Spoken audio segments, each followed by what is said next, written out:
connection with Amrita Mahotsav program of the MGM College, Department of Commerce hosts a 2-day international conference on the theme Sustainable Global Business Development. I wish the seminar a grand success. Thank you, one and all.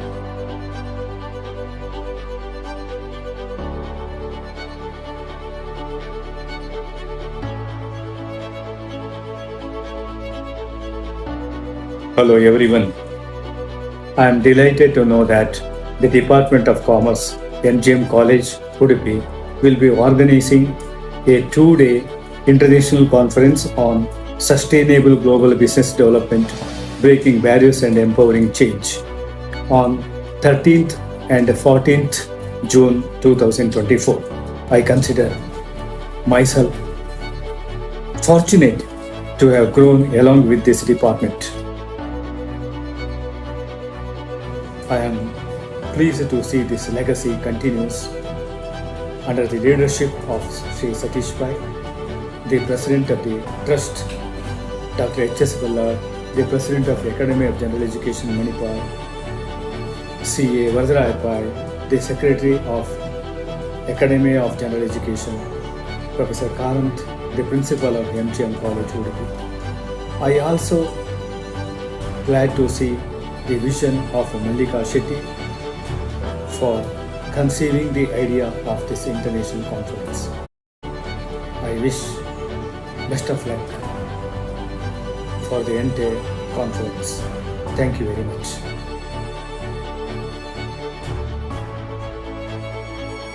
Hello everyone, this is Suresh, Senior Faculty Member from Government Degree College, Kukatpalli, Hyderabad. I am very eagerly waiting to see you all on 13 June at an international seminar hosted by Department of Commerce, MGM College, Udupi. My special congratulations to MGM College for successfully completing the academic journey of 75 years and unveiling their Platinum Jubilee celebrations.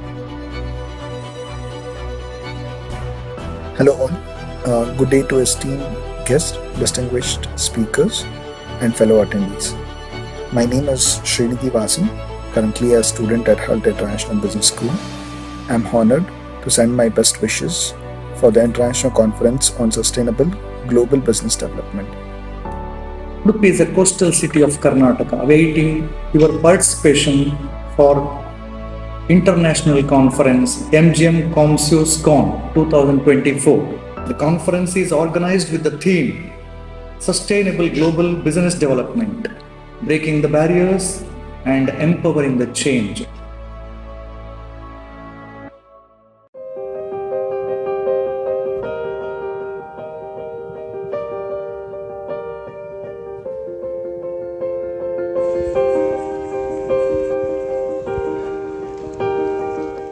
Very good morning to all the participants and delegates and the coordinators of this international seminar.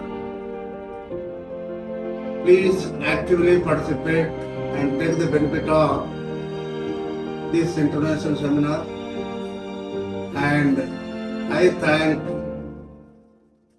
and congratulate my staff members in advance. They strive hard for the success of this international seminar.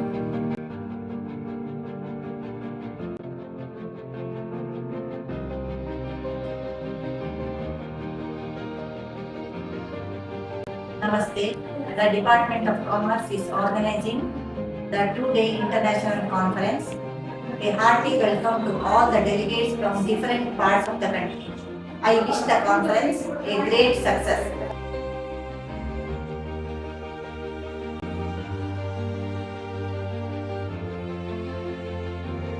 Thanks to all. MGM College Udupi, the Department of Commerce, is organizing 2 days international conference on sustainable global business development, breaking barriers and empowering change on 13th and 14th June 2024. A hearty welcome to all the delegates, teaching fraternity, corporates, research scholars, and all the PG students. Department of Commerce is highly expecting and extending a warm welcome to all of you to this 2 days international conference. Your presence will undoubtedly enrich the academic discourse and enhance the overall quality of this event. I, Dr. Malika Shetty, being a conference secretary, look forward to welcome you all to this 2 days international conference on sustainable global business development, breaking barriers and empowering change. A hearty welcome to all of you. Thank you one and all.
Hello, check. Hello. Hello, check. Hello. Check. Hello.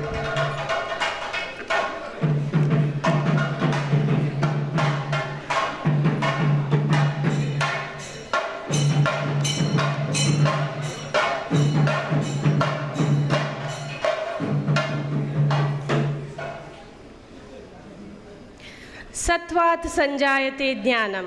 Virtue springs knowledge. By paying tribute to our founder of the college, late Dr. T.M.A. Pai, Padma Shri Awardee. The Department of Commerce, MGM College, has been epitome of quality education and excellence. The college is celebrating Amrita Mahotsava to commemorate 75 years of its glorious existence. In this juncture, we are proud to host International Conference, Sustainable Global Business Development, Breaking Barriers and Empowering Change, MGM COMSUSCON 2024. Good morning, ladies and gentlemen. Welcome to the Pearl of Coastal Karnataka. My name is Mahatma, Assistant Professor, Department of Commerce, and I am happy to receive all of you to MGM COMSUSCON 2024 to provide plenty of opportunity to share knowledge and insight. I am so glad that we have received ocean of responses, and today over 200 delegates are participating from various parts of India and abroad. On behalf of MGM College, Department of Commerce, I wish a pleasant and fruitful day to you all. To start with this magnificent event, we would like to bring a bundle of joy for you all, a slice of coastal culture and heritage. Ladies and gentlemen, for the next few minutes, it's a treat to your eyes and ears yet again, because our proud students ready with their performance. Without any further delay, please welcome them with a round of applause.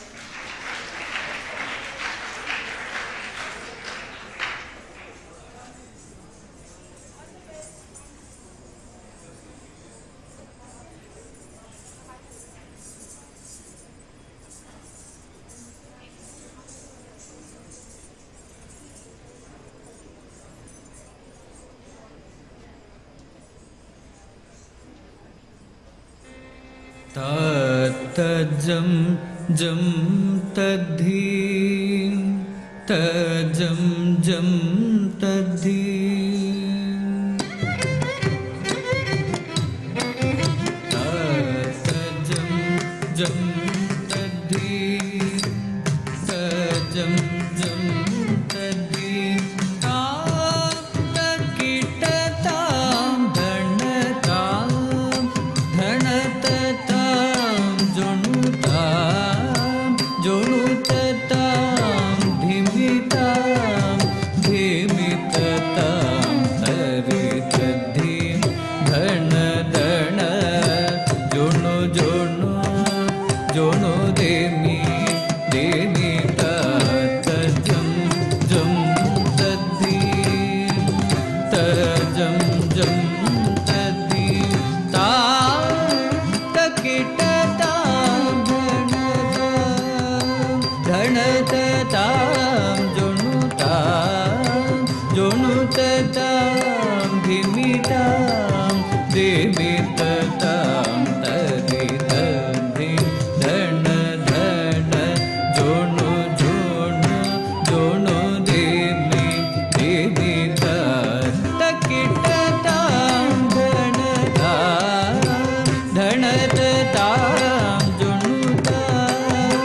जोनुतताम धीमिताम देमितताम तरितद्धीम धन धन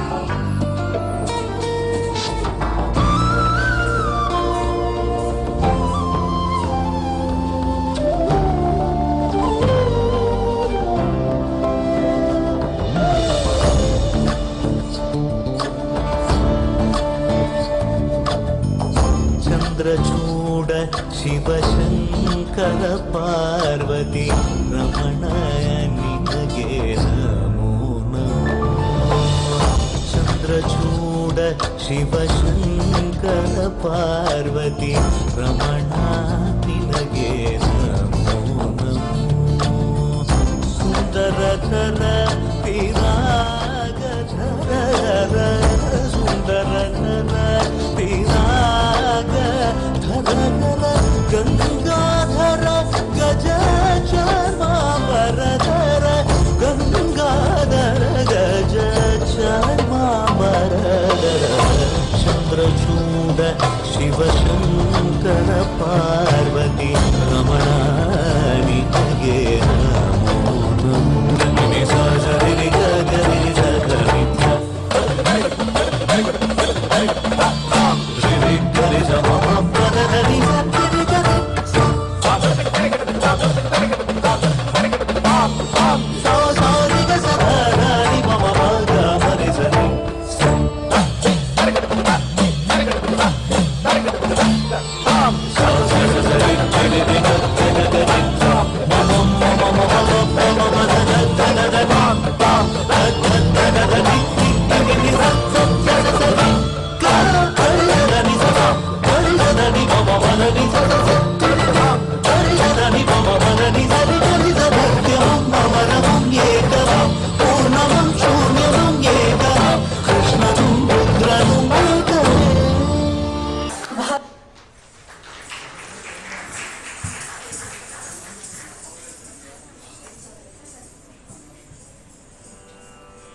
नित्यानन्दकरी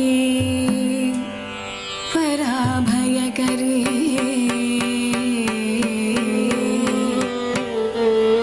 सौ सौंदर्य रत्नाकरी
ढाई शाम रोक लई ढाई शाम रोक लई और चक मुख चूम लई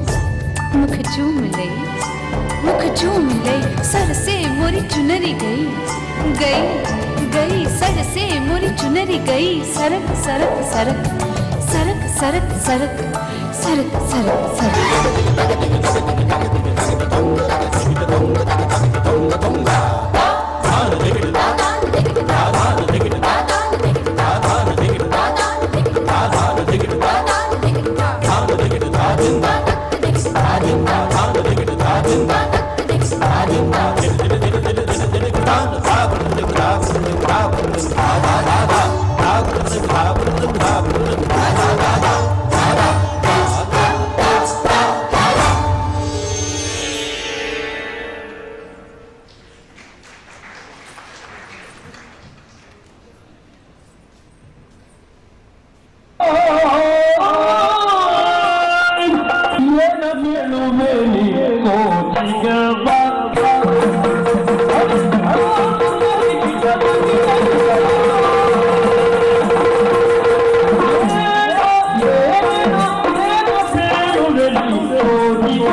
ಮನೆಗಿಂದ ಬಗಿನೋ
Hope you have enjoyed Mohini Attam, Odissi, Bharatanatyam, Kathak, and Yakshagana, 5 classical Indian dances, each with its unique style and origin, embodying grace, spirituality, precision, storytelling, and vibrant drama respectively. The richness and diversity that surrounded our arena is indeed the true reflection of our unity in diversity. I wish to extend my heartfelt thanks for your wonderfully rich and highly engaging performance, dear students, and I thank Mr. Prashant for his wonderful choreography. Thank you. Now we have a small intro video. Stay back and enjoy.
in connection with Amrita Mahotsav program of the MGM College, Department of Commerce hosts a two-day international conference on the theme Sustainable Global Business Development. I wish the seminar a grand success. Thank you, one and all.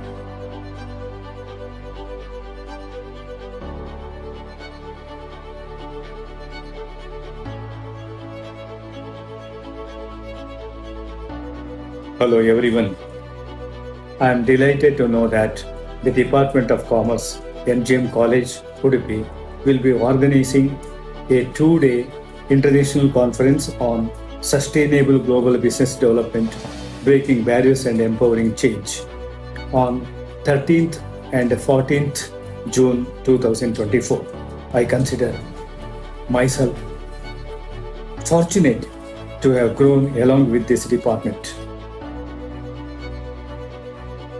I am pleased to see this legacy continues under the leadership of Sri Satish Bhai, the President of the Trust, Dr. H.S. Ballard, the President of the Academy of General Education, Manipur, C.A. Varadaraja Bhai, the Secretary of Academy of General Education, Professor Karant, the Principal of MGM College, Udupi. I also glad to see the vision of Mallika Shetty for conceiving the idea of this international conference. I wish best of luck for the entire conference. Thank you very much.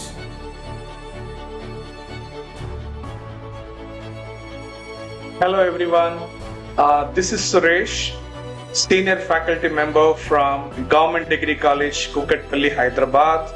I am very eagerly waiting to see you all on 13 June at an international seminar hosted by Department of Commerce, MGM College, Udupi. My special congratulations to MGM College for successfully completing the academic journey of 75 years and unveiling their Platinum Jubilee celebrations. Hello all. Good day to esteemed guests, distinguished speakers, and fellow attendees. My name is Srinidhi Vasan, currently a student at Hull International Business School. I am honored to send my best wishes for the International Conference on Sustainable Global Business Development. Udupi is a coastal city of Karnataka, awaiting your participation for International Conference MGM COMSUSCON 2024. The conference is organized with the theme Sustainable Global Business Development, Breaking the Barriers and Empowering the Change.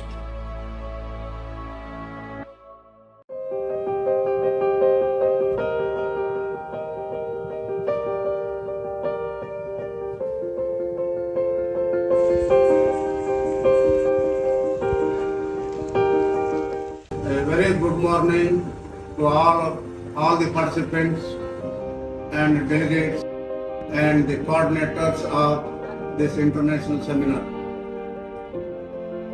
Please actively participate and take the benefit of this international seminar, and I thank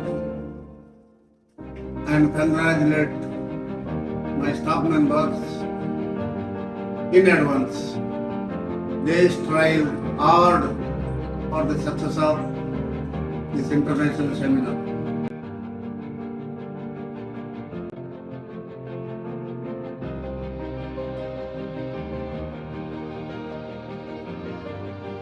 Namaste.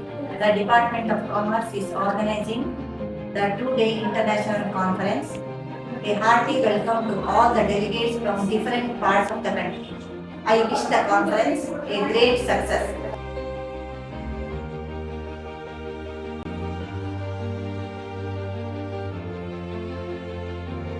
Thanks to all. MGM College Udupi, the Department of Commerce, is organizing 2 days international conference on sustainable global business development, breaking barriers and empowering change on 13th and 14th June 2024. A hearty welcome to all the delegates, teaching fraternity, corporates, research scholars, and all the PG students. Department of Commerce is highly expecting and extending a warm welcome to all of you to this 2 days international conference. Your presence will undoubtedly enrich the academic discourse and enhance the overall quality of this event. I, Dr. Mallika Shetty, being a conference secretary, look forward to welcome you all to this 2 days international conference on sustainable global business development, breaking barriers and empowering change. A hearty welcome to all of you. Thank you one and all.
The Magnum of Mahe, Manipal is a center of excellence imparting quality education. It is re-accredited with A+ grade by National Assessment and Accreditation Council with a cumulative grade point of 3.36 in the scale of 4.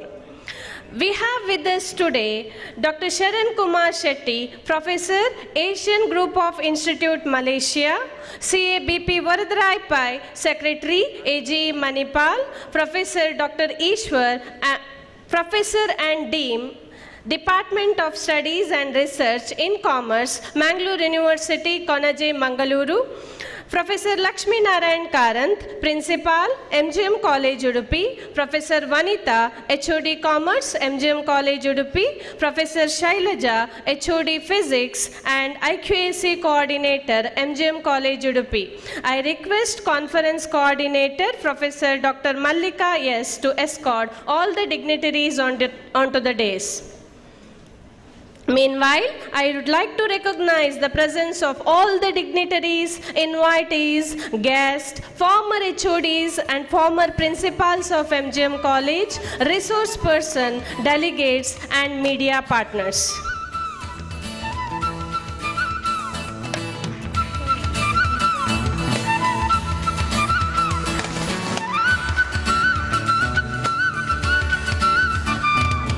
In on one mind, body and the spirit as our proud students Ujjwal, Apte and Mohit thanks God for all his grace and blessing through the prayer song. Please be seated and cherish the moment.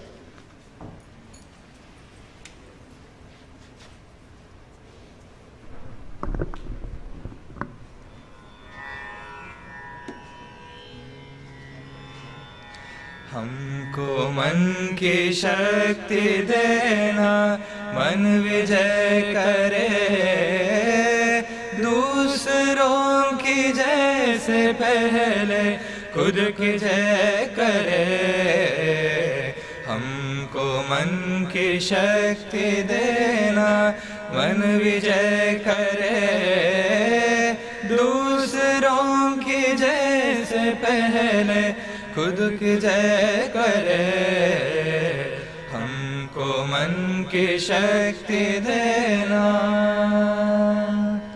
भेदभाव अपने दिल से साफ कर सके,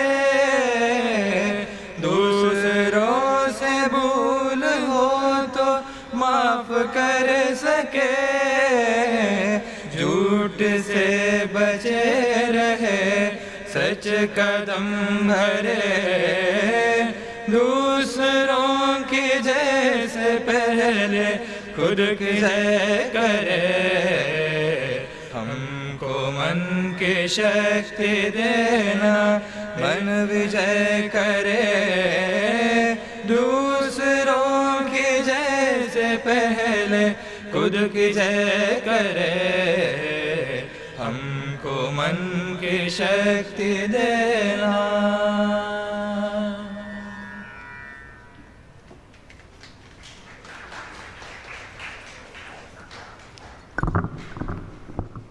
Thank you, Ujjwal and Mohit.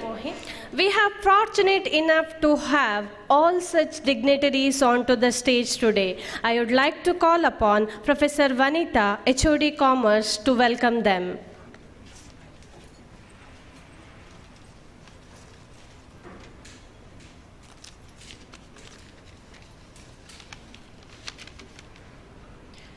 Respected dignitaries on the days, special invitees, delegates from various colleges, faculties, media, and my dear student participants, a very good morning to you all. I, Mrs. Vanita Maya, HOD of Commerce, deem it my privilege to welcome the gathering on this auspicious occasion of the inauguration of the 2 days international conference organized by our department in association with IQAC on sustainable global business development, breaking barriers and empowering change, MGM COMSUSCON 2024.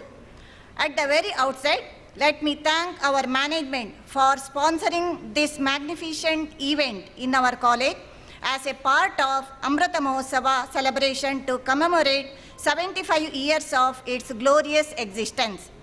I extend a warm welcome to the chief guest of the function, CA Varadra Epai, Secretary, AGE, Manipal. Welcome to you, sir. We are extremely honored to have with us a dynamic person as the inaugurator of the conference, Dr. Sharan Kumar Shetty, Professor, Asian Group of Institutions, Malaysia. A cordial welcome to you, sir. A hearty welcome to the guest of honor, Professor Dr. Ishwar, Professor and Dean, Faculty of Commerce, Mangalore University. Welcome to you, sir. I wholeheartedly welcome our respected principal, Professor Lakshminarayan Karan, who is the guiding spirit behind all our endeavors. Welcome you, sir.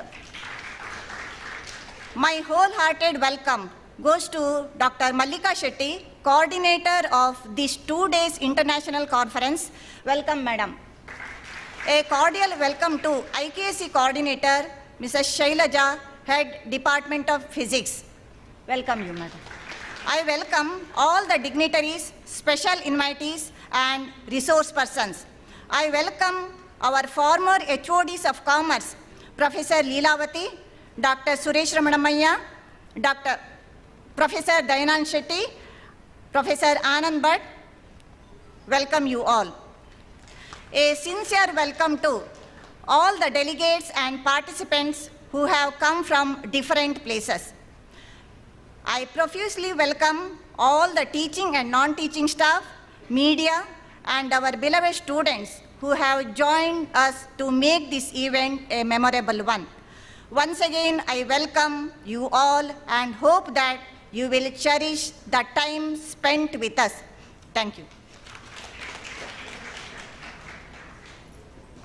Thank you, Madam. We are extremely honored and privileged to have Dr. Sharan Kumar Shetty, Professor, Asian Group of Institute, Malaysia. I request Principal, Professor Lakshmi Narayan Karan, sir, to welcome Sir with the bouquet. So thank you for accepting our invitation.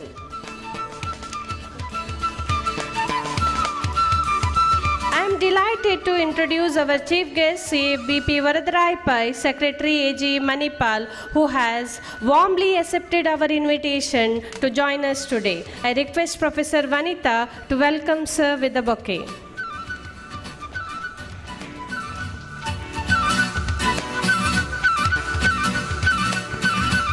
I would like to extend a special welcome to the guest of honor, Professor Dr. Ishwar. Professor Dr. Ishwar has guided 15 research scholars, presented 34 international and 59 national conferences. He has, in his credit, 2 major research and 2 minor research projects.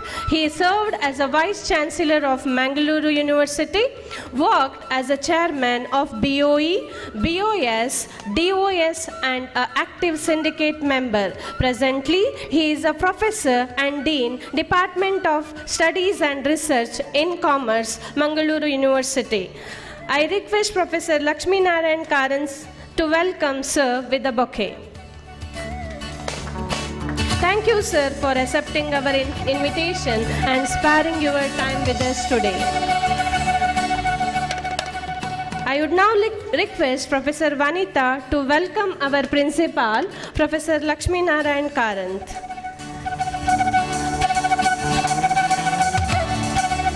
And Professor Shailaja H, HOD, Physics and IQAC Coordinator, MGM College, Udupi.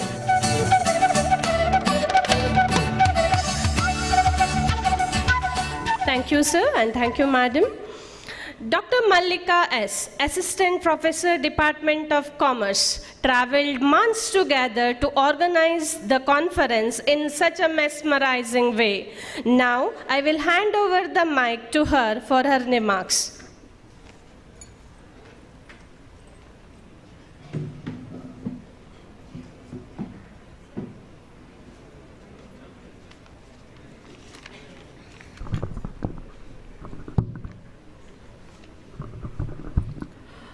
Very good morning, one and all present here.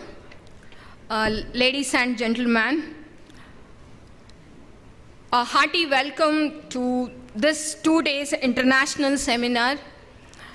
At the outset, I tender my impeccable gratitude and indebtedness to the management, principal, and whole MGM family for bestowing an opportunity upon me to the coordinator of this majestic conference, which knits the galaxy of the professors from various universities, industry experts from different walks of life, academicians hailing from different nooks and corners of the country, and of course, my dearest, together for deliberating the ideas and thoughts on sustainable global business development.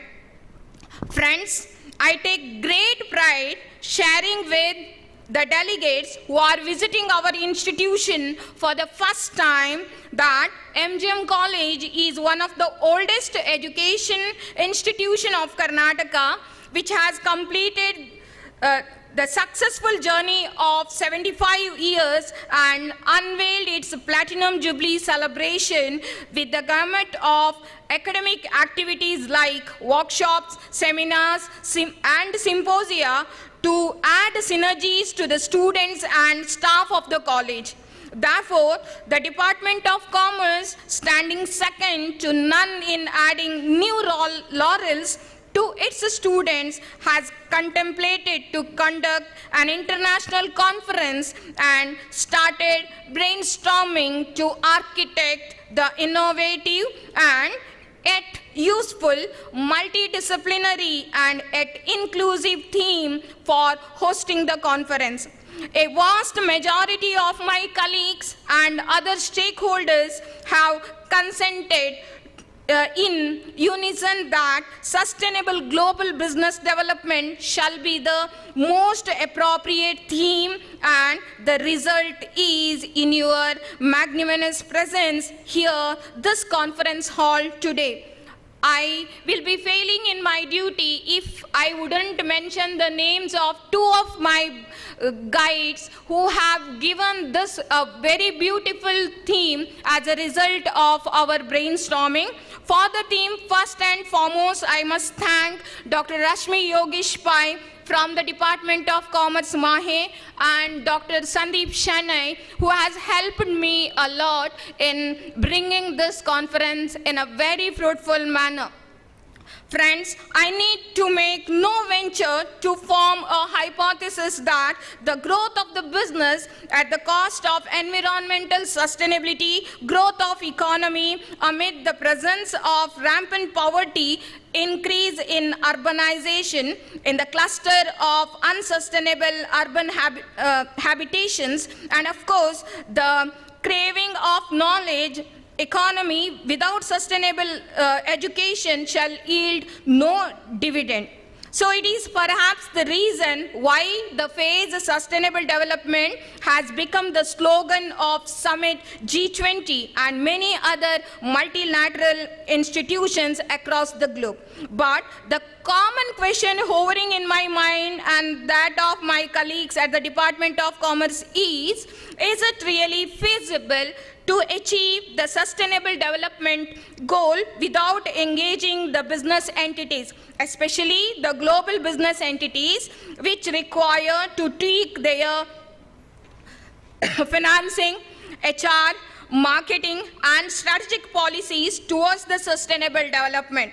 The answer is big no. Therefore, we have designed the theme of this conference to conglomerate global business and the sustainable development with the main aim of breaking. Of course, there will be barriers and there are change agents which we are supposed to empower. So I'm very happy to share with you all that in this journey, we have received around 106 research papers. We received papers from UAE, we received papers from Mauritius. Like this, the list is on, for which I'm really very much grateful to Dr. Sharan Kumar Shetty. Friends, of course, when we have received the different papers on these sub-themes, MGM College is committed to publish the best of all these papers in UGC Care Listed Journal.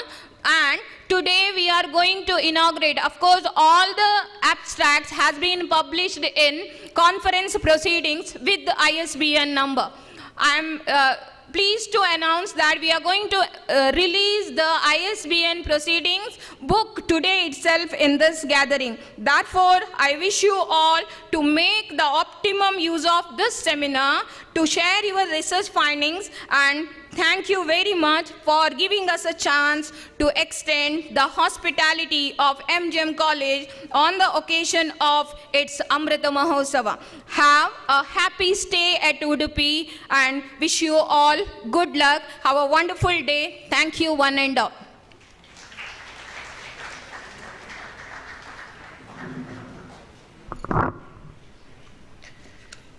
When you find an idea that you can't stop thinking about, that is probably a good one to pursue. Thank you, Dr. Mallika, for your introductory remarks.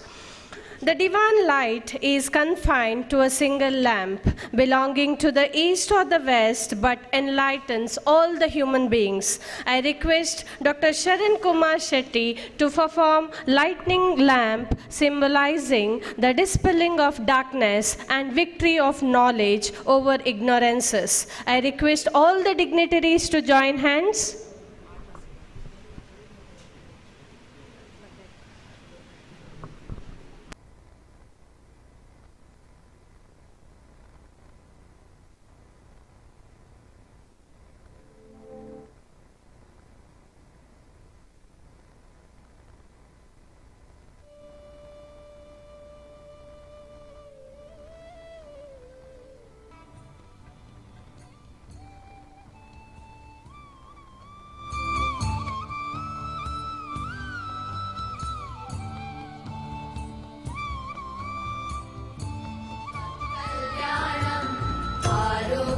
धनसम्पदः शुभं कुरुत्वं कल्याणम् आरोग्यं धनसम्पदः शत्रुबुद्धिविनाशाय दीपज्योतिर्नमोऽस्तुते दीपज्योतिर्नमोऽस्तुते दीपज्योतिर्परब्रह्म दीपज्योतिर्जनार्दनः दीपज्योतिर्परब्रह्म दीपज्योतिर्जनार्दनः दीपो हरतु मे पापम् सन्ध्यादीपनमोऽस्तुते ओ दीपब्रह्मरूपस्त्वं ज्योतिषां प्रभुरव्ययः ओ दीपब्रह्मरूपस्त्वं ज्योतिषां प्रभुरव्ययः आरोग्यं देहि पुत्रांश्च मतिं स्वच्छां हि मे सदा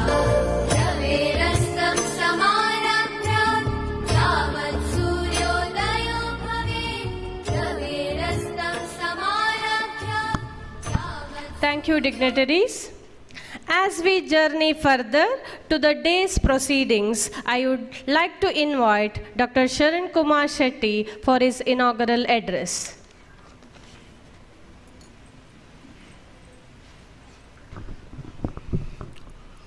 Good morning, happy morning, great morning. First of all, my great pranamas to Dr. T.M.A. Pai, the founder of this institution, because I am also a Manipalian. I can proudly say that I am also a Manipalian. Respected dignitaries on the dais, off the dais, and my dear student friends.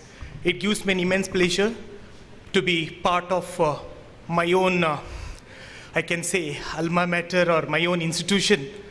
You know, it's a 75th platinum jubilee celebration. In this occasion, all of us we are here in the theme of sustainability. I always, wherever I go to the Manipal group, all over India and abroad, wherever I go, I always start my, what we call it as talk with, my Manipal, my spirit, my leader is my strength. This is my slogan wherever I go. Because 7 years of my service to Manipal, it gave me what we call it as 7 generations of what you call it as an experience. You know, 7 saal ke experience, 7 janm ke liye mujhe that kind of an experience it has given me, because I always grateful to my Manipal and my leaders of Manipal. So this is a great note which I want to give you. So today we are here in MGM, and this is called as Manipal, Mahatma Gandhi College, and there are 6 institutions under age, which is Academy of General Education. I was part of MAGE. It was MAGE. It is Manipal Academy of Global Education. So this is a great journey, and I will have to talk to you in my keynote address about sustainability. So Madam has given me only 2 minutes of time, so I had to wish you all the best for this great journey, for your papers and for your presentations and all that. Thank you very much once again, and good luck for you. Thank you.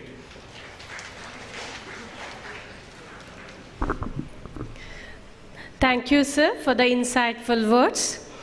We come together today to commemorate an important milestone, that is the release of conference proceedings with ISBN. I request CA Valedictory Pai to release the book. and I request all the dignitaries on the stage to witness this ceremony.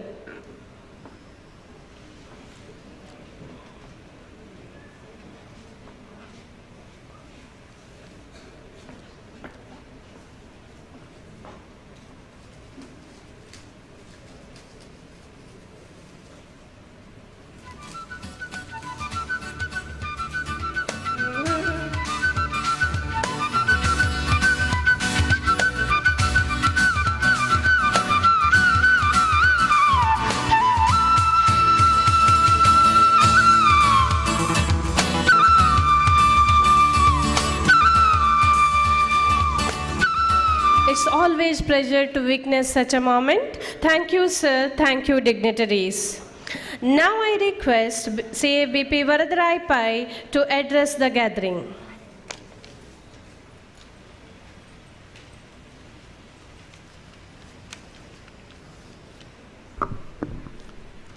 Good morning to all of you. Respected dignitaries on the dais, off the dais, and respected teachers and non-academic staff members of all three colleges, and delegates from all over the world. Truly, this is an international conference. And on the occasion of Platinum Jubilee celebration of MGM College, a college has a series of activities has been planned throughout the year. And this is one such activity. And today's welcome dance itself is one of the major milestone. I really appreciate the welcome to all of you with the traditional dances, and I really appreciate. At the same time, I express my respect to my teachers, Professor Dayan Shetty and Professor Anand Bhatt, who have taught me and who have made me a person who can stand before you now. And at the same time, I would like to tell you the theme of the conference is Sustainable Global Business Development. And according to me, just like me, I am also a commerce graduate. I am the alumni of this MGM College during 1977 to 1980. And after graduating, I have completed my Chartered Accountancy course. And thereafter, I joined Manipal Group, and throughout, still I am there. And dream of any commerce graduate is to acquire professional knowledge. Professional knowledge, either a chartered accountant, cost accountant, or company secretary, or a MBA from Indian Institute of Management or some other courses, and to adore the chair of CFO, CEO, COO of any global companies. And definitely he wanted to manage such global companies. Nowadays, India has got a very, very bright chance because most of the global companies are having CEOs, CFOs from India only. There's a reason you have a wonderful opportunity. And I would like to say that to secure such an wonderful opportunity, you should be knowledgeable in almost all domains. That commerce gives you a vast opportunity, ocean of opportunities. And you need to get expertise in not only in financial accounting, cost accounting or management accounting, banking, law and practice, company, corporate law, company secretary, taxation, both direct as well as indirect taxation, marketing and salesmanship, and mercantile law and corporate law. And you should be able to develop and business management. In the current scenario, managing the business is a very, very, very critical issue. And that too, sustainable management. Sustainable management, you need to sustain the company over 4 or 5 generations. That means more than 100 years. There are corporates which are exist in India more than 90, 100 years and all. Tata Group, Birla Group, and such groups are there even today. And take it for Reliance. It's a sustainability. You have to plan for generations together. There's a reason commerce gives you a very, very vast opportunity. And today's conference is on such a theme. And most of the delegates today and paper presenters will discuss on this theme for today and tomorrow. And for your information and knowledge. I think today, just now, we have released a book, and they are going to present this paper in the ISBN and publish this paper for your information as well as for further records. And with this, my few words, I wish today's conference every success, and I congratulate the organizers for organizing such a beautiful international conference, and wish the conference every success. And thank you for giving me this an opportunity. Thank you one and all. Thank you.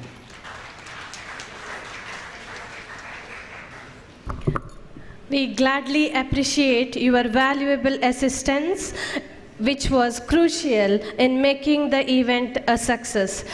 Thanks to you, sir, for the knowledgeable words and insight. They stand as a beacon of value, and we are truly honored to have the opportunity to hear the enlightening words of our guest of honor of the day, Professor Dr. Ishwar. Sir, please.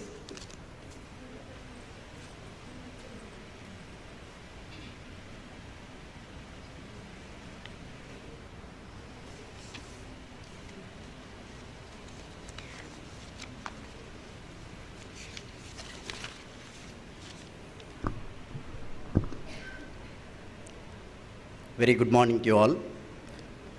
Respected President of today's program, Professor Lakshminarayan Karan sir, Principal of this college, esteemed guest of honor, Shri Varadrai Fai sir, distinguished resource persons, Dr. Sharan Kumar Shetty, Professor Kinnari, IQAC Director, Professor Shailaja ma'am, convener of this conference, Professor Vanita madam, Dr. Mallika Shetty, coordinator, all the invitees, delegates, chairpersons, media friends, and my dear student friends. Very good morning to you all. It gives me immense pleasure, and I feel extremely happy to be a part of this international conference. And it is a great honor to the Mangalore University for giving this opportunity to participate in this international conference. And not only me, our university delighted to know that the MGM College celebrating 75th year of its existence. And I came to know that this conference has been received a overwhelming response, not only from the state, but also from the outside the state and the entire globe, because it's an international conference. So the theme of the conference is highly relevant, it is a thought-provoking. So therefore the team selected by the Department of Commerce, I congratulate them, I thank them for selecting a right kind of topic at the right time. So we have to discuss about the sustainability of the global business development. But there are two important aspects. One is a sustainability, another one development of the global business. Both cannot go hand in hand. So we have to sacrifice one to get the success of another one. So sustainable global business development, this topic should be debated, discussed, and delivered throughout the day, because it is a need of the hour. We have to discuss it in a very meaningful way. So we know that from the recent COVID-19 pandemic and to the current, the present global scenario, that is, we know the ongoing geopolitical situations or geopolitical tensions. So all these things, it shows that there will be global business crisis because of the external factors. We know there are so many factors are responsible. Our topic is breaking barriers, but I thought it's not possible to break the 100% barriers. But there are so many. If we break one barrier, automatically another one barriers will appear. So it is, we cannot predict 100%, so therefore no. So the barriers may be relating to the financial barriers, or maybe relating to the technological barriers, because we are talking about now Industry 4.0. The Industry 4.0, it is the need of the hour, because every corporate, they think about the artificial intelligence, machine learning, big data analytics, and we know that so the blockchain management, all these technology to be adopted in the industry. It is useful to reduce the environmental pollutions or maybe sustainable development of the industry.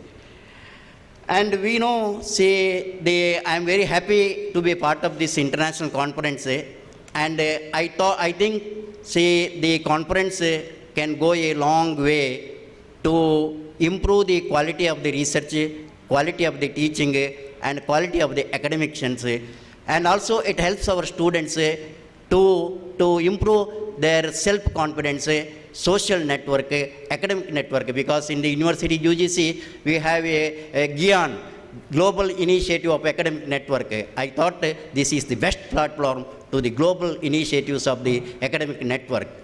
And I hope, I congratulate the organizers for choosing this kind of conference topic, and theme of the conference is highly relevant in the present context. And also, so the Mangalore University affiliating the MGM College for the last 40 years. Now we have around 181 colleges. Earlier we had 210 colleges, out of which 30 colleges gone to the separate university, bifurcated. Now we have a Kodagu University and Mangalore University. Out of all these colleges, the Mahatma Gandhi, the MGM College, Udupi is one of the best college in terms of the quality of the teaching, in terms of the research, in terms of the, so all kinds of infrastructure, etc. I hope and I pray the God and Krishna, so I will see this college to become a university in the near future. I wish you all the best. Thank you for the opportunity. Thank you one and all.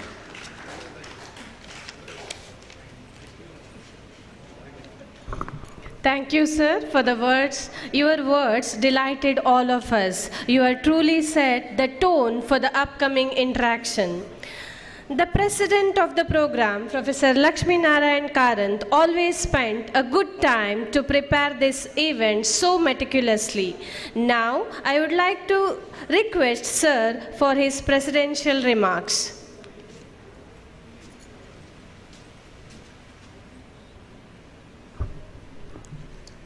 Respected Varadrai Pai sir, Sharan Kumar Shetty sir, Professor Ishwar, and my dear colleagues, invitees, retired professors, my dear students, delegates from different institutions. I am very much happy to be presided over this function. As already told, MGM College Udupi, in connection with the Amrita Mahotsav program, each and every department hosts one or other seminar. For the first time, Department of Commerce hosts the international seminar. This again, in the 75th years, I can say, first time Department of Commerce organized an international seminar.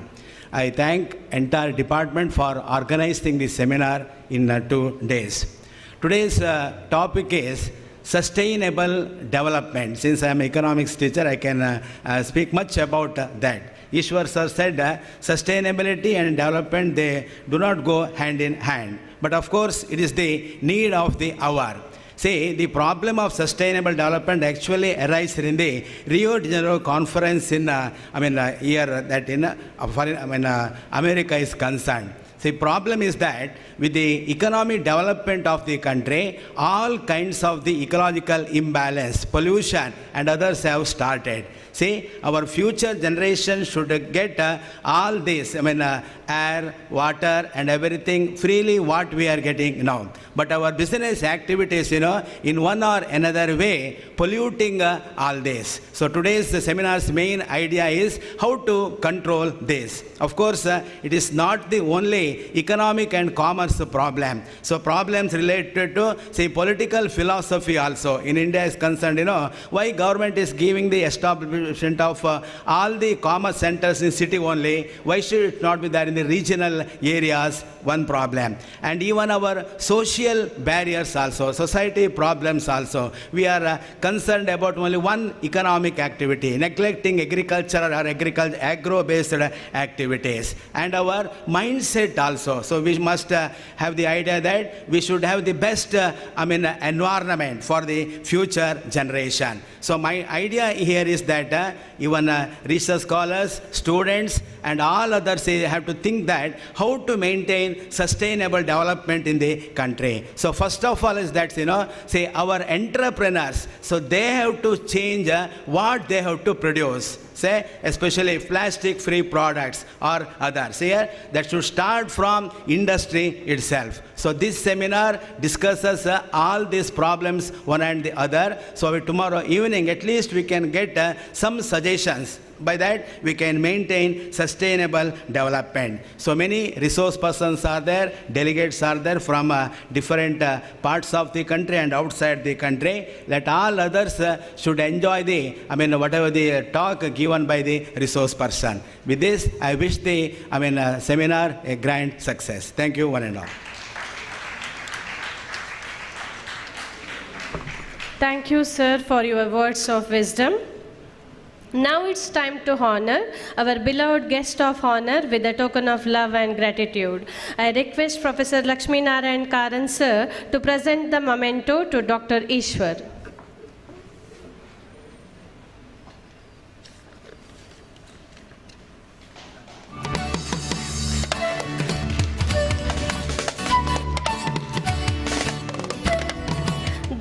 The ceremony is nothing short of spectacular.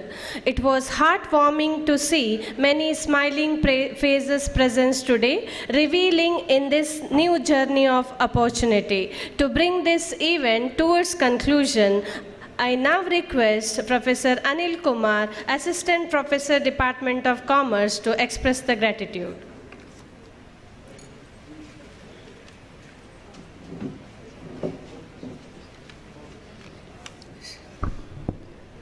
Good morning to all.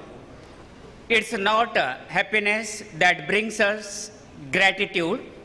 It's gratitude that brings us happiness. So I, Anil Kumar B, Department of Commerce, would like to propose the vote of thanks on this auspicious occasion.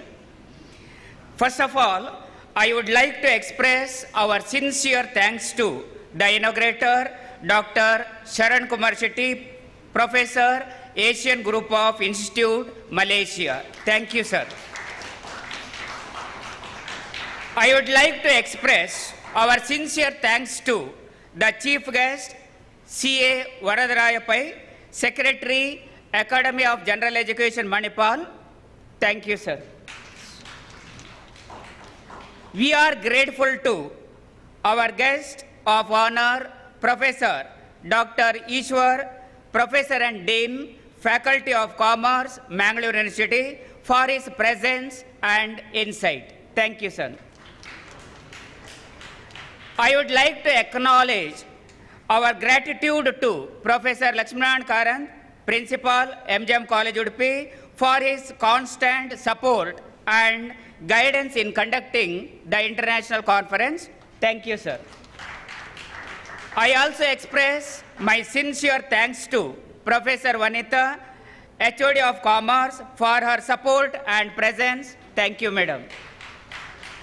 I also thank Professor Shailaja, IQAC Coordinator, for her presence. Thank you, madam. I must mention our deep sense of gratitude to Dr. Malika Shetty, Coordinator of International Conference, for organizing this program beautifully. Thank you, madam. I also thank all the speakers, chairpersons, guests, former HODs, media persons, technical team, all my colleagues and administrative staff of MGM College for your presence on this occasion. Finally, I thank all those who have enrolled for this international conference. I wish you all the best. Thank you once again. Have a pleasant day.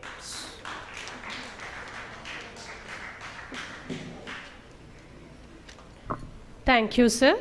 Dignitaries, your presence has not only elevated the event, but also left an indelible mark on our hearts and minds. We are honored to have had privilege to host you and benefiting from your insights.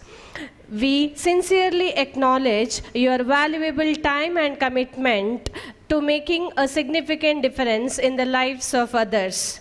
A wide range of applause and thanks to all the participants who made the event a memorable one.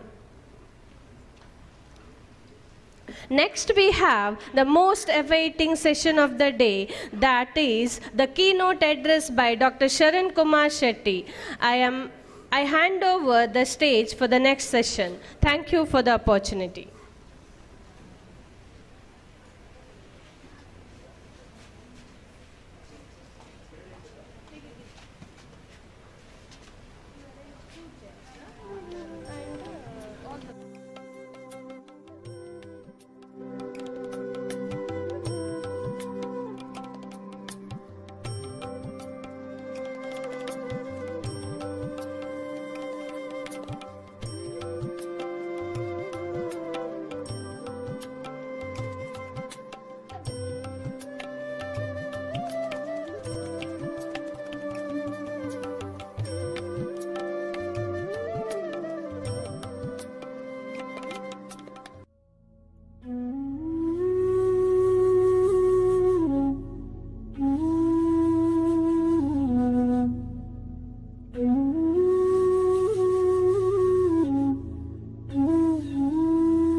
practices, a topic that is incredibly relevant and crucial in today's fast-changing academic landscape. I request Mrs. Mallika, Assistant Professor in Commerce, to escort the dignitaries to the dais. Dr. Ramakrishna Bandaru, Assistant Professor, Department of Commerce and International Business at Central University of Kerala. Dr. Sharan Kumar Shetty, Professor at the Asian Group of Institutions, Malaysia.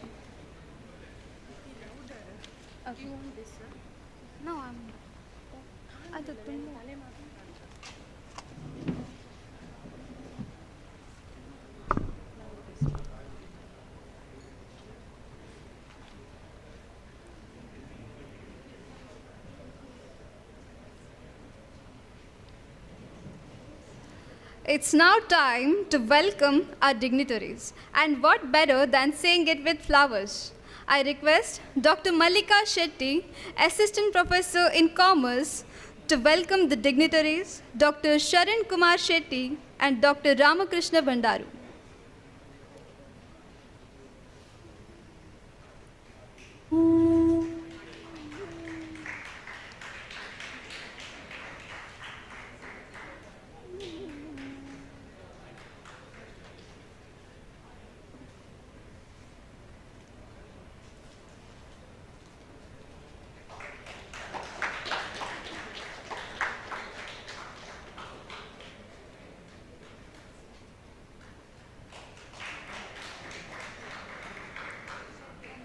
Thank you, ma'am. Now, I call upon Deekshit from 3rd BCom to introduce Dr. Sharan Kumar Shetty to the gathering.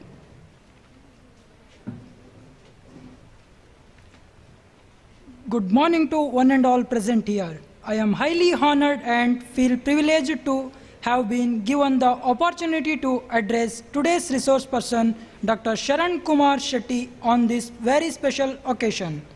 Dr. Sharan Kumar Shetty is an acknowledged professional with vast experience in both academics and industry. A veteran in the field of management education, research and administration with a vibrant career spanning 2 decades that reflect rich Indian and overseas experience. Dr. Shetty is a trainer for financial markets and conducted numerous training programs in national and international platforms. He started his career with Accenture as trainer and served as visiting faculty in various top institutions. Dr. Shetty has undertaken assignment in Singapore, Sri Lanka, Bhutan, Philippines, Vietnam, Cambodia, Thailand, and Malaysia. He has held top positions like Deputy Vice Chancellor for Quality, Research, Innovation, and Controller of Examination of Higher Education Institution in Southern Africa. He is recognized trainer for outcome-based education and consultant for new education policy. He is an invited speaker for emerging themes in national and international conferences, seminars, conclave, symposium, and workshops. Dr. Shetty is a certified trainer for CMA US and ACCA program. He holds a credit of training executives of top Indian and foreign banks like ICICI, Axis, Kotak, RBL Malaysian Bank, and HSBC. He has been associated with top institutions in India and abroad as Governing Council member, editorial board member of international publication, member of board studies and examination. Dr. Sharan is a recognized supervisor for PhD and DBA programs of Malaysian and Singaporean universities, guiding scholars from Kenya, Nepal, Oman, Mauritius, Malaysia, UAE, Singapore, Senegal, and Nigeria. He is a recipient of Adhyapak Award of the Year by the Teacher Mitra Trust and Dr. Abdul Kalam Educator Excellence Award by Dr. Kalam International Foundation. Dr. Sharan has been recognized as a SEBI Smart Trainer by the Ministry of Finance of Government of India. In addition, Dr. Shetty is an academic entrepreneur who is the creator and founder of 2 startups. Dr. Shetty has also been successful in fostering a large number of entrepreneurs by guiding young people towards startup venture both domestically and internationally. With this brief introduction, I present before you Dr. Sharan Kumar Shetty.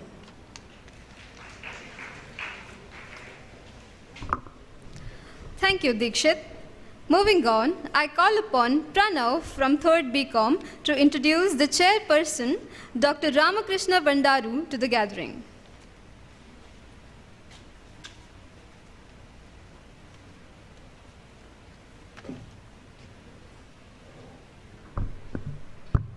Good morning to one and all present here. I, Pranav from final year BCom, consider it my proud privilege to introduce the esteemed chairperson, Dr. Ramakrishna Bandaru, Assistant Professor, Department of Commerce, International Business, Central University, Kerala, to the gathering. Dr. Ramakrishna Bandaru has completed his MCom, MBA, B.Ed and qualified select. He has been awarded PhD from Department of Commerce, Osmania University, with a specialization in tourism marketing, and also awarded Dr. Sarvapalli Radhakrishnan's postdoctoral fellowship from UGC New Delhi. He has 8 years of experience in research field and a teaching experience of 9 years in commerce and management areas. He has published 28 articles with specialization in marketing, agriculture marketing, tourism and consumer behavior in various corpus indexed and UGC care journals. He was awarded and honored for 7 best papers in various international and national seminars. He is awarded the Best Business Academic of the Year 2019 with a silver medal for his research on Agri-Export Model by Indian Commerce Association, New Delhi. He is a reviewer and a member on editorial board of a few international journals. As a resource person, he has trained many scholars on research methodology and SPSS. He is also an editorial columnist in Telugu newspaper like Nadu, Namaste Telangana, The Hands India. He has published 53 articles on various issues. He has served in University College for Women, Osmania University, Hyderabad, and KIIT University, Bhubaneswar. Presently, he is working in Central University of Kerala as an assistant professor in Department of Commerce and International Business. We are extremely delighted to have such an eminent personality as our guest today. We welcome you, sir.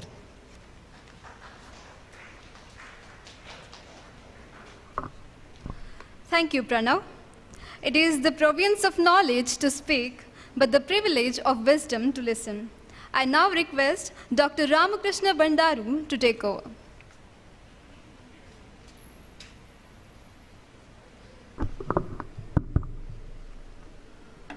Respected dignitaries on the dais, dignitaries of the dais, participants, students, and other research scholars, a very good morning to you all. First of all, I would like to convey my sincere thanks to Dr. Mallika Shetty for opting me to occupy the chair for this particular session. In fact, I have chaired and participated as a keynote speaker in various national and international seminars in Telangana and also Odisha. But for the last 2 years, I have joined here in Central University of Kerala. But this is the first time I am chairing these type of seminars. So thank you, madam. Thank you very much for giving me the first opportunity for the last 2 years in the state of Karnataka. In fact, I didn't approach in Kerala also. Fine. Thank you, madam. And second, my special thanks to the organizers for selecting this wonderful topic, the sustainable development. So this is the very, very important issue for the last 5 years. Still, we have heard some of the information shared by our the dignitaries, past dignitaries. So both are different aspects. That is sustainability and also the growth. So there are many issues. There are many the comments on these two important aspects for the last 5 years. So taking this type of topic and also putting the discussions is a very, very important and appreciable thing. That is why I am going to congratulate the organizers for opting wonderful topic. And the next one is this is a special session. That is, the theme is sustainable innovation with effective academic practice. Sustainable innovation with effective academic practice. Once again, I would like to congratulate to the organizer for selecting this wonderful, the theme. Why I am telling this is a wonderful theme, I would like to place one of the examples. Of course, many examples are there. One of the examples I would like to place before you. My dear students, if you see, my dear friends, if you see, before 20 years, if you want to call to anybody, we used to use the, phone, like whatever found by the Graham Bell. So the Graham Bell found the phone. That phone has used almost 40, 50, 60 years, and has changed. That particular mobile, that phone has converted into the mobile phone, and now you can see the revolutions of the mobile phone for last 10, 15 years. And if you see that once upon a time, if you want to share the communication to anybody, we used to approach the post office. Are you clear? So, but now, within a fraction of a second, we have been sharing the different messages to different members. So this is what, the innovation. So there are two important words, innovation and invention. So invention is nothing but it is just finding the new things very first time. Innovation is nothing but adding the, some of the additional features and making it profitable. That is the innovation. So whatever the Graham Bell found, the telephone, that is the invention. And now whatever the mobile with you, that is the innovation.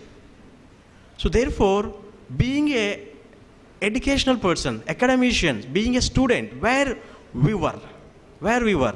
So before 20 years, I have used the blackboard and the same classroom environment. So do we go with the same kind of environment after 20 years also? So why can't we introduce different type of innovations in the academic field? So that is why the NUP has given different kind of varieties of curriculum, NUP 2020. In fact, the BCom students also can opt to his interesting papers. It has stressed that industrial visit. Instead of learning from the teacher within the classroom, we have an opportunity to learn from the outside also. The credit system, different kind of credit system, and also soft skill learning systems. So there are different kind of innovations have been introducing in the academic system, but still we are not up to the level compared with other countries. So therefore, my dear students, keeping in view this particular point, this session now I am going to invite Dr. Sharan Kumar Shetty ji to focus on these aspects and to enlighten what kind of innovations are required in the academic field and how it will be useful to the students. Thank you very much. Welcome, sir.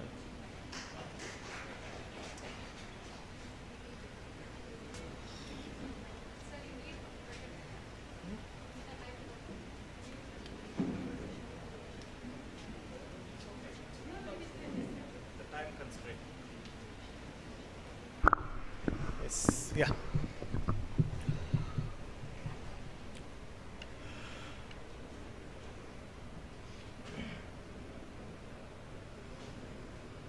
Yes, thank you very much, Dr. Bandaru, because he has given a clarity what is invention and innovation. He has made my job very simple and what you call it as very easy. Why? Because a very simple example, Graham Bell, who started with telephone and the mobile, which is actually, that is example for the invention, and now it is innovation. So that is the best example whenever you people want to, what you call it as, explain that to the layman, it is a simple and what you call it as a clear-cut example to explain. Anyway, so this particular, as you all know, today's conference is all about sustainability. I thought, okay, sustainability starts from the classroom. It's teachers, the students, they are in the classroom and they have to, after completing their degree, they have to sit in the boardroom. What you call it as classroom to boardroom. So that is why I thought, okay, let me talk about sustainable innovations and effective academia, because everything starts from the academics. I will tell you why I have chosen this topic. There is a reason. In 2018, I had come back from Malaysia in 2018, and I joined one institute called as the Sahyadri College of Engineering and Management. There as an academician, I thought, see, I used to teach international financial management, stock market, risk management and all that. But I was not completely satisfied, because our university is giving us some curriculum and we teachers, we are following it. But we are not doing justice to the students. I found that. And I thought, okay, let me start a company. I started a company called as Sahyadri Capital Advisors LLP, which was started in 2019 April, because we had some process, because we have to register, we have to go to Ministry of Corporate Affairs, and we have to get the PAN, what you call it as a TAN, everything, because a lot of process is involved. It was a LLP which I have started as an academician. The purpose of this company is to give the practical experience, practical exposure to the students who study, who learn from their classroom. When they come out of the classroom, they have to know how the stock market functions. That is the reason we had an association with the Anand Rathi, which is basically from Mumbai, and through that is how I started my journey as an academic entrepreneur, because I always call myself as an academic entrepreneur, academic banker, because I'm a trainer for bank, and then as an academician. See, there I started that journey, and today, you believe it or not, I have started 2 startups. That is, other one is Guru Jnanam, what you call it as education, and these 2 startups which I started, that made my students also to start some more startups their own after completing their MBA. So that is why I thought sustainable innovation through the effective academia, because everything starts from academics. Can I go to the next slide? Oh. Okay, yeah, no problem. Yeah, you can just, okay. See, the mediocre teacher tells, the good teacher explains, the superior teacher demonstrates, but the great teacher always inspires. See, inspiration is the great thought of a great teacher. I will tell you why. Because whatever we teach in the classroom today, which is stipulated, which is given by the university, and we follow that curriculum. But what justice we can do to the students is actually, we have to inspire them. What kind of an inspiration you have to do? Because when I was in Malaysia, there were students from African continents. There are 20 countries, especially they are coming from African continents. And then there are students from Pakistan, even from China, even almost all the ASEAN countries, they used to come. What as an academician, I used to do, I used to encourage them to start startup. Today, most of them who are hailing from Africa, pursuing there, because it was in a Manipal International University, there I started this journey, and I used to conduct some programs, motivational programs, how to start a startup, how to venture into what you call it as the funding agencies and all that. This is what we have started from there. So that is why I will tell you, the teacher who has to inspire the student to come up, what you call it as to get into the startup. Because today, you are not supposed to be a job seeker, you should be a job creator. That is what is the real innovation. See, small research what we do, which will lead to the big innovation. That is why research which will lead to innovation. Research which meets innovation. Because we do a lot of project work and all that, but ultimately when we complete that research, we'll come to know something I can do, something I can contribute to the society. So this is what everyone has to think. So today's education system, if you talk about, it's not moving, I think you can move the slide.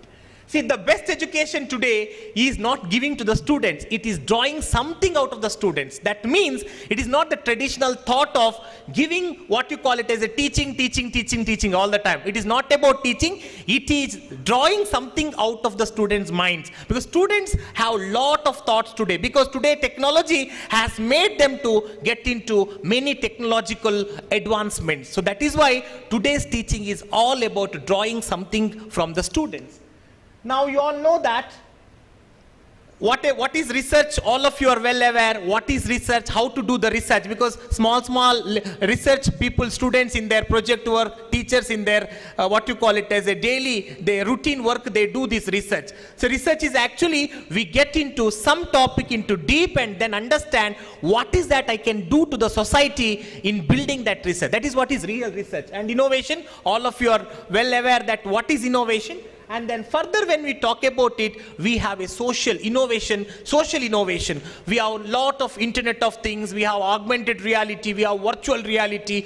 We have a lot of things today coming up. Today, the mantra is all about ABC. ABC is not about asset or a business or a what you call it as a capital. Today, ABC means artificial intelligence, blockchain technology, cryptocurrency and all that. Today, we are living in that world because AI system as what you call it as a caught hold of everybody so that students can access anywhere to their mobile, because mobile is a great weapon today. All of us are using mobile. Today we can connect to anybody, anywhere, any part of the world, and we can see that because many courses we can pursue, certifications we can do. These certifications can give us an opportunity to get into what you call it as a advancements in the entrepreneurship. That is what we can start. The journey of entrepreneurship, we can start from there. See, startups, as I told you, after completing your degree, now you are in the institutions, what you can do, now only you can explore. What you can do, slowly you can start a brick and mortar model in the campus. See, after I started,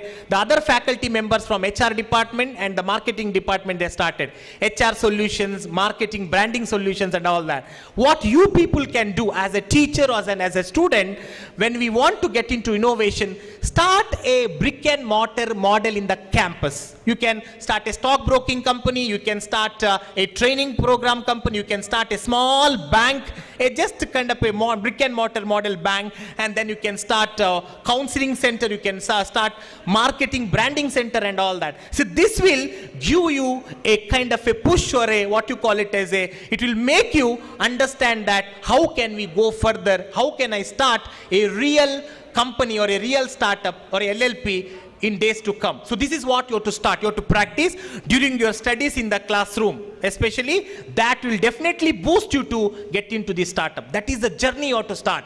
See, you may get lot of challenges. You may have infrastructural challenges. You may get financial challenges. But let us not go for registration.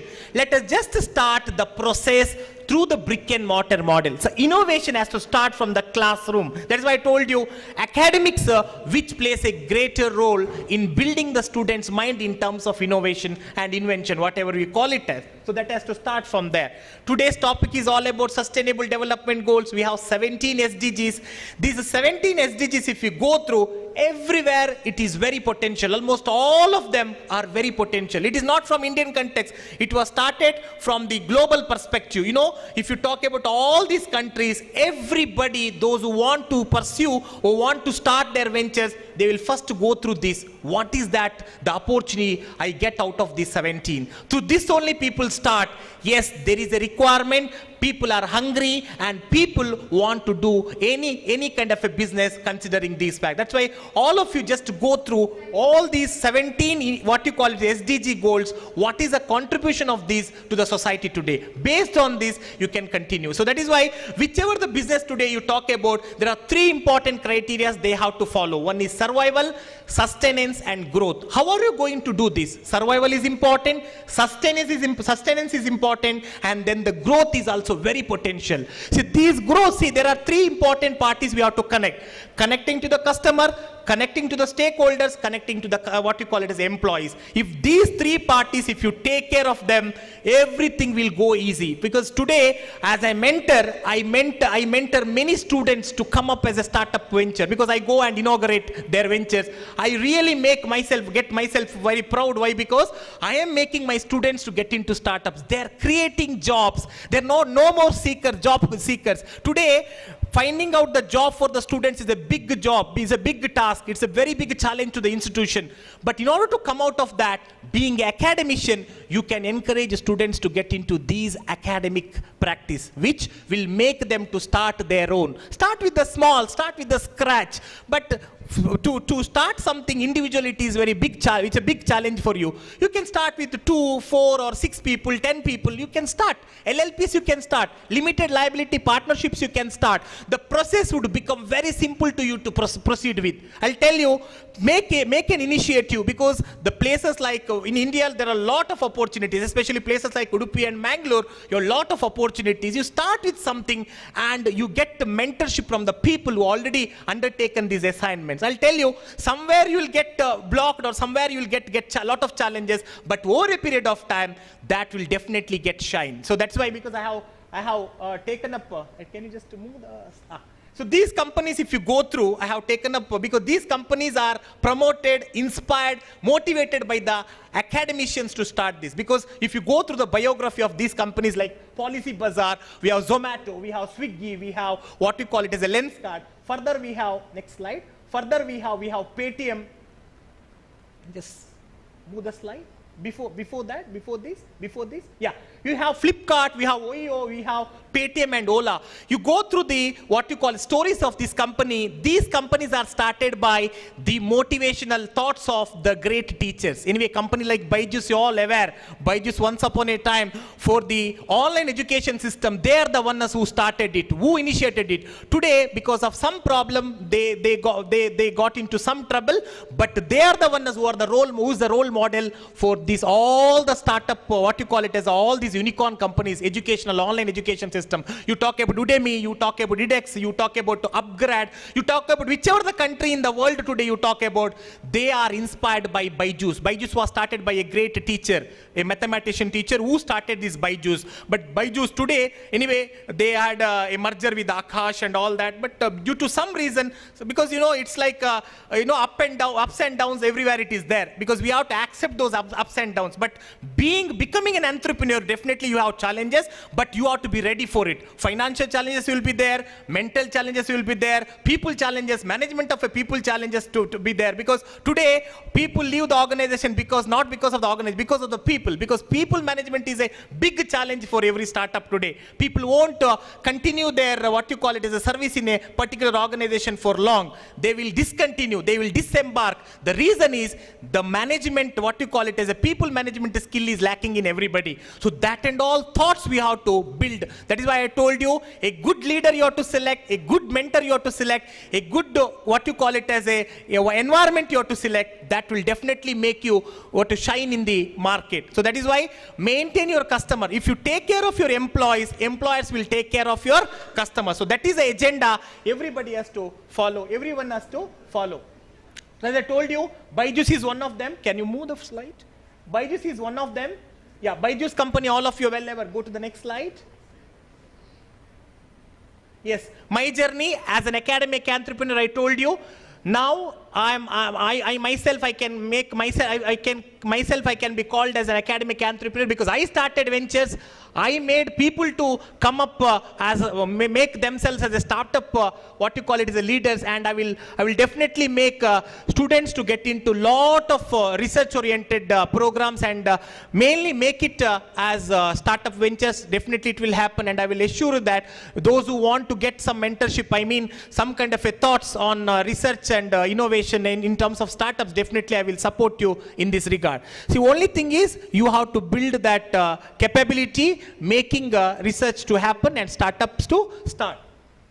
So these are the agencies anyway, you know that. Small funds you can start in Karnataka. There is a KCS funds are available. Karnataka state, what you call it, is a fundings are available. Then we have Startup Karnataka is there. If you go to Hyderabad, K12 is there. K12 is, they have branch in Mangalore. Come up with some kind of a project and just present to them. Definitely, you may get lost. 1 or 2, 3 attempts you'll get lost. But over a period of time, you'll get a confidence and your project will get selected. See, AICT funds are available, ICSSR funds are available, even Niti Aayog things, a lot of projects are coming up. Just you have to upload whatever the thoughts you have, whatever the imaginations, whatever the ideas you have, you just upload those ideas. One or the, definitely people will get back to you and your research will be accepted in the future days. So that is what you have to take care of it. So with this, I have, because Madam has given me only 30 minutes of time to speak. So if at all you have any questions, you can talk to me, and this is my contact details for you in case you want to know more about all these experiences, whatever I had undergone. So you can always, initiate, and definitely you can be successful in your life. Thank you very much. Thank you.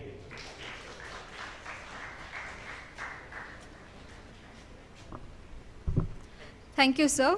To conclude our keynote session on sustainable innovation with effective academic practices, I invite Dr. Ramakrishna Bandaru to deliver his final remarks.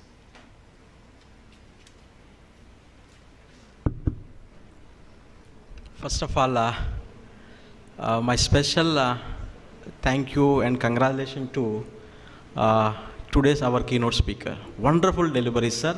Thank you very much. Excellent presentation you have presented before the audience. Yeah, whatever sir said, it's absolutely correct. The innovation used to start at the classroom level only among the students. So being a teacher, what we need to do? So before going to give my conclusions, I would like to present one of the examples what I did while I am working with the KIT University Bhubaneswar. So I am a marketing teacher there. Some of the students have come, sir, how do we do the business? They asked me. I said that instead of how do we do the business, I will give one important idea, one of the ideas, just to follow that idea. I said, sir, tell me, sir, we are newly joined faculty, about 15 members are there. So we are from different parts of the country, and we are not able to eat the Odisha food because there is a big rice. That means whatever the here rice, that is big rice. That is very difficult. So why can't you provide usna rice or usna rice? Yeah. Why can't you provide the lunch to us? It's a kind of good idea. It's on a cost basis. Why can't you provide? So his name is Manoj Tiwari, I think. He's from Kolkata. Yeah, he has inspired and he has started. The next day itself, he came with some ideas like whatever sir said, that project. That is what we can call as a project. Some ideas, sir. This is the menu. This is what we are going to. And he approached all 15 new faculty members. We are agreed to offer the lunch from them. So after 2 days, they come with a good lunch. So for first 1 week, the lunch is offered by the commerce faculty, and after 1 month the lunch is offered by even engineering faculties also. So still they are continuing with that business, the students, 4 or 5 students. Now all together, 4 or 5 students together, they are doing such a kind of business. So that is the innovation. So that is enriching the skills, entrepreneurial skills among the students. The sir has pointed out that instead of waiting for the employment opportunities, why can't you provide the employment opportunity to some others? Like, why can't you become the entrepreneurs? So my dear students, these are all very, very important points that being a student, you have to learn at these particular levels. And also sir has pointed out that, different startups. So being a teacher, it's our responsibility to teach you what are the different kind of environments in this particular business. What are the benefits and what kind of offers, what kind of schemes, what kind of subsidies. So if we provide this type of information to the students at this classroom level, definitely they would understand and they would become the entrepreneurs, and definitely they would create a kind of jobs. And most important, my dear students, apart from all these things, first it is your duty that you have to decide what I want to become. what is, me after 5 years. For example, degree first year you join now. So after 5 years, where I want to, what is my position? So that you have to think and you have to be analyzed. So everybody have their unique, characteristics, unique talents. So you please bring out that. And if you want interest, if you want to go for civil service, you try for that. Or if you want to go for entrepreneurship, you try for that. So first of all this, like whatever earlier professor said, that artificial intelligence, even it is a bench car worth of 10 crores, it must be driven by the human being only. Am I correct or not?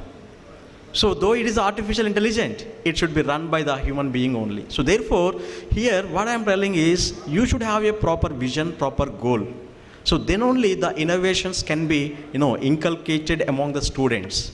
So as per the vision, as per the goal, as per your, future thoughts, so the student, the teacher can inculcate different kind of information to the, among the minds of the students. So then automatically the students can achieve their things, and this is the way of, converting the system, that means the classroom system, into the innovation. So anyhow, the wonderful deliveries given by the, our keynote speaker. So first of all, I'm really thankful for that. Whatever the deliveries he has given, the stock market information and also the other information, so it is really inspiring, sir. So I'm really thankful to you on behalf of the students and also the participants. Thank you very much.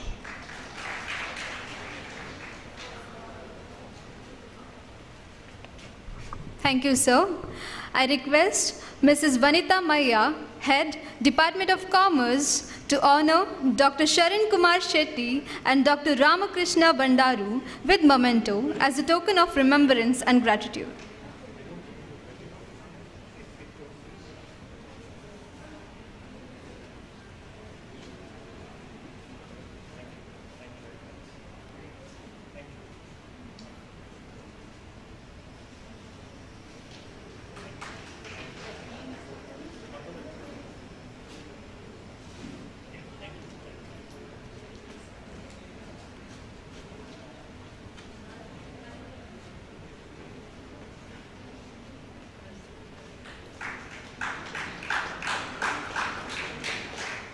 Thank you, ma'am.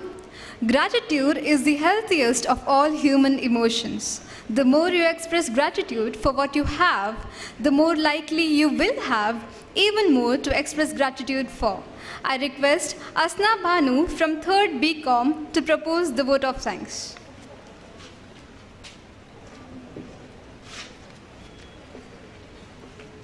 Good morning, everyone. As we drew our session to a close, it is my honor and privilege to extend a heartfelt vote of thanks to those who have made this session a resounding success. It has been such an honor to be a part of this wonderful session. On behalf of the institution, I would like to extend my heartfelt gratitude to our distinguished resource person, Dr. Sharan Kumar Shetty, for that enlightening and thought-provoking keynote address.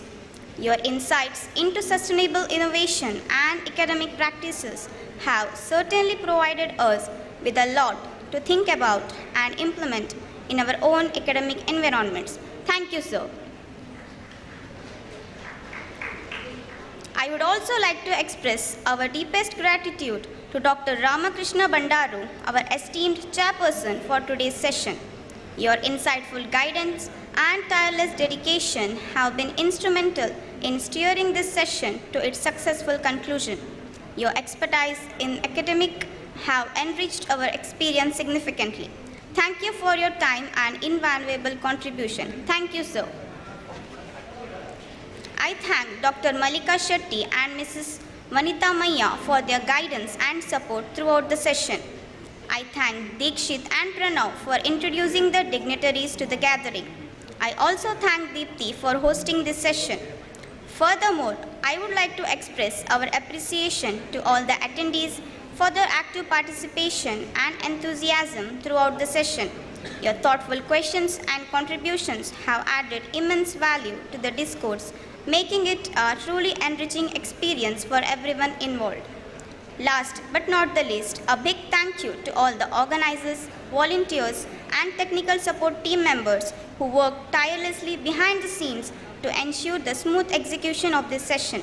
In closing, let us carry forward the knowledge and inspiration gained today as we continue on our respective journeys. Thank you, one and all.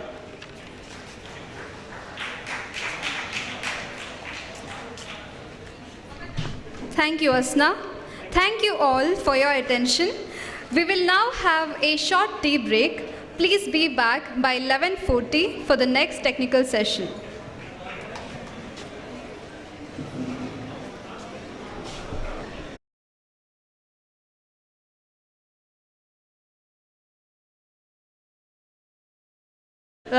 The laptop is there outside.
everyone. On behalf of our institution, it gives me immense pleasure to welcome you all to the first technical session. The theme for this session is Sustainable Banking Practice, a topic that is incredibly relevant and crucial in today's fast-changing academic landscape.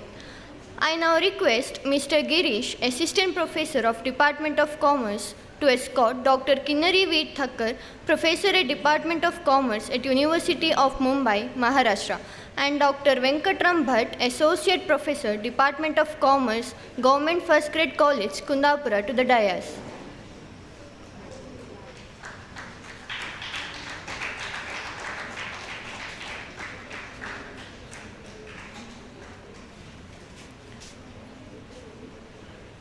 Now I call upon Ashlita from 3rd BCom to welcome the dignitaries and introduce the guests to the gathering.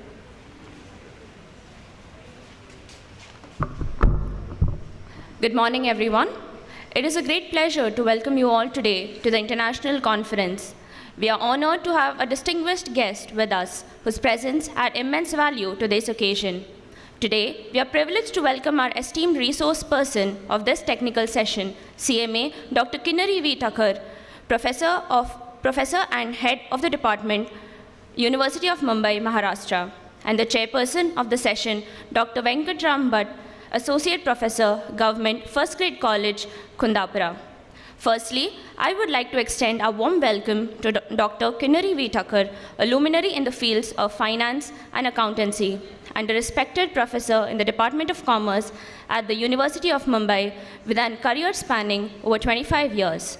Dr. Thakkar has significantly contributed to academic and the professional world. Dr. Thakkar holds an impressive array of academic credentials, including a PhD, an MBA with specialization of finance, qualifications of CMA and CS, and an MCom where she graduated as a gold medalist from the University of Mumbai. Her rigorous academic background lays the foundation for her expertise and achievements in her chosen field. Her academic journey has been marked by extensive teaching and leadership roles. Dr. Thakkar has over 2.5 decades of teaching experience, primarily focusing on finance and accountancy. She previously served as a principal of SIES College of Commerce and Economics in Mumbai, and has shared her knowledge as a guest faculty at undergraduate college affiliated with Tribhuvan University, Nepal. Her dedication to teaching is reflected in her numerous accolades and awards. Dr. Thakkar's experience in teaching has been recognized through multiple prestigious awards. Dr. Thakkar's contribution to research and innovation are evidenced by her successful publication and granting of 5 patents with 2 more in progress. She has co-authored 6 books on accountancy and finance and played a pivotal role in organizing numerous academic events, including international conferences, faculty development programs, webinars, workshops, and capacity building programs. She has also contributed to the development of educational materials for NCERT as a member of Working Group Committee. A sought-after speaker and resource person, Dr. Thakkar has chaired over 50 conferences and seminars and contributed to 230 workshops and conferences. Her editorial acumen is recognized through her membership in the editorial boards of 10 reputed journals, and her role as a reviewer task panel member of the Intellect-Based International Consortium in the USA. Dr. Thakkar has an extensive publication record with 55 research papers in esteemed international and national journals, including those listed in Web of Science and UGC CARE. She has presented papers at 74 international and national conferences and seminars. Today, Dr. Kinnari will be sharing insights on sustainable banking practice. We look forward to her valuable perspectives and hope to engage in a stimulating and enriching session. Thank you, Dr. Thakkar, for being with us today. We are eager to learn from your expertise and experiences. I would request Ms. Mamata, Faculty of Department of Commerce, to florally welcome our resource person, Dr. Kinnari Thakkar.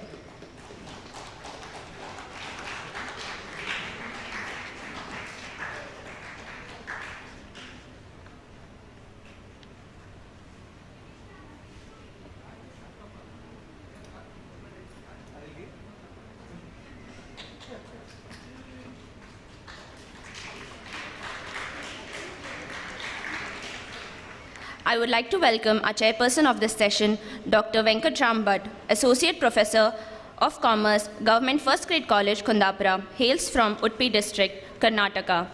He joined SDM College, Hujre, and stayed at the well-known Siddhavana Gurukula to complete his graduation in commerce. He received his MCom degree from Mangalore University. He started his career as a lecturer in commerce at Bandarkars College, Kundapura in 2001. Then he joined Global Leader in the Financial News and Services, Thomson Reuters Corporation in 2006, and worked there as Senior Specialist in Finance. Later, in 2009, he joined the Department of Collegiate Education as an Assistant Professor of Commerce and worked at Government College, Shankar Narayana for 8 years. Since 2017, he has been working at SKVMS, Government First Grade College, Kundapura. He also served as visiting faculty at Don Bosco Engineering College, Bangalore. He was awarded PhD from Kuempu University. He has presented research papers at various conferences and published articles in index journals. He has been invited as a resource person at various state and national level academic events. He has also organized state and national level seminars. He is a member of Board of Examiners of Mangalore University.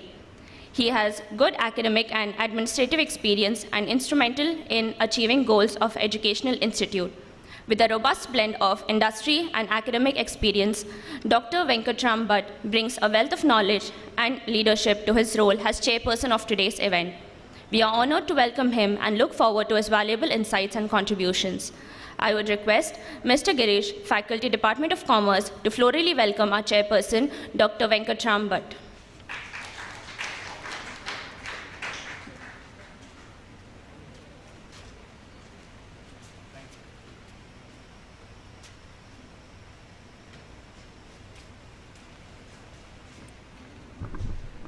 Thank you, Ashlita. A man is great as the truth he speaks, as great as the help he gives, as great as the destiny he seeks, as great as the life he lives. We are honored to have one such personality with us today. May I now request Session Chairman Dr. Venkatram Bhatt to start the proceedings of first technical session.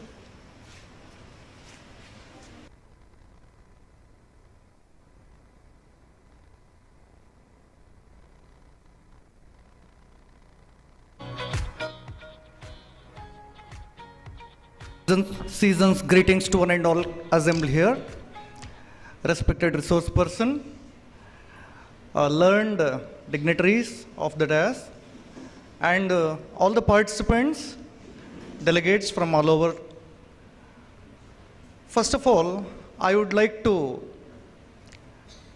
mention with the highest pride the fact that 75 years ago, some person has started an institution like this.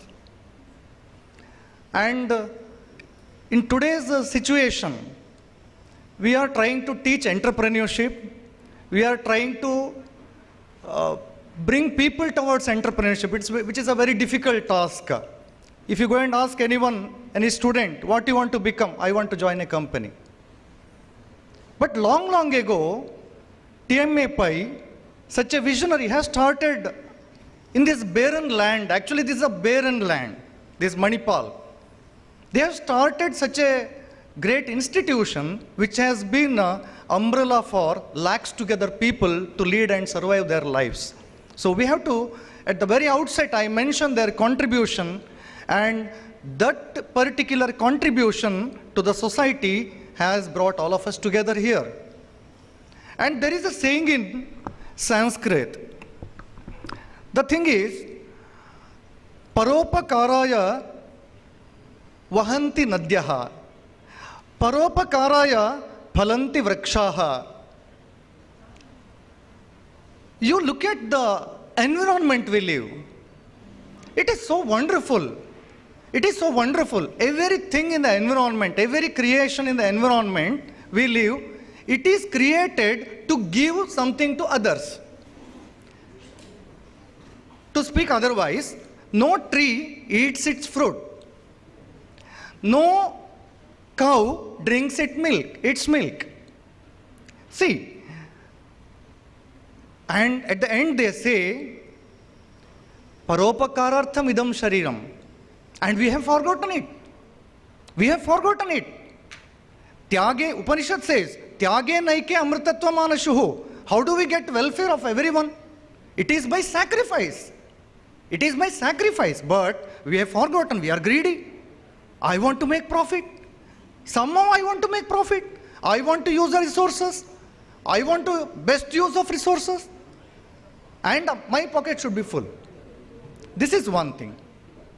On the other hand, Akashat patitam toyam yatha gacchati sagaram. So, 70% of the earthen bodies is water. I mean, our body is also filled with water, 70%. So, from where the water comes, from where the water goes, there is a circle. There is a circle. If this circle is broken, where is life? And somebody was estimating, I believe, like this year it was 40 degree, next year it will be 42 degree, and after 10 years, half of the population will go. And at this juncture, and right time, right juncture I call it, we have to seriously worry about sustainability. Live and let live. Every part of the creation of the world is contributing to the other person, other creation, and what human beings are doing. So now we have to create a system. We have created so many things. Somebody was speaking like it is so speedier now. To invent a telephone, to invent a mobile, it took 75, 60 years. And from a handset, I mean, what is that? Earlier handset mobile to an Android phone, it took 10 years. Now every day we are inventing new things. It is speedier. But what is the thing? We are thinking about environment. So I was giving the lineage of water and how this water flows in a river, which is controlled by the banks. Banks of the river control the water flow. Same way, the finances should flow to the businesses which should be controlled by the banks. In such a way that the sources of funds for the banks and uses of funds by the banks should be having a greater greater set of values which will give importance to the environmental protection.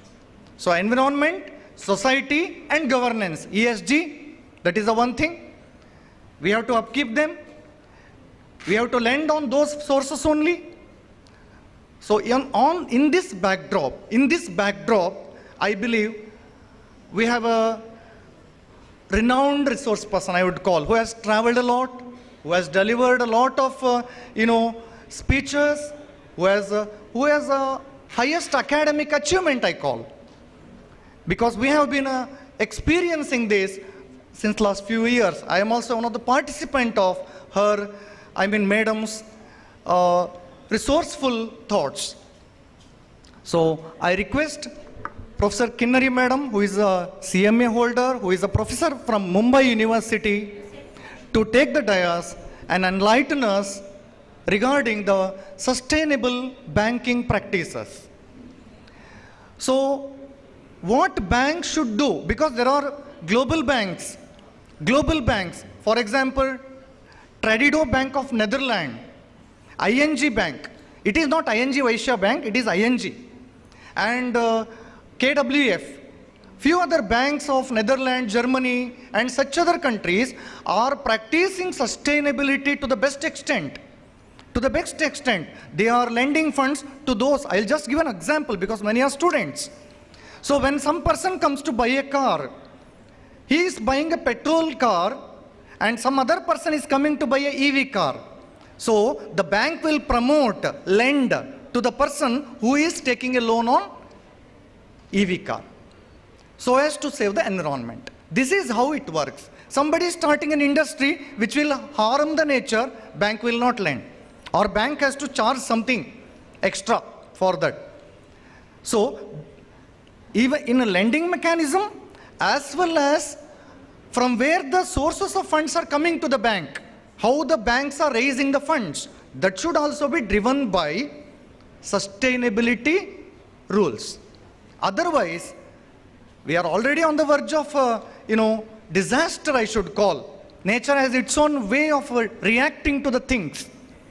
So, with these words, I would like to request again CMA Professor Kinnari Thakkar Madam, who has been kind enough to come over, fly from Mumbai, amidst her, schedules, right? So, welcome you, Madam. Please take the session and enlighten us regarding sustainable banking practices. Welcome to Udupi, that's also there.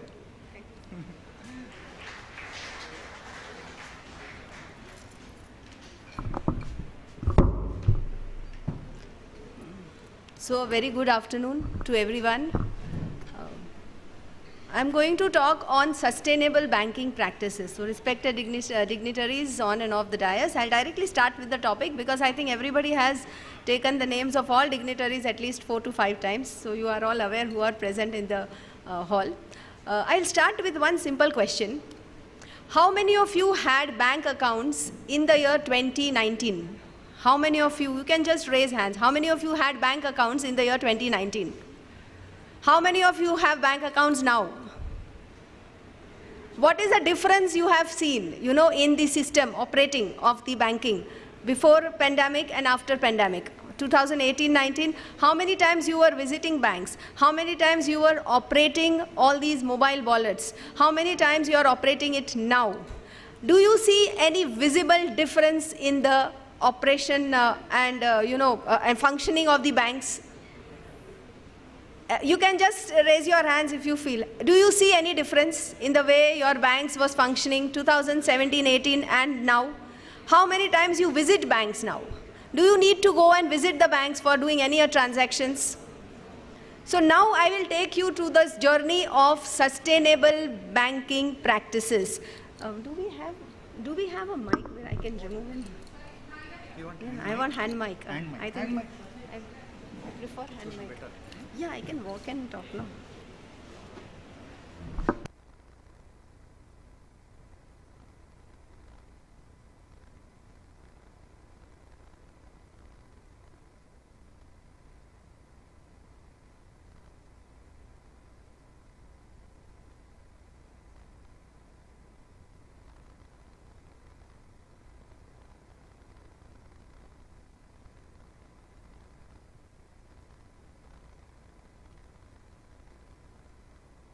That the world is reaching the tipping point beyond which climate change may become irreversible. If this happens, we risk a healthy and a sustainable planet the whole of humanity stands to lose. So this all actually applies to us. We are a generation ahead of you. So we have to take care of you. And that is what we are trying to come out and that's what our intention is. We are trying to bring out sustainability in practically every aspect and every process of the entire functioning. I think one professor pointed out that sustainability and growth cannot go hand in hand. But we are all, sir also spoke about innovation, inventions. So what we have to do, we have to do this. We have to assure that the sustainability and growth is hand in hand. And that's how we can do it, bringing more innovations, finding out the ways in which how your own growth becomes sustainable. So we need to adopt banking practices where we ensure that our climate, our environment is protected. So this 15 to 20 minutes which I am going to explain you about sustainable banking practices is actually and exactly focused on this point where how do we go about this? When we say banking practices sustainable, what is exactly expected by the stakeholders and by the environment specialists that the environment is protected at the same time, co-commitmentally, at the same time, banking services and banking services also, they witness a level growth. So this is the balance which we are trying to create, and that is where all innovation and invention all stands apart to ensure the sustainability. So I have certain figures also, practical data of how and what banking practices we need to adopt, and what is the roadmap ahead for bringing sustainability into the banking sector. So there is a survey. I think we have to make it, this pointer. The pointer is not working. Okay, it's working. Yeah, okay. So there is a global risk perception survey which says that the cascading effects of extreme weather events will have an adverse effect on crop patterns and on urban disaster management. So climate change is being recognized globally as a source of financial risk for banks.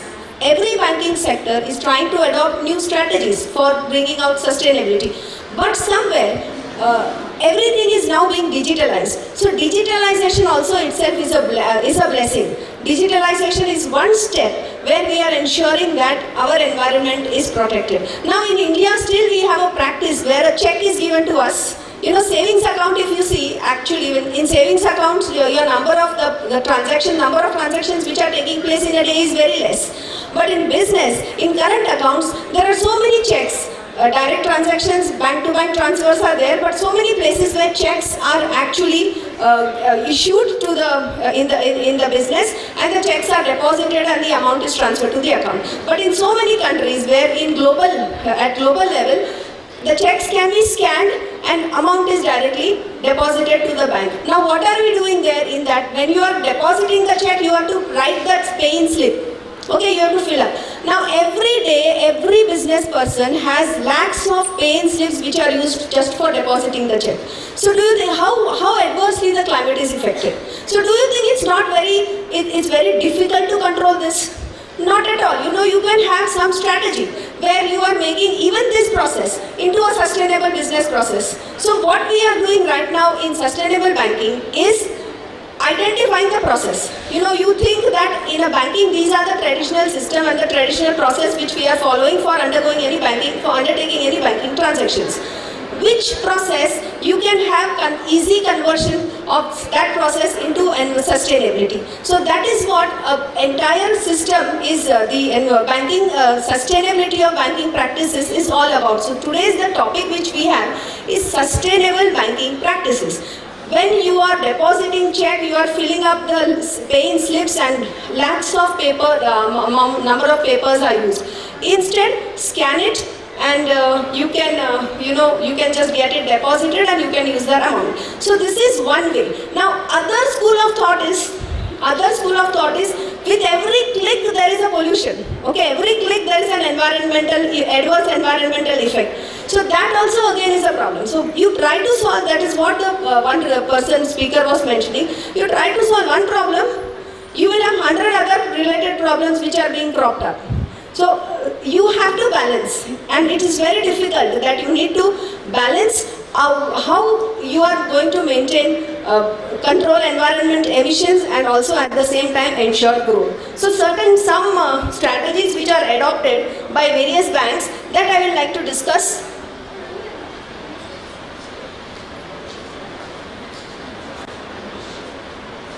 So sustainable trade finance, how did this emerge? What is the emergence, how the emergence of sustainable trade finance happened? So sir talked about the 17 indicators about the ESG, environmental, social and governance. It is analysis of ethical impact and sustainability.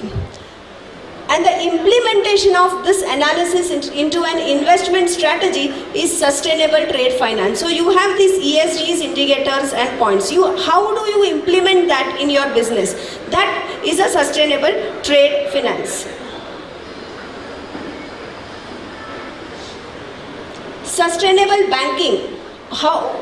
what is the actual understanding, meaning of sustainable banking? So it aims to minimize the environmental impact and promote social responsibility. If so, you can see the building here. There is no space to now grow plants and trees. So how that innovation of growing and making your environment clean and green, this is how, is one building which was made to ensure that since there is a lack of space and every space is organized, is used for the official premises and building high rises, this is how you are trying to maintain greenery.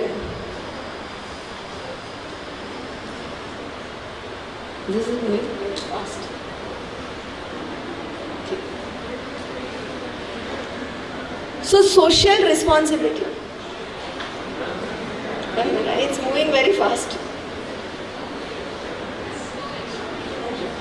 So environmental impact. Also, the previous speaker mentioned that there are carbon emissions and we need to ensure that the impact of the environment, especially which is adversely affecting the climate, that we have to control. So basically sustainable banking is all about to ensure that there is, the bank will play a crucial role in reducing the carbon emissions and promoting renewable energy projects. So what will be the responsibility of the banks? The banks will prioritize community development and support socially responsible initiatives, and they actively engage in financial inclusion and support disadvantaged communities. Now all this is just an explanation. I'll explain it to you in a better way when I'll give you figures of how banking was conducted early and how banking can propose the value propositions of banking which will lead to reduction in the adverse effect of the environment. So green financing, it provides loans and investments for environmental friendly projects such as renewable energy, energy sufficiency and sustainable infrastructure. Now here the entire electricity we have, how many consumption, you see the consumptions which is there in the hall, electricity consumptions. Now if you replace this with solar panels.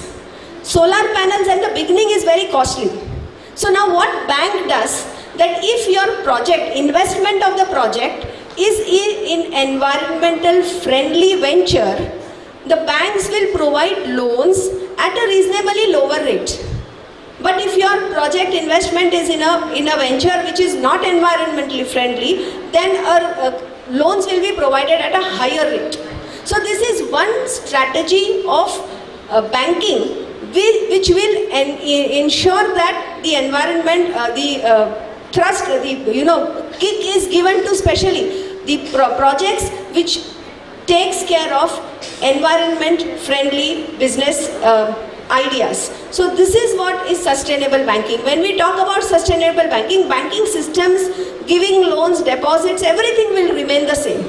But what they will do, they will identify, the bankers will identify which project should be given more priority and which project will be charged a high rate of return. So that we ensure that everybody who undertakes a venture are going for venture which has sustainable and less impact on the environment. So basically you are understanding green finance. Green finance means providing finance to those projects where which is supporting environment friendly idea. That projects you are going to provide finance. This is about the sustainability. Ethical investments. Sir was telling in Sanskrit there are so many phrases he mentioned, and again he was specifying about ethical. Where is our ethics now? What we were there decades back and what are we now? So we actually obviously witness a dilution in our ethical standards. So we need to remind our own self first. I think the program started with the song where दूसरों की जय से पहले खुद को जय करो. We need to think, introspect our own self, that are we doing something better for the environment? How many of you ensure that you are not wasting water. That is your first step. See, you are at present as a student, you cannot do big things for the environment. But small steps you can do for the environment. So same thing now at individual level, institutional level, corporate level and business level. Everybody, if they start taking steps, our generation will ensure that your generation will not have problems and related to this extreme weather conditions and landslides and all these other issues which we have seen, which we have witnessed of late in number of years. So basically our purpose should be ethical investments, sustainable investments as well as ethical investments. Now, which institutions are over the year, what was the progress of investments? It is not a very old concept, you know. Everybody wants business and everybody wants profit. Whoever is in a business, they want profit and they want it at all cost. So our purpose as a business or a corporate or as an individual or institutional responsibility is to ensure the protection of the environment. So in earlier years, that concept was not ingrained in our mind, but now we have inculcated the habit slowly and gradually. Now you see at so many in our state in Maharashtra, we have compulsory dry waste and wet waste segregation. I don't know whether here, I have just seen plastic waste bins were kept in the guest house where I have seen, but I don't know the dry waste and wet waste segregation, but we have compulsory or we have huge fines, say around 500 rupees fine for a day where our waste is not segregated. That they have started at a society level. So this is what is the demand, you know, is the need of the hour. So in the same way, we have to ensure that from the year in which it started till now, what is the growth and how well people are adopting to these practices. Institutions have adopted. From 2019, they have approximately 63% adoption. 2020, they have increased to approximately 65, and 21, approximately 70% of the institutions are adopting to these. These institutions are banking institutions. Banking institutions are adopting to the ESG practices. So you can see the visible growth in 2021. 19 to 21 you have seen. This is what lessons we have learned from the pandemic. Everybody was, you know, affected. In some or the other way, everybody was affected from pandemic. And now we have realized that we have to take care of the nature and we have to take our own steps to ensure that the nature is protected and the generations are also protected. So this is the graphical presentation, but fund selectors, not only in institutions, but the fund selectors, you know, the fund managers. If you are a commerce or a finance or a management student, you all know that there are fund managers and the consultants, they are freelancers who are giving investments related advices. So the fund selectors also, they have also changed. They have also progressed in the direction. That is from 65% now they have crossed, they have actually surpassed the percentage of institutions. So this is the visible growth in adoption of these practices in the banking sector. So there was a very detailed in-depth study which was included for 2,000 corporates. 2,000 corporate persons were interviewed and they were asked that if ESG practices are integrated or embedded in your business decisions, do they have any adverse impact on the profit? So this was the result. 63% out of 2,000 and 2,000 across the globe, which is a huge number. 2,000 not small business, medium and big business house and corporates were doing this study about integration and embedding the ESG parameters in the conducting of business. 63% said that it does not affect the profit. So if you become sustainable, your company's reputation and goodwill, more likely that your company's reputation and goodwill will spread. You will spread across that, across the good strategy, and maybe your profit level will rise. Earlier the thought process was different. Earlier the thought process was, if you integrate all that, then we are going to sacrifice on the profit. But that was not right. This was an extensive study which proved that only 8% had that negative findings, that it will adversely impact the profit. So out of 2000, so you can see how we are now adopting. We are all embracing the adoption of ESG's practices in our life. And these are related to big corporate houses and institutions. So this is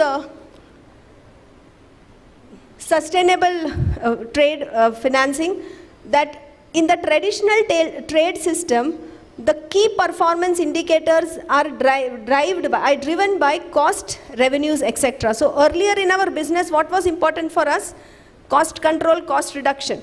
In cost accountancy, when we studied, say 30 years back, cost control and cost reduction was the main, and profit making was the three prime key performance indicators which were actually taught in our curriculum. But now, environment, integration, embedding environment and ESG practices.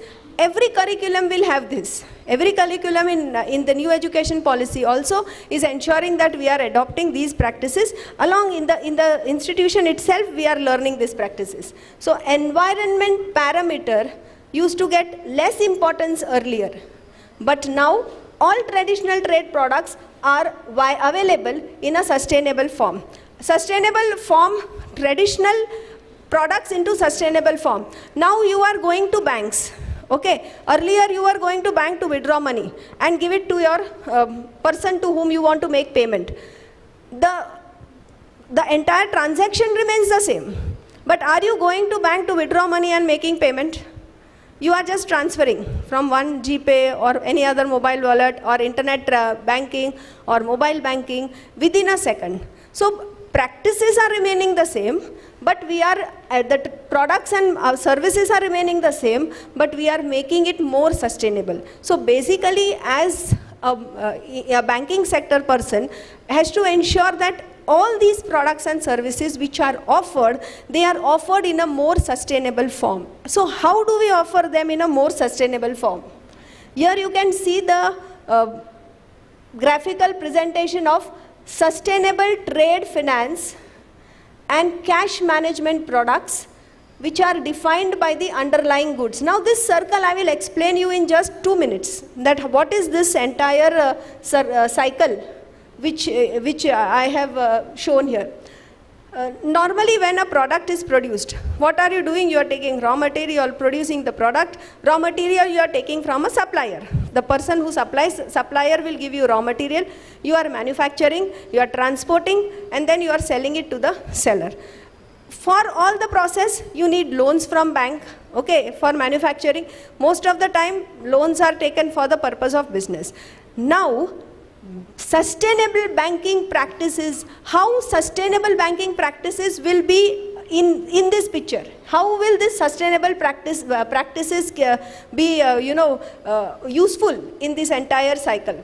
Sustainable banking practices will ensure that the borrower, the supplier from whom you are buying raw material, the supplier from whom you are buying raw material, individual supplier's account is maintained. It is not difficult. 10-15 years back, everybody felt that Aadhaar number is very difficult. Do you feel now that maintaining Aadhaar record of all Indian population is difficult? Everybody, how many of you do not have Aadhaar number? How many of you do not have Aadhaar card? How many of you do not have PAN number? Okay, all business houses have GST number. In the same way, they can take their number, which is which will give their sustainability rating. We have a rating, individuals have the rating from various agencies so that you get loans at a different rate. So exactly like this, there is something which is called as sustainability rating.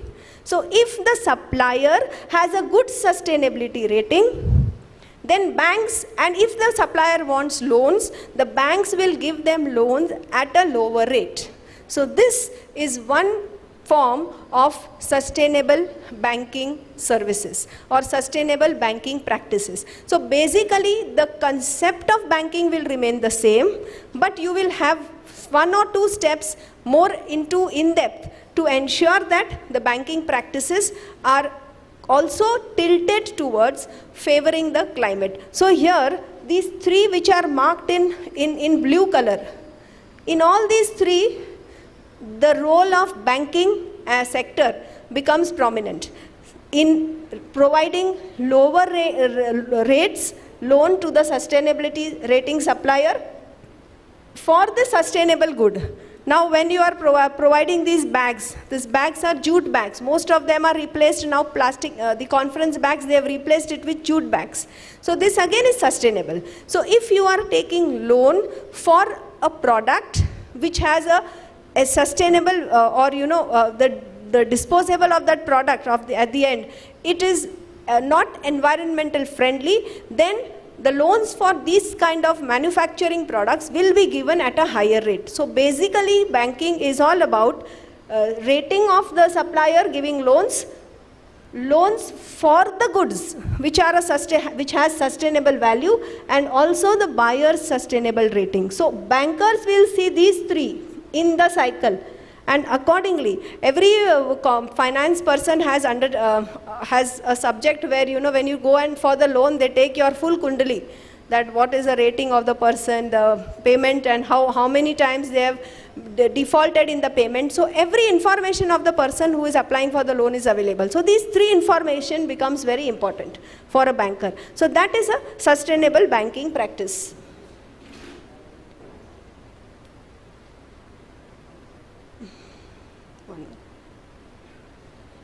Okay. So sustainable global transaction banking has two different parameters.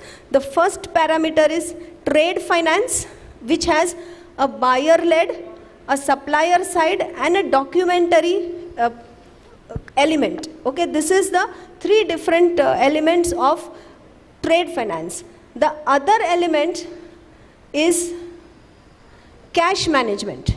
In cash management, you have commercial cards, deposits, and liquidity. Now, how the sustainable banking will function in all of these? In trade finance, what are you going to do? The bank could offer dynamic discounting. That is what I told you. Buyer-led means there is a dynamic discounting. The discount rate and the loan rate is not fixed. It is dynamic. Which is based on what? Which is based on the sustainability rating of the buyer. So if the sustainability rating is higher, then they will get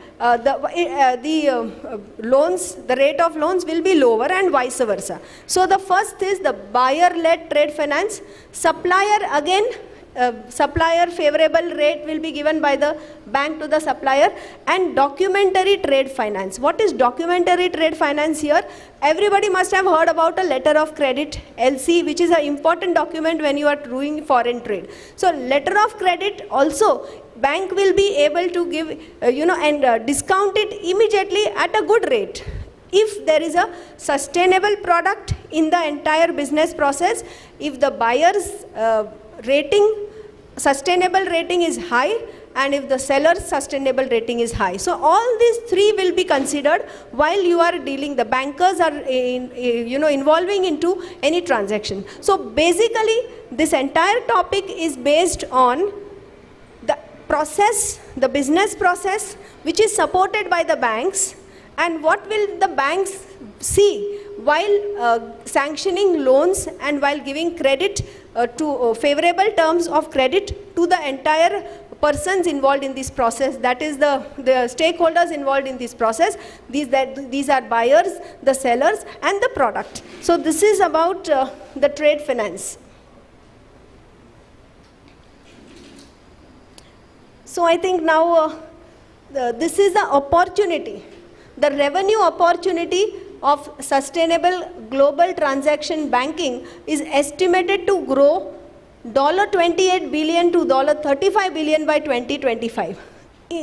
individual study has been taken place where individual growth is studied, actually estimated, that buyer-led and supplier-led trade finance will witness 18 to 22%.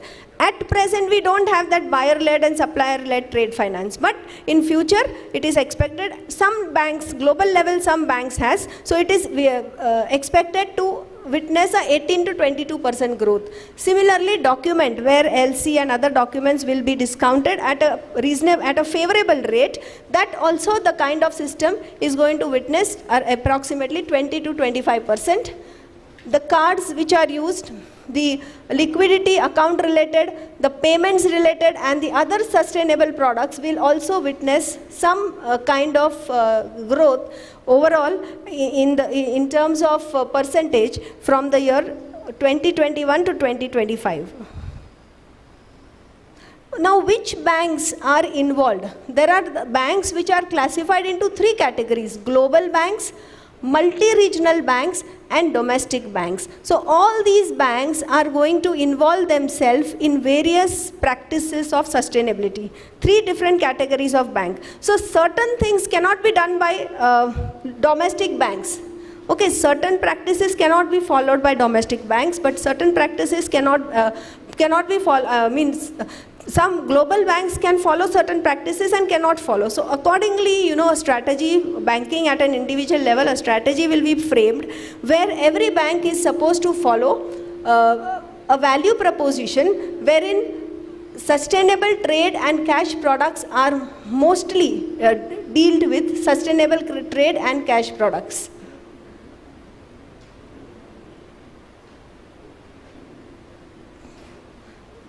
And everybody in the supply chain, sustainable supply chain ecosystem, everybody in the supply chain will ensure that product, services, everything which is provided is environmental friendly, and it ensures that the parties which are connected, attached to them, also has a sustainable rating. So basically what is sustainable banking practices is to create a sustainable rating of the buyers and the sellers and improve or promote the sale, that is a production and sale of sustainable products. So the banker's role will be related to, will be restricted to providing loans at a favorable terms to all these stakeholders which are involved in this cycle of manufacturing, production and selling. So this is in short, just in brief, that what is the sustainable banking practices. So thank you very much for the opportunity, and I hope that at least some information about sustainable banking practices you have understood from all the presentation which we had in the last 5 minutes.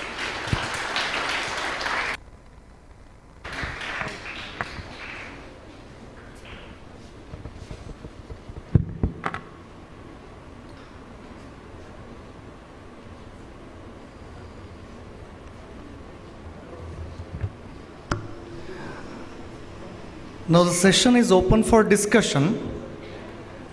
Anyone has a query or a question? So the thought process was like this, the flow of funds control the whole economic system. So the flow of funds from and to banks should be monitored, keeping in view the sustainability goals. That was the thing which Madam has explained, and various practices like paperless banking. I would share my experience long back. When I was working for a corporate, I had my account with the Citibank, a foreign bank in MG Road, Bangalore. And without knowing the fact that a visitor to the bank is charged, I was not knowing that. One Sunday I visited the bank, and I was just coming out of the bank. There was that old kind of mobile. I got a message, ₹50 charged for visiting the bank. It was 2008, and now the picture is different. Even paperless banking, as Madam was explaining, is one of the sustainability practices at the application level, customer level. But when it comes to the lending practices, lending practices. Who is starting the industry? Some big businessman is starting an industry. I mean, he is looking for 1,000 crore loan. So, at that point, the banker should inquire, what are you going to do? How you are going to safeguard the environment? What is your rules? What you have framed? What rules you have framed to protect the environment? This should be inquired by the bank. Then only, on condition, the bank should grant the funds. Then, the flow of funds to the industry will be controlled in such a way that indirectly, the businessman will use the funds indirectly, I mean directly, for the control of the environment. I mean for the protection of the environment. On the other hand, see, many people have, many have so much funds, high net worth individuals. Somebody has so much money, he wants to deposit in the bank. Because for some investment purposes, he wants to invest money in the banks. At that point also, the flow of funds to the bank, at that point also, the bank should inquire, where did you get the money? Or what is your expectation? So everybody has an expectation. When I keep the money in the bank, I have an expectation. When I go to the bank to get the funds, I have an expectation. So these expectations of the from the side of fund flow from and to the banks should be monitored by the banks so that the system issues are well addressed. What is a system issue? There is some manufacturer who is throwing the waste to the river. Let us say river. Such person should be controlled by the bank. That is what is our expectation, and this session has been planned because it may be academics, it may be industry. Wherever you go, flow of funds is a key success factor in the economic system. So, which is controlled by the financial institutions like banks. So, with this purpose, Madam Dr. Mallika Shetty has organized this kind of an event where deliberations have been on since morning, and I was admired to watch the welcome dances, which was so wonderful, and which was a creative presentation. Actually, normally conferences would start with the deliberations, but this conference organized by MGM College is so special in that particular respect, and I request all the participants, especially students, there is a saying like, how did the world start? It started with the word. How do our world starts? How do our life, the world, because our life is what we listen first, what we have as thought here, that is our world. So I request all of you to listen to the speakers and make your world more creative.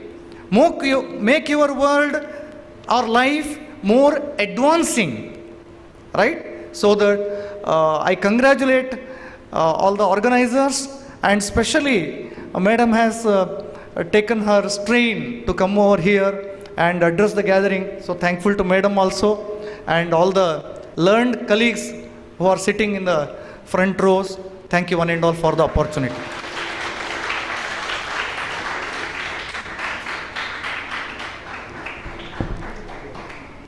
Thank you, Dr. Kinnari V. Thakkar, for your wonderful session, and thank you, Dr. Venkatram Bhatt, for concluding the proceedings. Gratitude is the healthiest of all human emotions. The more you express gratitude for what you have, the more likely you will have even more to express gratitude for.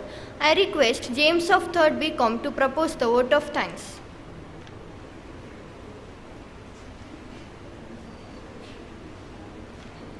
Good afternoon, everyone. As we draw our session to a close, it is my honor and privilege to extend a heartfelt vote of thanks to those who have made this event a resounding success. We are immensely grateful to our distinguished resource person, CMA Dr. Kinnari V. Thakkar, for sharing their profound knowledge and expertise. Your enlightening presentation on sustainable banking practice has provided us with a deeper understanding and has sparked thoughtful discussions among us. Your willingness to share your experience and insights is greatly appreciated, and we are truly fortunate to have benefited from your wisdom. I request Mr. Girish, Faculty Department of Commerce, to present a small token of appreciation to Dr. Kinnari Thakkar. Please accept this memento as a token of our deep appreciation for your insightful presentation and the knowledge you have imparted to us.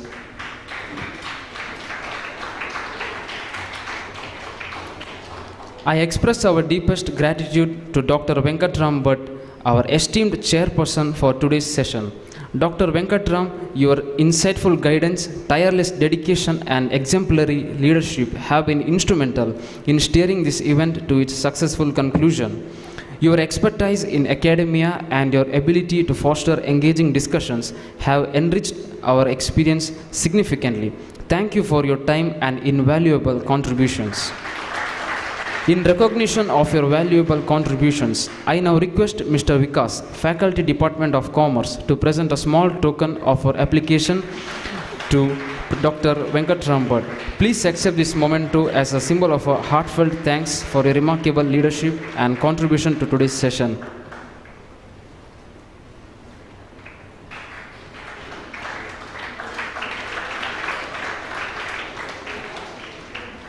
Lastly, I extend my thanks to everyone present here, including our organizing committee, volunteers and participants, for your enthusiastic involvement and support. Your presence has been integral to the success of this event. Thank you all once again, and we look forward to your continued support and participation in our future endeavors.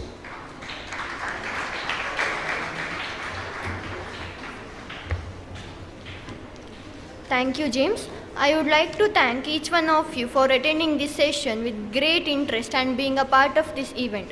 I now request everyone to kindly proceed to Geetanjali for lunch. Thank you.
In connection with Amrita Mahotsav program of the MGM College, Department of Commerce hosts a two-day international conference on the theme Sustainable Global Business Development. I wish the seminar a grand success. Thank you, one and all.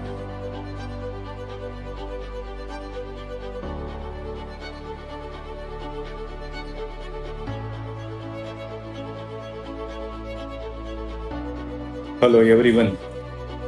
I am delighted to know that the Department of Commerce, MGM College, Udupi, will be organizing a two-day international conference on sustainable global business development, breaking barriers and empowering change on 13th and 14th June 2024.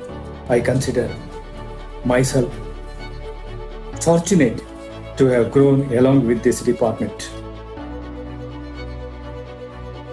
I am pleased to see this legacy continues under the leadership of Sri Satish Bhai, the President of the Trust, Dr. H.S. Ballard, the President of the Academy of General Education, Manipur, C.A. Varadaraya Pai, the Secretary of Academy of General Education, Professor Karant, the Principal of MGM College, Udupi.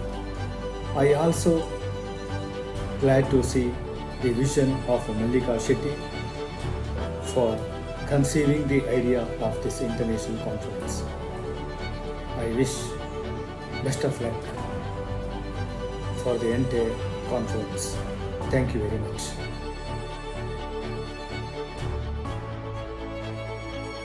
Hello everyone, this is Suresh, Senior Faculty Member from Government Degree College, Kukatpalli, Hyderabad. I am very eagerly waiting to see you all on 13 June at an international seminar hosted by Department of Commerce, MGM College, Udupi. My special congratulations to MGM College for successfully completing the academic journey of 75 years and unveiling their Platinum Jubilee celebrations. Hello all, good day to esteemed guests, distinguished speakers and fellow attendees. My name is Srinidhi Vasan, currently a student at Hull International Business School. I am honored to send my best wishes for the International Conference on Sustainable Global Business Development.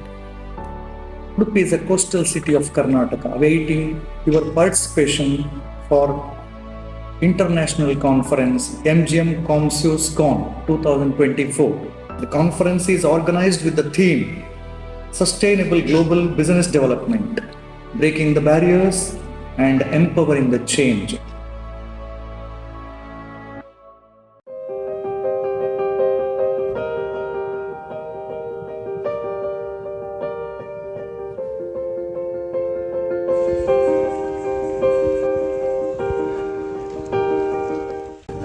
Good morning to all the participants and delegates and the coordinators of this international seminar. Please actively participate and take the benefit of this international seminar, and I thank and congratulate my staff members in advance. They strive hard for the success of this international seminar.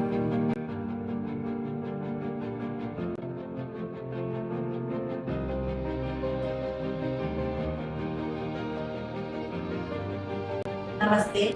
The Department of Commerce is organizing the two-day international conference.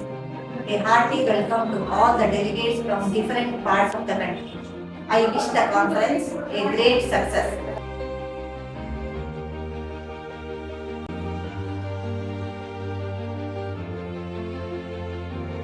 Thanks to all, MGM College Udupi, the Department of Commerce, is organizing 2 days international conference on sustainable global business development, breaking barriers and empowering change on 13th and 14th June 2024.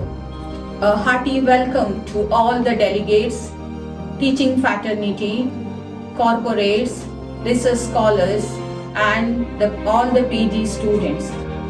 Department of Commerce is highly expecting and extending a warm welcome to all of you to this 2 days international conference.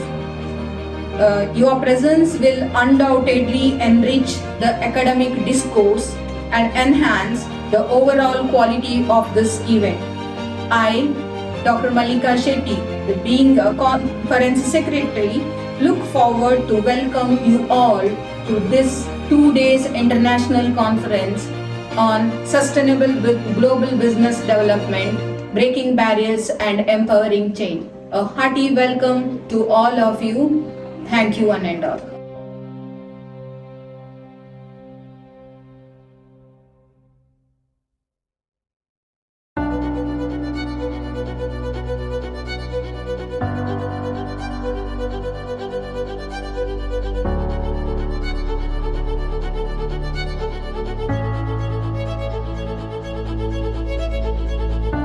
in connection with Amrita Mahotsav program of the MGM College, Department of Commerce hosts a two-day international conference on the theme Sustainable Global Business Development. I wish the seminar a grand success. Thank you, one and all.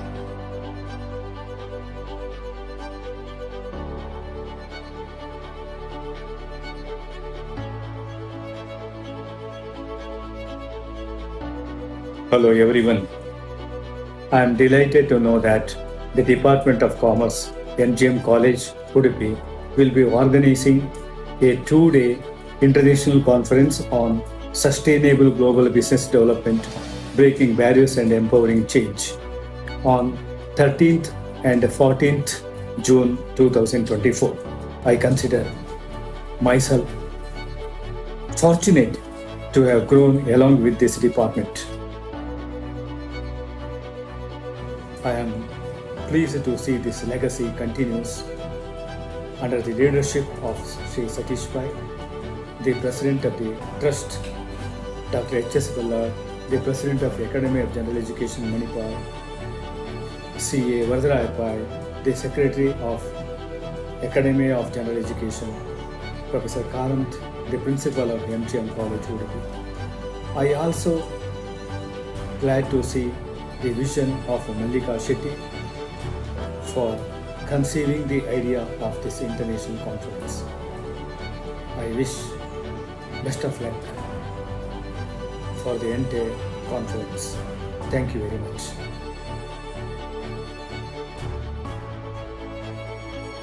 Hello everyone, this is Suresh, Senior Faculty Member from Government Degree College, Kukatpalli, Hyderabad. I am very eagerly waiting to see you all on 13 June at an international seminar hosted by Department of Commerce, MGM College, Udupi. My special congratulations to MGM College for successfully completing the academic journey of 75 years and unveiling their Platinum Jubilee celebrations. Hello all. Good day to esteemed guests, distinguished speakers, and fellow attendees. My name is Srinidhi Vasan, currently a student at Hull International Business School. I am honored to send my best wishes for the International Conference on Sustainable Global Business Development. Udupi is a coastal city of Karnataka, awaiting your participation for International Conference MGM COMSUSCON 2024. The conference is organized with the theme Sustainable Global Business Development, breaking the barriers and empowering the change.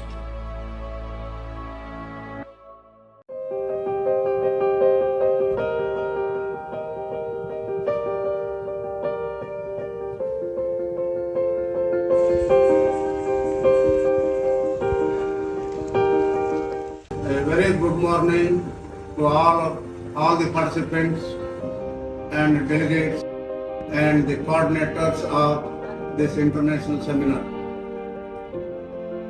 Please actively participate and take the benefit of this international seminar, and I thank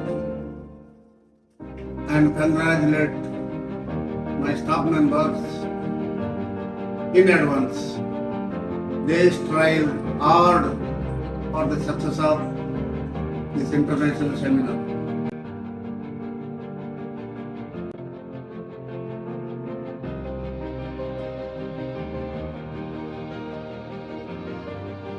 Namaste. The Department of Commerce is organizing the two-day international conference. A hearty welcome to all the delegates from different parts of the country. I wish the conference a great success.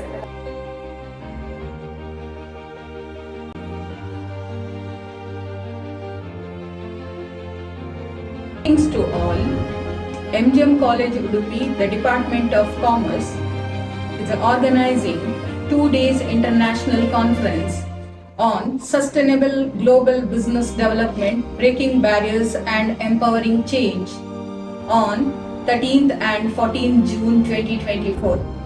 A hearty welcome to all the delegates, teaching fraternity, corporates, research scholars, and all the PG students. Department of Commerce is highly expecting and extending a warm welcome to all of you to this 2 days international conference. Your presence will undoubtedly enrich the academic discourse and enhance the overall quality of this event. I, Dr. Mallika Shetty, being a conference secretary, look forward to welcome you all to this 2 days international conference on sustainable global business development, breaking barriers and empowering change. A hearty welcome to all of you. Thank you one and all.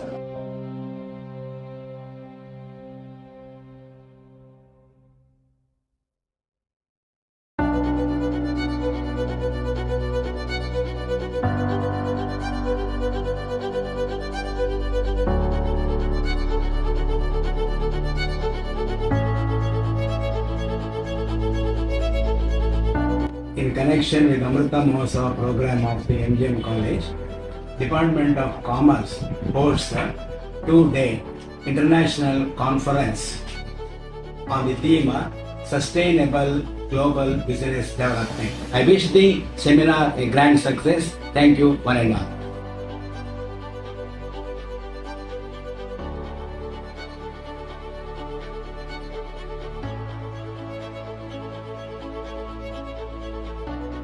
Hello everyone.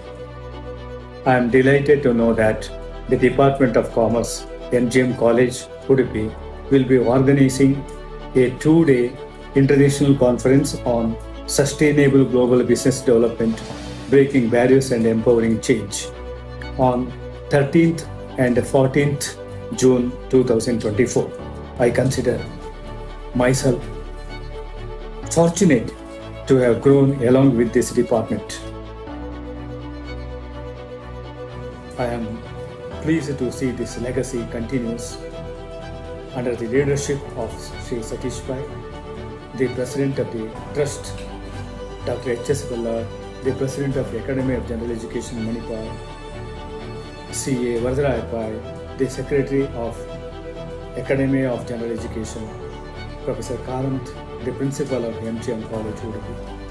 I also glad to see the vision of Mallika Shetty for conceiving the idea of this international conference. I wish best of luck for the entire conference. Thank you very much.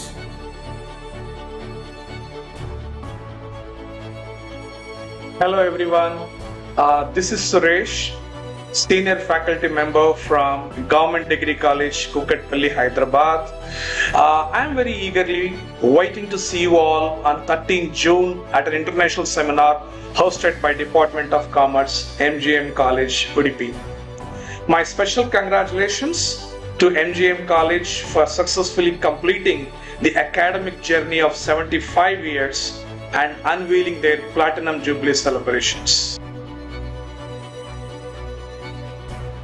Hello all. Good day to esteemed guests, distinguished speakers, and fellow attendees. My name is Srinidhi Vasan, currently a student at Hull International Business School. I am honored to send my best wishes for the International Conference on Sustainable Global Business Development. Udupi is a coastal city of Karnataka, awaiting your participation for International Conference MGM COMSUSCON 2024. The conference is organized with the theme Sustainable Global Business Development, Breaking the Barriers and Empowering the Change.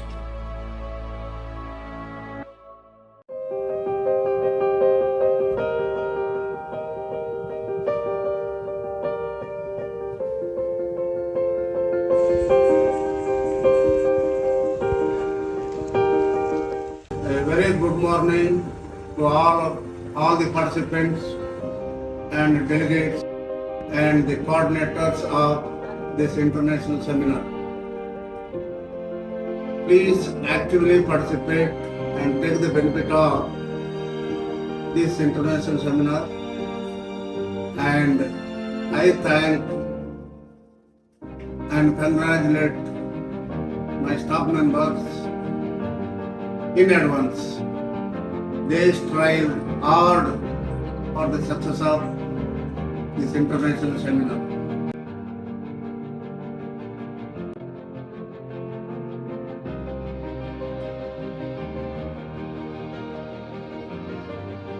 Namaste. The Department of Commerce is organizing the two-day international conference. A hearty welcome to all the delegates from different parts of the country. I wish the conference a great success.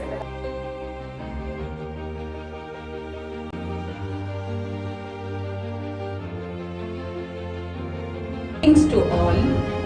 MGM College Udupi, the Department of Commerce, is organizing 2 days international conference on sustainable global business development, breaking barriers and empowering change on 13th and 14th June 2024.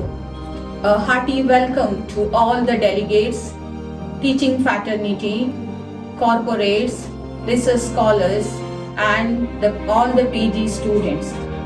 Department of Commerce is highly expecting and extending a warm welcome to all of you to this 2 days international conference.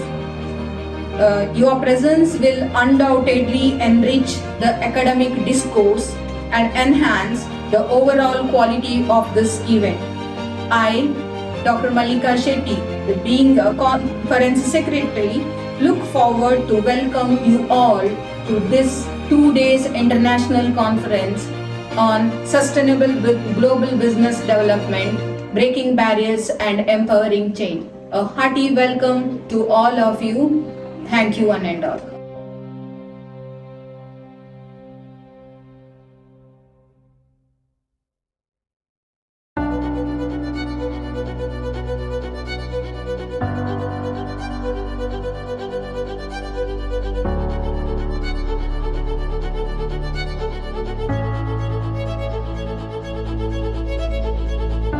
In connection with Amrita Mahotsav program of the MGM College, Department of Commerce hosts a 2-day international conference on the theme Sustainable Global Business Development. I wish the seminar a grand success. Thank you one and all.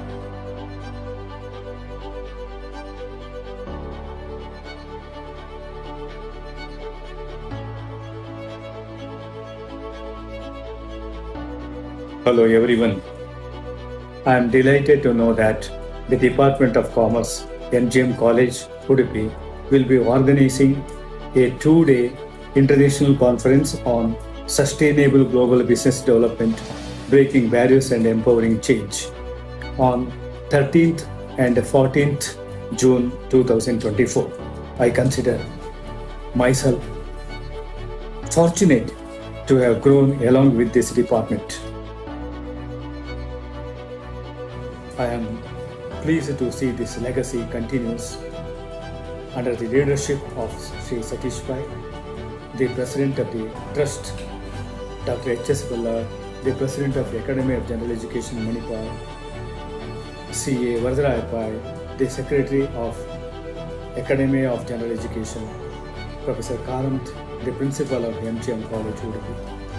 I also glad to see the vision of Mallika Shetty for conceiving the idea of this international conference.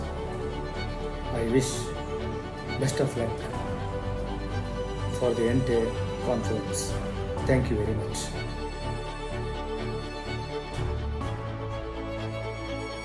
Hello everyone, this is Suresh, Senior Faculty Member from Government Degree College, Kukatpalli, Hyderabad. I am very eagerly waiting to see you all on 13th June at an international seminar hosted by Department of Commerce, MGM College, Udupi.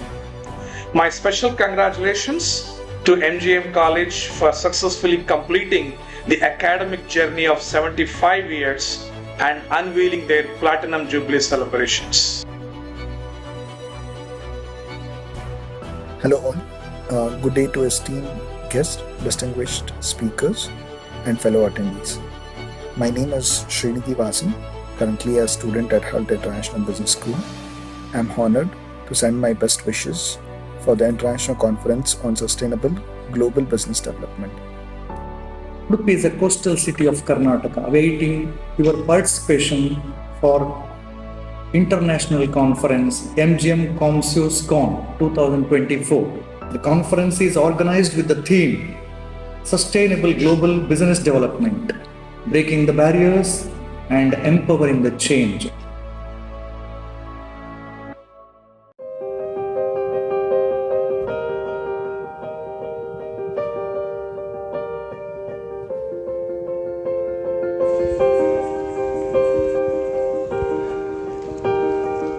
A very good morning to all the participants and delegates and the coordinators of this international seminar.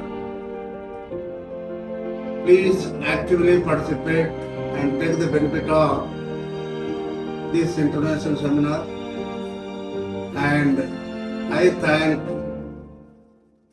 and congratulate my staff members in advance. They strive hard for the success of this international seminar.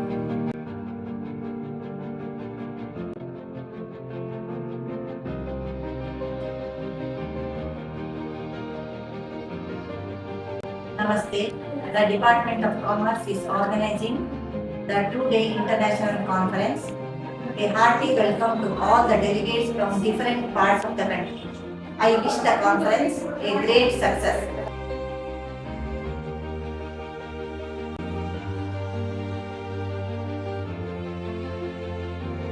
Thanks to all. MGM College Udupi, the Department of Commerce, is organizing 2 days international conference on sustainable global business development, breaking barriers and empowering change on 13th and 14th June 2024. A hearty welcome to all the delegates, teaching fraternity, corporates, research scholars, and all the PG students. Department of Commerce is highly expecting and extending a warm welcome to all of you to this 2 days international conference. Your presence will undoubtedly enrich the academic discourse and enhance the overall quality of this event. I, Dr. Malika Shetty, being a conference secretary, look forward to welcome you all to this 2 days international conference on sustainable global business development, breaking barriers and empowering change. A hearty welcome to all of you. Thank you one and all.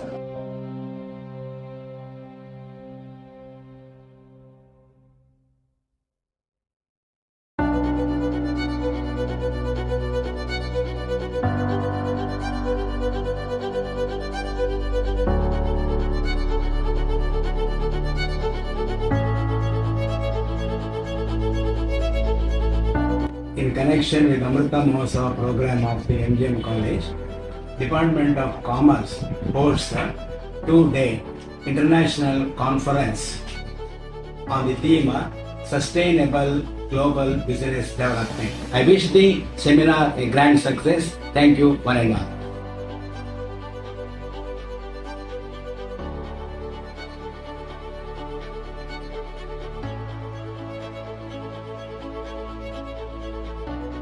Hello everyone.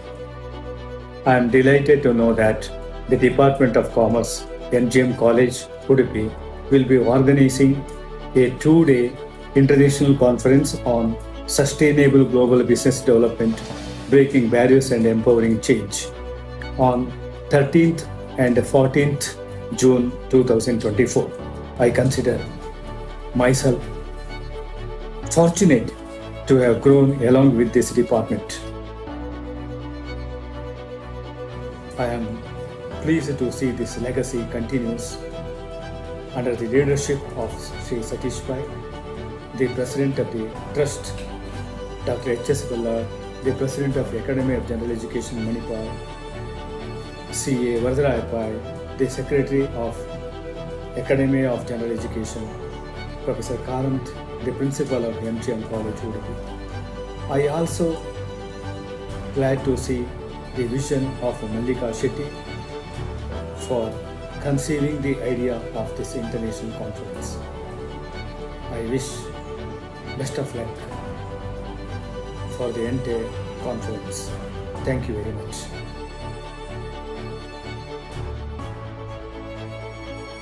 Hello everyone, this is Suresh, Senior Faculty Member from Government Degree College, Kukatpalli, Hyderabad. I am very eagerly waiting to see you all on 13 June at an international seminar hosted by Department of Commerce, MGM College, Udupi. My special congratulations to MGM College for successfully completing the academic journey of 75 years and unveiling their Platinum Jubilee celebrations. Hello all, good day to esteemed guests, distinguished speakers and fellow attendees. My name is Srinidhi Vasan, currently a student at HULT International Business School. I am honored to send my best wishes for the International Conference on Sustainable Global Business Development. Udupi is a coastal city of Karnataka, awaiting your participation for International Conference MGM COMSUSCON 2024. The conference is organized with the theme Sustainable Global Business Development, Breaking the Barriers and Empowering the Change.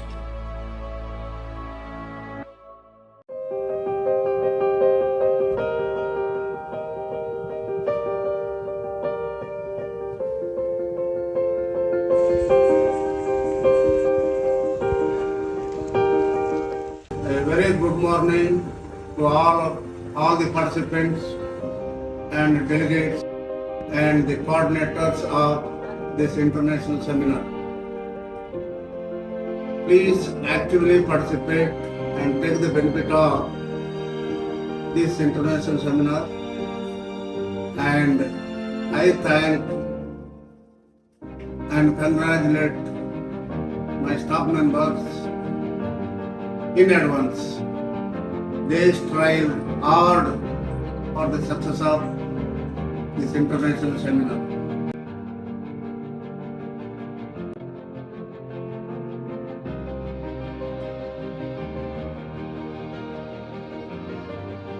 Namaste. The Department of Commerce is organizing the two-day international conference. A hearty welcome to all the delegates from different parts of the country. I wish the conference a great success.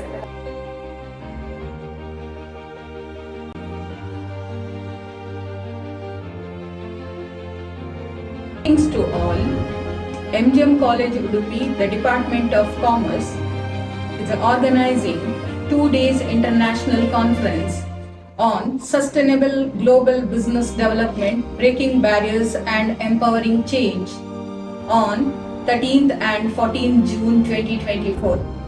A hearty welcome to all the delegates, teaching fraternity, corporates, research scholars, and all the PG students.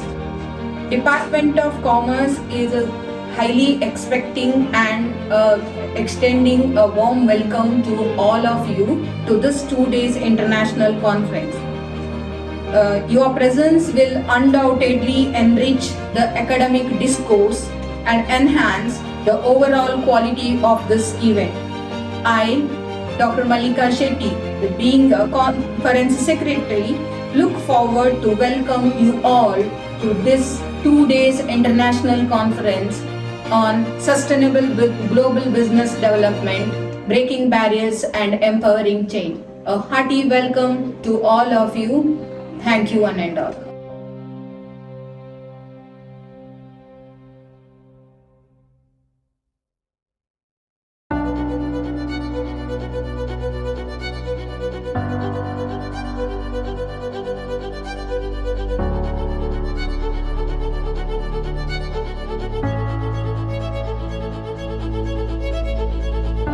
In connection with Amrita Mahotsav program of the MGM College, Department of Commerce hosts a 2-day international conference on the theme Sustainable Global Business Development. I wish the seminar a grand success. Thank you, one and all.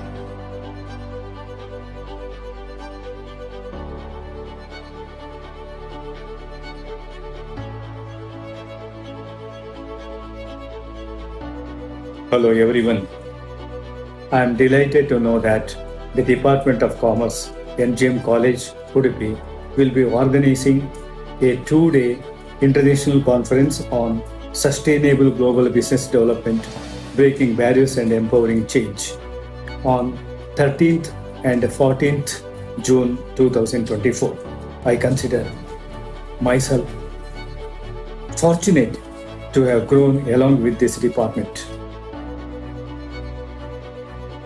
I am pleased to see this legacy continues under the leadership of Sri Satish Pai, the President of the Trust, Dr. H.S. Ballard, the President of the Academy of General Education, Manipal, C.A. Varadaraya Pai, the Secretary of Academy of General Education, Professor Karanth, the Principal of MGM College, Udupi. I also glad to see the vision of Mallika Shetty for conceiving the idea of this international conference. I wish best of luck for the entire conference. Thank you very much.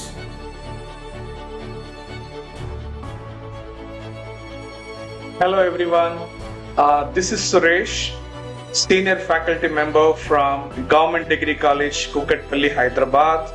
I am very eagerly waiting to see you all on 13th June at an international seminar hosted by Department of Commerce, MGM College, Udupi.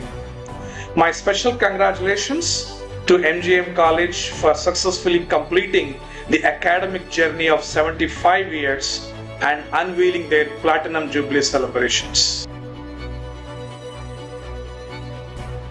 Hello all. Good day to esteemed guests, distinguished speakers, and fellow attendees. My name is Srinidhi Vasan, currently a student at Hull International Business School. I am honored to send my best wishes for the International Conference on Sustainable Global Business Development. Udupi is a coastal city of Karnataka, awaiting your participation for International Conference MGM COMSUSCON 2024. The conference is organized with the theme Sustainable Global Business Development, Breaking the Barriers and Empowering the Change.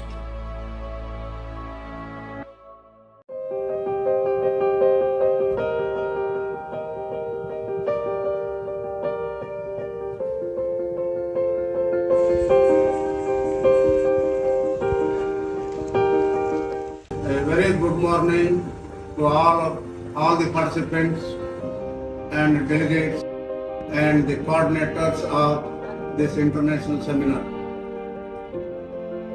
Please actively participate and take the benefit of this international seminar, and I thank and congratulate my staff members in advance.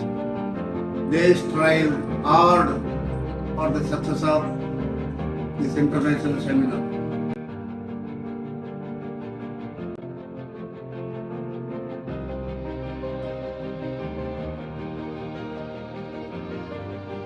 Namaste. The Department of Commerce is organizing the 2-day international conference. A hearty welcome to all the delegates from different parts of the country. I wish the conference a great success.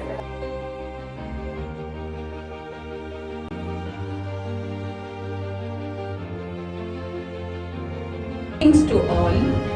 MGM College Udupi, the Department of Commerce, is organizing 2 days international conference on sustainable global business development, breaking barriers and empowering change on 13th and 14th June 2024. A hearty welcome to all the delegates, teaching fraternity, corporates, research scholars, and all the PG students. Department of Commerce is highly expecting and extending a warm welcome to all of you to this 2 days international conference. Your presence will undoubtedly enrich the academic discourse and enhance the overall quality of this event. I, Dr. Mallika Shetty, being a conference secretary, look forward to welcome you all to this 2 days international conference on sustainable global business development, breaking barriers and empowering change. A hearty welcome to all of you. Thank you one and all.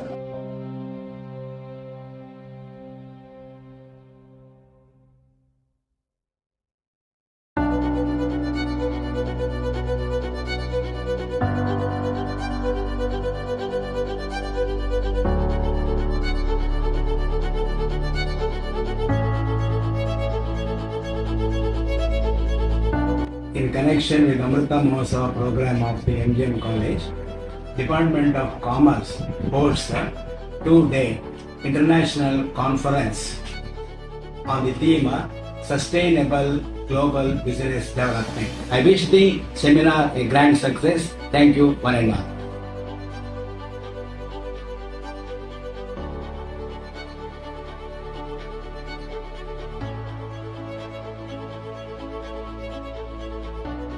Hello everyone.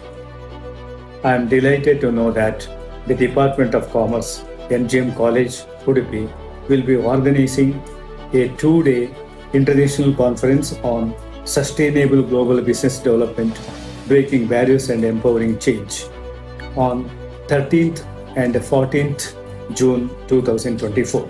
I consider myself fortunate to have grown along with this department. I am pleased to see this legacy continues under the leadership of Sri Satish Pai, the President of the Trust, Dr. H.S. Ballard, the President of the Academy of General Education, Manipur, C.A. Varadaraja Pai, the Secretary of Academy of General Education, Professor Karant, the Principal of MGM College, Udupi. I also glad to see the vision of Mallika Shetty for conceiving the idea of this international conference. I wish best of luck for the entire conference. Thank you very much.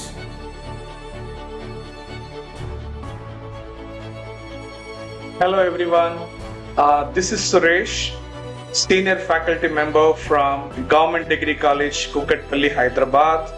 I am very eagerly waiting to see you all on 13 June at an international seminar hosted by Department of Commerce, MGM College, Udupi. My special congratulations to MGM College for successfully completing the academic journey of 75 years and unveiling their Platinum Jubilee celebrations. Hello all. Good day to esteemed guests, distinguished speakers, and fellow attendees. My name is Srinidhi Vasan, currently a student at Hull International Business School. I am honored to send my best wishes for the International Conference on Sustainable Global Business Development. Udupi is a coastal city of Karnataka, awaiting your participation for International Conference MGM COMSUSCON 2024. The conference is organized with the theme Sustainable Global Business Development, Breaking the Barriers and Empowering the Change.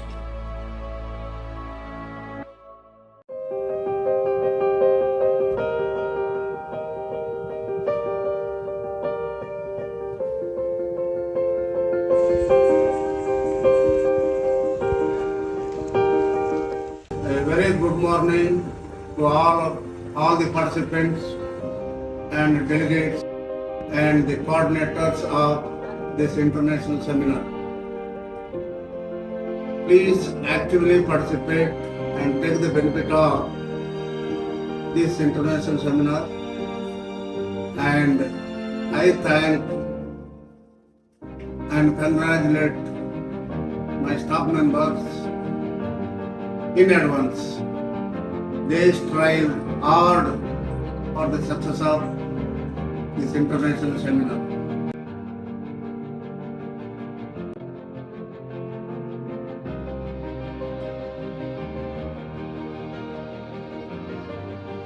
Namaste. The Department of Commerce is organizing the two-day international conference. A hearty welcome to all the delegates from different parts of the country. I wish the conference a great success.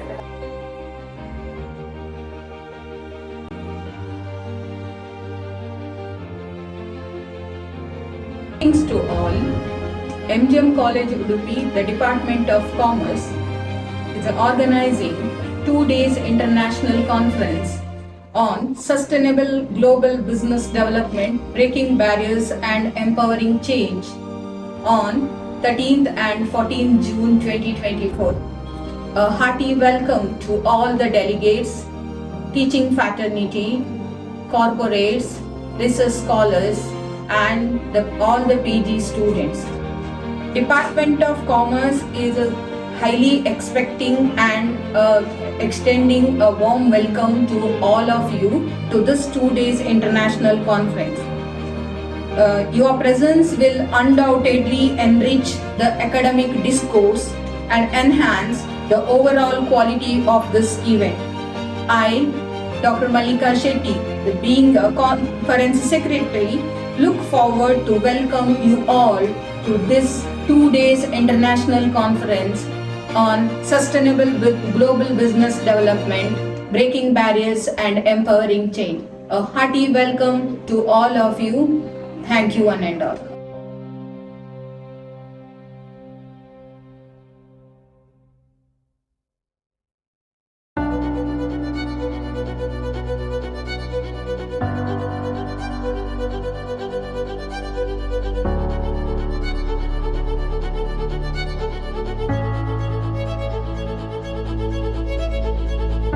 In connection with Amrita Mahotsav program of the MGM College, Department of Commerce hosts a 2-day international conference on the theme Sustainable Global Business Development. I wish the seminar a grand success. Thank you one and all.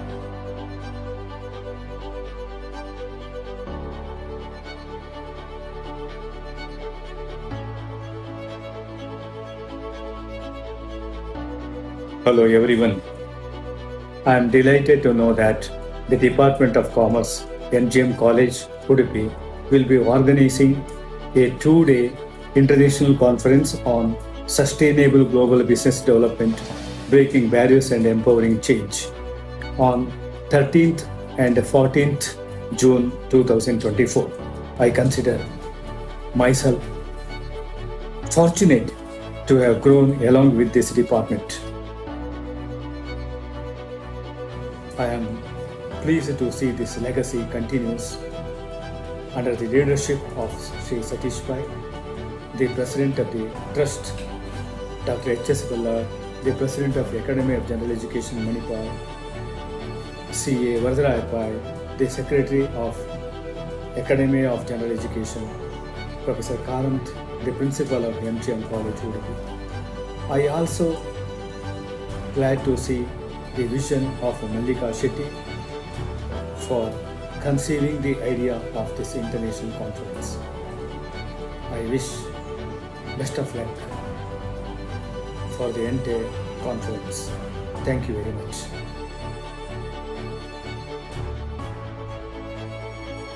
Hello everyone, this is Suresh, Senior Faculty Member from Government Degree College, Kukatpalli, Hyderabad. I am very eagerly waiting to see you all on 13th June at an international seminar hosted by Department of Commerce, MGM College, Udupi. My special congratulations to MGM College for successfully completing the academic journey of 75 years and unveiling their Platinum Jubilee celebrations. Hello all, good day to esteemed guests, distinguished speakers and fellow attendees. My name is Srinidhi Vasan, currently a student at HULT International Business School. I am honored to send my best wishes for the International Conference on Sustainable Global Business Development. Udupi is a coastal city of Karnataka, awaiting your participation for International Conference MGM COMSUSCON 2024. The conference is organized with the theme Sustainable Global Business Development, Breaking the Barriers and Empowering the Change.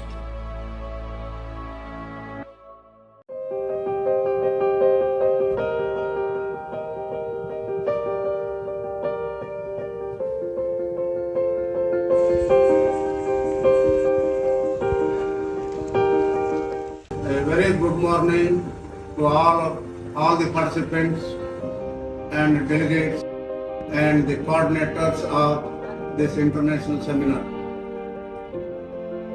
Please actively participate and take the benefit of this international seminar, and I thank and congratulate my staff members in advance. They strive hard for the success of this international seminar.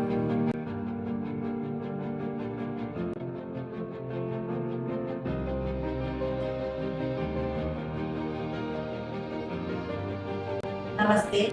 The Department of Commerce is organizing the two-day international conference.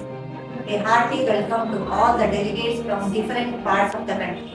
I wish the conference a great success.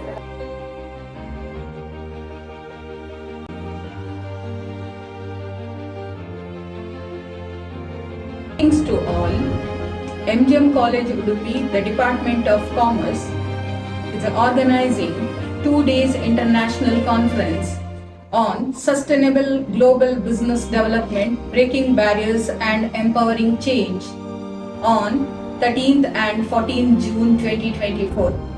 A hearty welcome to all the delegates, teaching fraternity, corporates, research scholars, and all the PG students. Department of Commerce is highly expecting and extending a warm welcome to all of you to this 2 days international conference. Your presence will undoubtedly enrich the academic discourse and enhance the overall quality of this event. I, Dr. Malika Shetty, being a conference secretary, look forward to welcome you all to this 2 days international conference on sustainable global business development, breaking barriers and empowering change. A hearty welcome to all of you. Thank you one and all.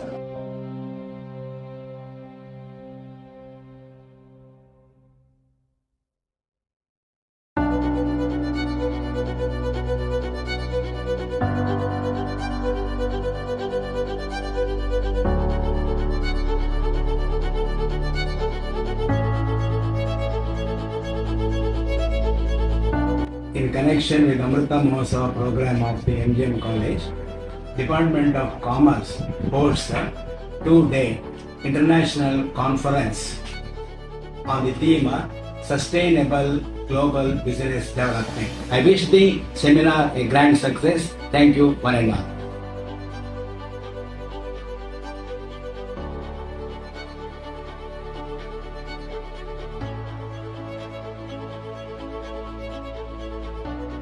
Hello everyone. I am delighted to know that the Department of Commerce, MGM College, Udupi, will be organizing a 2-day international conference on sustainable global business development, breaking barriers and empowering change on 13th and 14th June 2024. I consider myself fortunate to have grown along with this department. I am pleased to see this legacy continues under the leadership of Sri Satish Pai, the President of the Trust, Dr. H.S. Ballard, the President of the Academy of General Education, Manipur, C.A. Varadaraja Pai, the Secretary of Academy of General Education, Professor Karanth, the Principal of MGM College, Udupi. I also glad to see the vision of Mallika Shetty for conceiving the idea of this international conference. I wish best of luck for the entire conference. Thank you very much.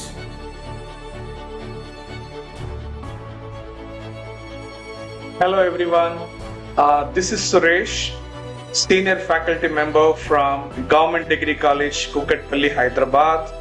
I am very eagerly waiting to see you all on 13 June at an international seminar hosted by Department of Commerce, MGM College, Udupi.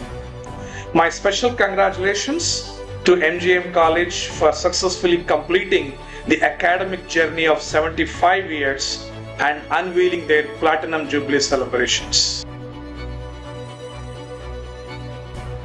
Hello all, good day to esteemed guests, distinguished speakers and fellow attendees. My name is Srinidhi Vasan, currently a student at Hull International Business School. I am honored to send my best wishes for the International Conference on Sustainable Global Business Development. Udupi is a coastal city of Karnataka, awaiting your participation for International Conference MGM COMSUSCON 2024. The conference is organized with the theme Sustainable Global Business Development, Breaking the Barriers and Empowering the Change.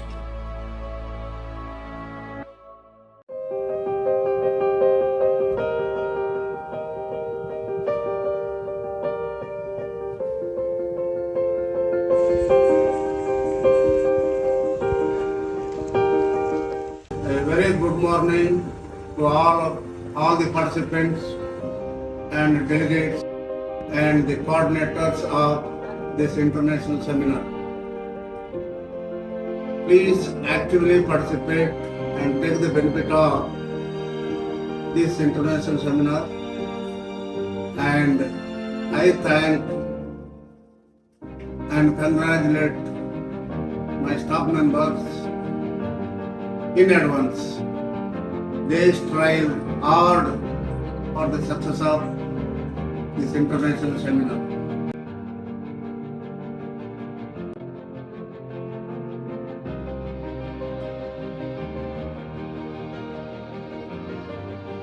Namaste. The Department of Commerce is organizing the two-day international conference. A hearty welcome to all the delegates from different parts of the country. I wish the conference a great success.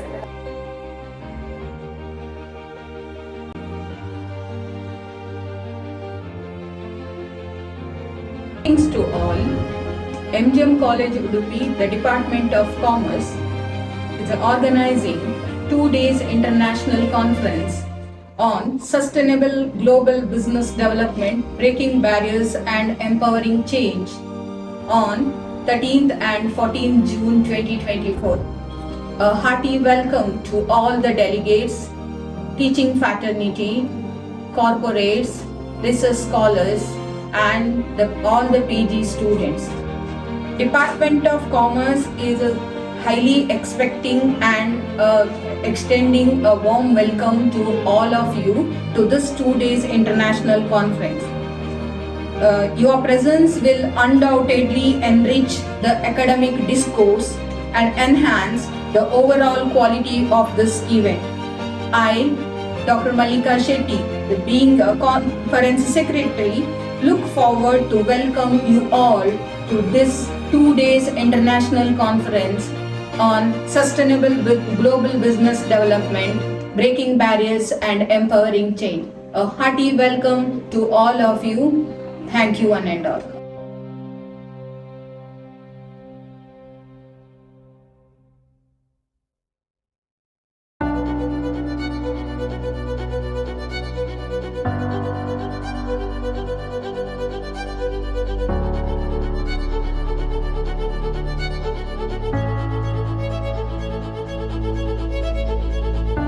In connection with Amrita Mahotsav program of the MGM College, Department of Commerce hosts a 2-day international conference on the theme Sustainable global business development. I wish the seminar a grand success. Thank you, one and all.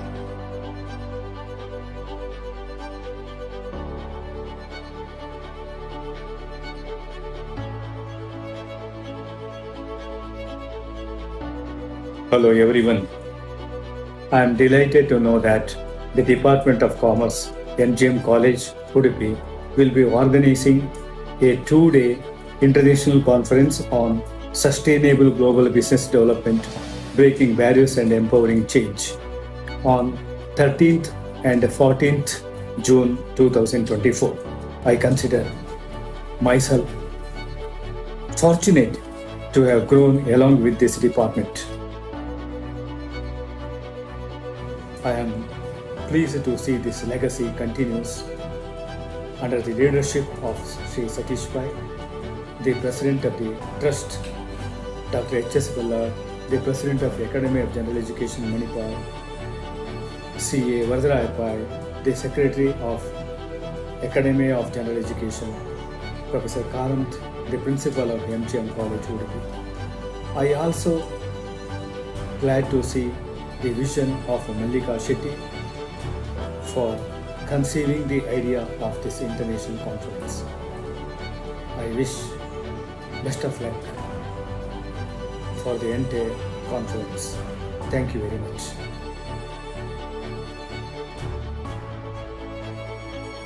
Hello everyone, this is Suresh, Senior Faculty Member from Government Degree College, Kukatpalli, Hyderabad.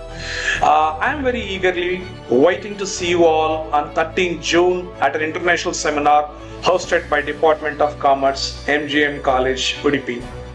My special congratulations to MGM College for successfully completing the academic journey of 75 years and unveiling their Platinum Jubilee celebrations. Hello all. Good day to esteemed guests, distinguished speakers, and fellow attendees. My name is Srinidhi Vasan, currently a student at Hult International Business School. I am honored to send my best wishes for the International Conference on Sustainable Global Business Development. Udupi is a coastal city of Karnataka, awaiting your participation for International Conference MGM COMSUSCON 2024. The conference is organized with the theme Sustainable Global Business Development, Breaking the Barriers and Empowering the Change.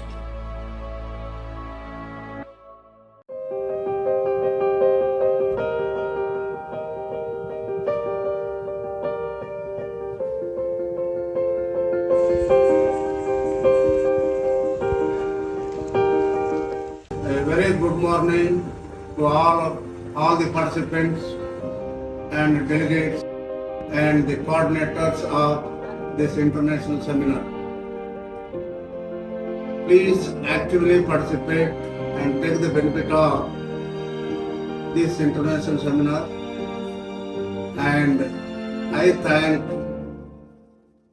and congratulate my staff members in advance. They strive hard for the success of this international seminar.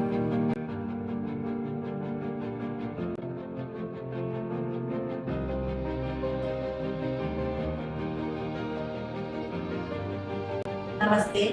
The Department of Commerce is organizing the two-day international conference. A hearty welcome to all the delegates from different parts of the country. I wish the conference a great success.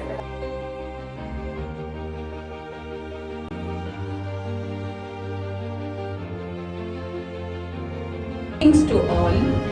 MGM College Udupi, the Department of Commerce, is organizing environment, political, legal and technological volatility and barriers. For this session, we have with us Dr. J. Clement Sudhar, Professor and Dean of Karuna Institute of Technology and Science, Coimbatore, as our resource person, and Dr. Savita P., Assistant Professor in Karnataka State Open University, as our chairperson. I request Mr. Vikas Shetty to escort the dignitaries to the dais.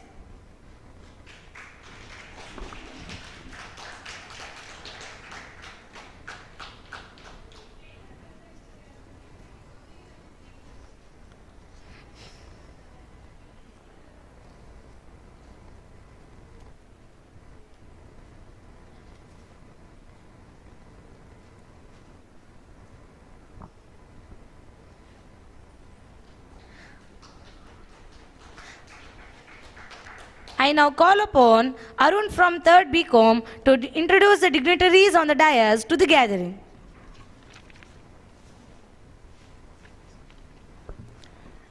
It is my honor to present to you someone whose wealth of knowledge and expertise promise to captivate and enlighten all of us. Today's resource person, Dr. J. Clement Sudhakar, is a professor and dean of Karunya Institute of Technology and Science, Coimbatore. He upholds the aim of leave no stone unturned and up the ant and deliver beyond the expectations. Educational background. He has completed his BBA in APSA College, Madurai, Kamaraj University, being university topper in 1989. Further, he pursued MBA from the School of Management, Bharatiyar University, Coimbatore, in 1991. He has completed his MPhil from the same university and PhD from Bharatadasan University, Tiruchi, in 2008. He is a certified member of MIOD Institute of Directors and a certified startup professional. His achievements and contribution to the educational field is huge and invaluable. He has gained expertise and experience in both industry and academia. He has conducted several seminars, conferences, and workshops. He is also a transformation specialist. It is our delight to have such a great personality among us today. Welcome to this gathering, sir.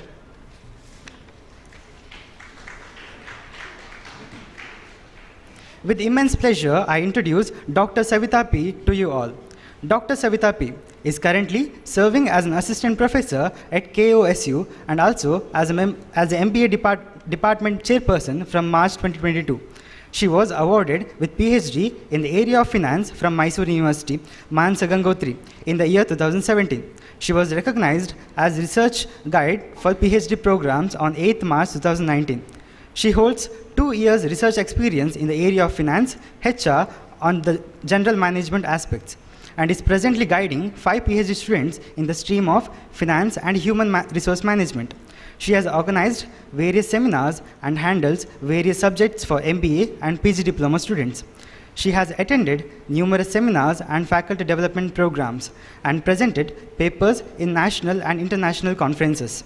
Many of her papers are published in the national and international journals. She has written and edited self-learning materials for the MBA and BBA programs. She is working as a BOE member at KSOU. Ma'am, thank you for accepting our invitation. We are fortunate to have you as our chairperson for today's program.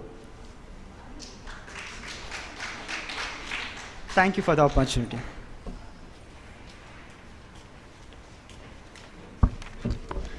Thank you, Arun. It's our culture to florally welcome our guest. Let me now request Mr. Vikas Shetty to florally welcome Dr. J. Clement Sudhakar and Dr. Savita P. and present with MGM COMSUSCON kit.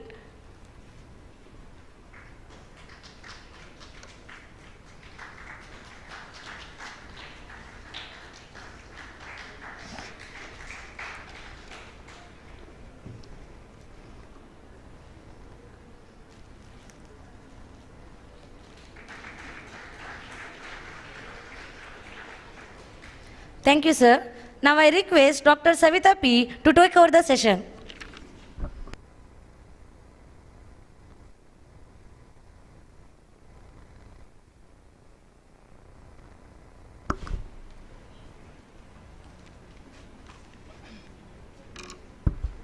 Good afternoon, one and all. For this afternoon session of the technical program, hope this is a very good initiative taken by the Department of Commerce, and also I heartily thank the Malika Madam for giving the opportunity for chairing the session. And coming to the sustainability development, as well as I would like to welcome once again Dr. J. Clement Sudhakar sir, who is the professor and dean, Karunya School of Management, Coimbatore, as the resource person of this session, technical session. Once again, I'm very glad to look into the students' eagerness in attending the program and making this successful. So, when we speak about the sustainable development, as you all know that today we live in the world of competition. So in the year 1991, we could see the liberalization, privatization and globalization as opened economy in India, where we can see many private players. Earlier we could see only company like life insurance of corporation LIC existing, but today even in insurance sectors, we can see lot many private players. Okay. So the topic itself says that reliance in the face of crisis means you should be prepared enough in order to fight against the negativity. Okay. So with this regard, we speak about the sustainability development in the global business. Today, sustainability development has become a strategy for any business for that matter, okay, which satisfies the needs of the organization by maintaining the ecological balance, employee well-being, as well as the community welfare. And the concept, we call this sustainability development interchangeably with CSR as well as ESG. ESG in the sense it is environmental, social governance, and CSR, as you all know, it is the corporate social responsibility. Because when we speak about the business, see, we are running the business in the society. And what is the input given by the business towards the society? Even that also plays an important role. And CSR refers to voluntary actions and initiatives taken by the companies in order to contribute to the welfare of the society. Taking example of the Sudhamurthy madam. So whenever any disasters happen, you can see how they contribute financially towards the that particular disaster, and also Wipro, Ajit Premji, as well as the Tatas, you can see how they take care of their employees through value-driven activities. So these are certain examples where we can see how the CSR activity exists in the society. Okay, and it is also CSR has been considered as a business strategy which aims towards the local communities or the employees of the organization for that matter. Okay. So along with this, we could recall the crisis of the COVID-19. As we saw the first wave, second wave, in the second wave, we could see how the Bangalore was suffered a huge crisis over there. Many lost their life. Okay. And it showcased the systematic nature of risk, the COVID-19, which had affected, and it went behind the health sector, causing severe economic disruptions. Fine. And the slow recovery from the global financial crisis in the year 2008. I hope you can remember, or you can just Google and you can find out the 2008 recession. At that time, we can recall that the Bombay Stock Exchange was somewhere around 8,000. Okay, and today we can recall the stock quote of the Bombay Stock Exchange, which is more than 75,000. You can just see take the difference, how large it will be. In this way, 2008 crisis, many students like you, what they did was, when they did not get the jobs, once they complete their degree or master degree, they continued their education, because they can't sit quiet for next 1 year or 2 years for that matter. Okay. So what lies here is the ability, the skill. As students, what do I say is, it's an additional skill set that keeps you different from the other individual or other student. So not only we are speaking about the business competitiveness, but also as an individual, how competitive you are, okay, how different you are from the other individual. Okay. So with this, thank you.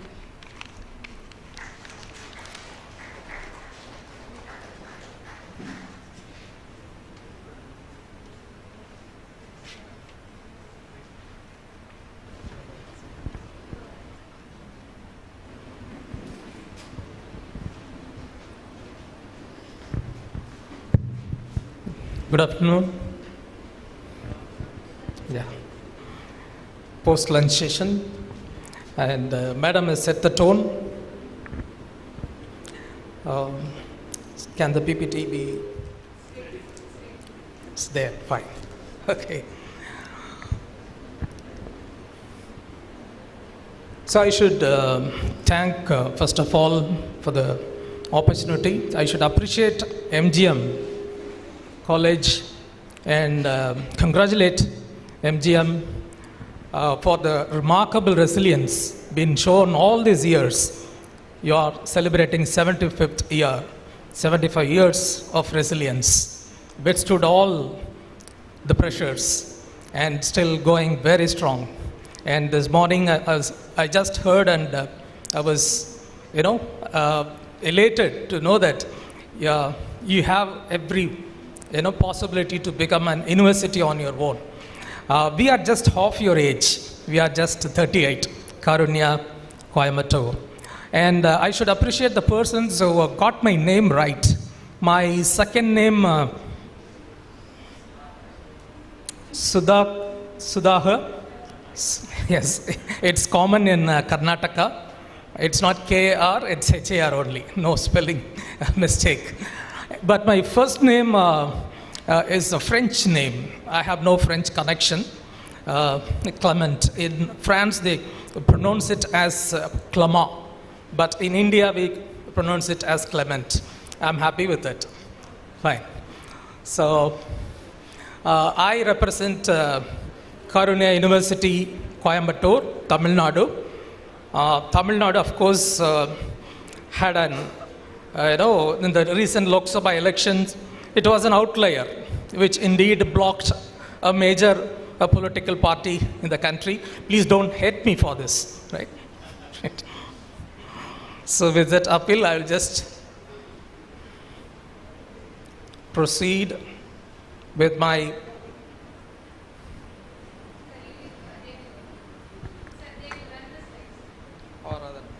I'll just try this. Yeah, fine. Yeah, I just slightly tweaked this presentation title, Building Resilience to Break the Barriers and Volatilities for Global Sustainability. You can rephrase and read it like Building Resilience for Post-Lunch Session and for Sustainability of the Whole Day, right?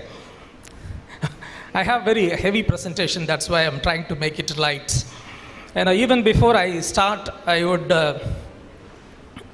give a simple playbook, how you can build resilience, how you can withstand volatilities. There is no one-point solution. There is no straight jacketing. Probably two aspects are there. One, you have to have that adaptability and hybridization. You have to adapt hybrid modes. Just look at my jackets, right? It's a hybrid model. Indian jacket inside, right?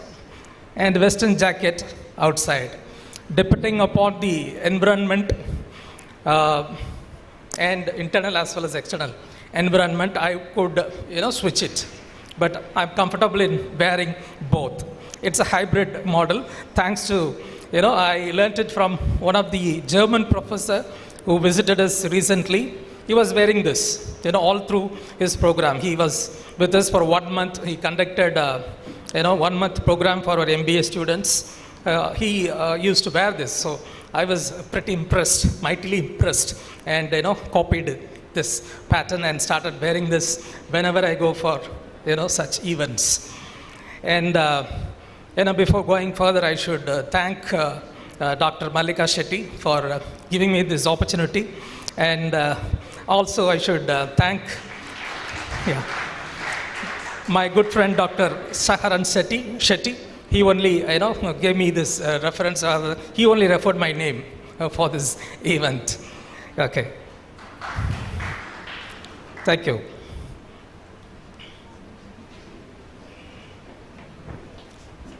I have to hold it right. Yes, talking about resilience, two companies, come to my mind, which had, in fact, are rather being claimed by the CEOs. One is Douglas Macmillan. Is it okay?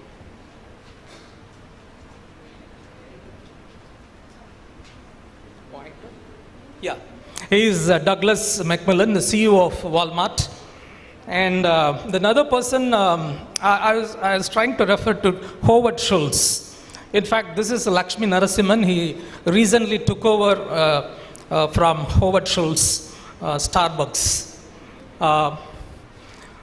These two companies, they always claim that thanks to the research, day-to-day research, they withstood all the, vagaries of the nature, of the environments, and, withstood, or rather going strong, standing strong. Rather, Walmart CEO Doc Macmillan says that, thanks to the, research, or rather research input being given by his MIS, Marketing Intelligence System, only sustained him from, or rather helped him to stay, put with the challenges being forced by, or rather challenges being given by Amazon, right? And Starbucks, of course, is known for their, ability to adapt. Wherever they come, they're able to adapt. Even in India, they have a lot of local competitions, but they are being able to withstand it with ease.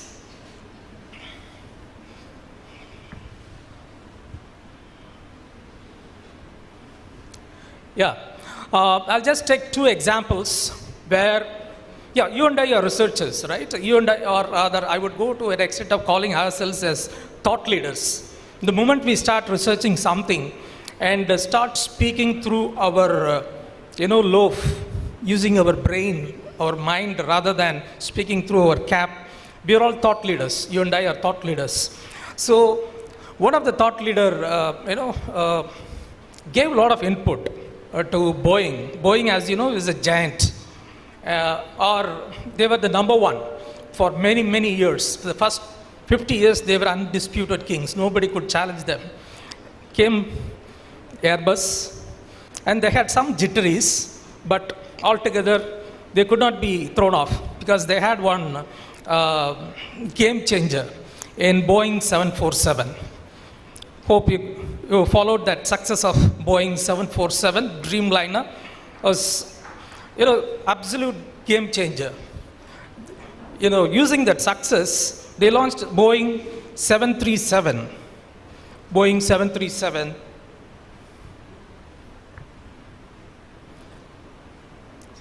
And they also enjoyed success for very many years, Boeing 737. It was a smaller one, and they used it for short hauls, and somewhat efficient. But when they tried to come out with a new product, or rather facelift, Boeing 737 MAX, or rather MAX 8, they made a mistake. Or rather, they didn't listen to the product researchers' input. That whenever you are coming out with a facelift or a new product, you have to start ground up. You should begin the work ground up. If you're going for just a short, small facelift, it would lead to disasters. In fact, the rest is history. If you just Google it and find out 737's fate, now it is discontinued. 737 MAX 8. They came out with huge engines on either side, which was just to improve the efficiency, and they wanted to use it for long hauls. For that, they brought in huge engines and fixed the same thin body. It's a thin body. It's not like 747. It's 737 only. So when they fixed it, they faced all the problems in the world, right? Whenever it took off, the center of gravity was challenged, right? And the plane used to just nose up on its own. So they brought in another solution, quick fix solution, a nose trimmer. It automatically puts the plane down, nose trim, nose down, right? And it led to, in the pilots also were not properly trained. They didn't look at it that way. The Boeing, manufacturers or the leaders, they could easily manage it. That's what they thought. But eventually what happened? Almost, 2 out of 8 flights, aircrafts had met with accidents. They could not manage it. They could not fly it at the same altitude. So whenever, they were flying, it was, on its own, it was pulling it down, the nose trim, auto nose trim. Right? And it caused huge accidents, rather heavy accidents, heavy casualties were there, and eventually it was discontinued. They never heard input of a top researcher. Another one is something to do with our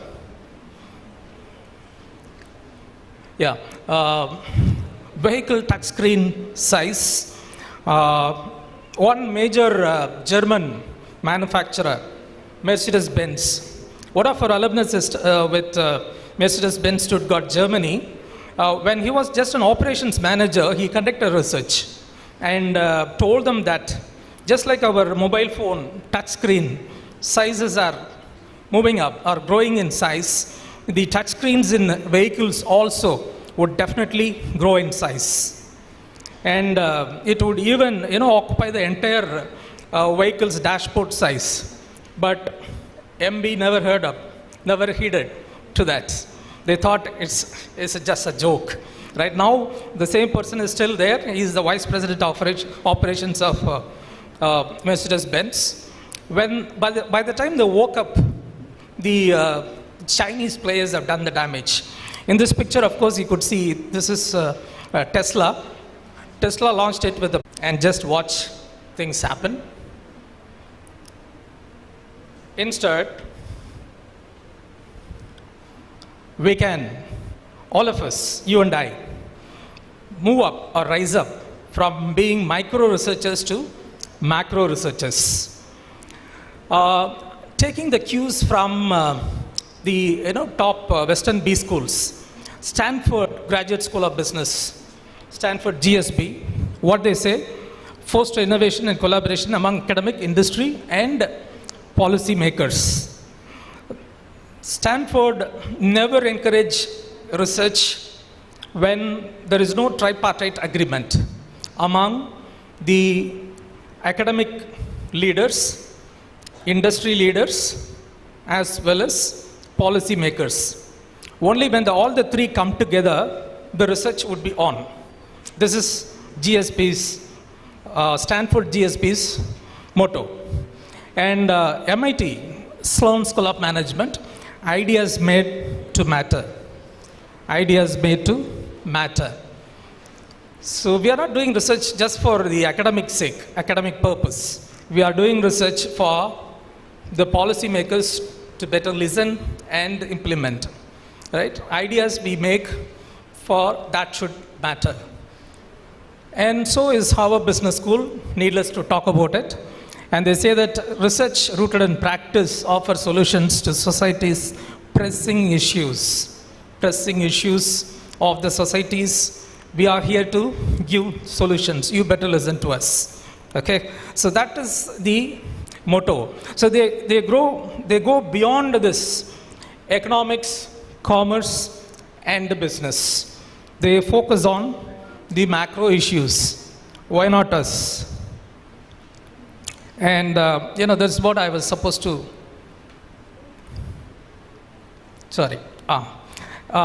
yes, all of us should now move up and start, doing our research for nation building, rather than just focusing our, research only for organizations development or business development or individuals development. Let's focus on the nation building.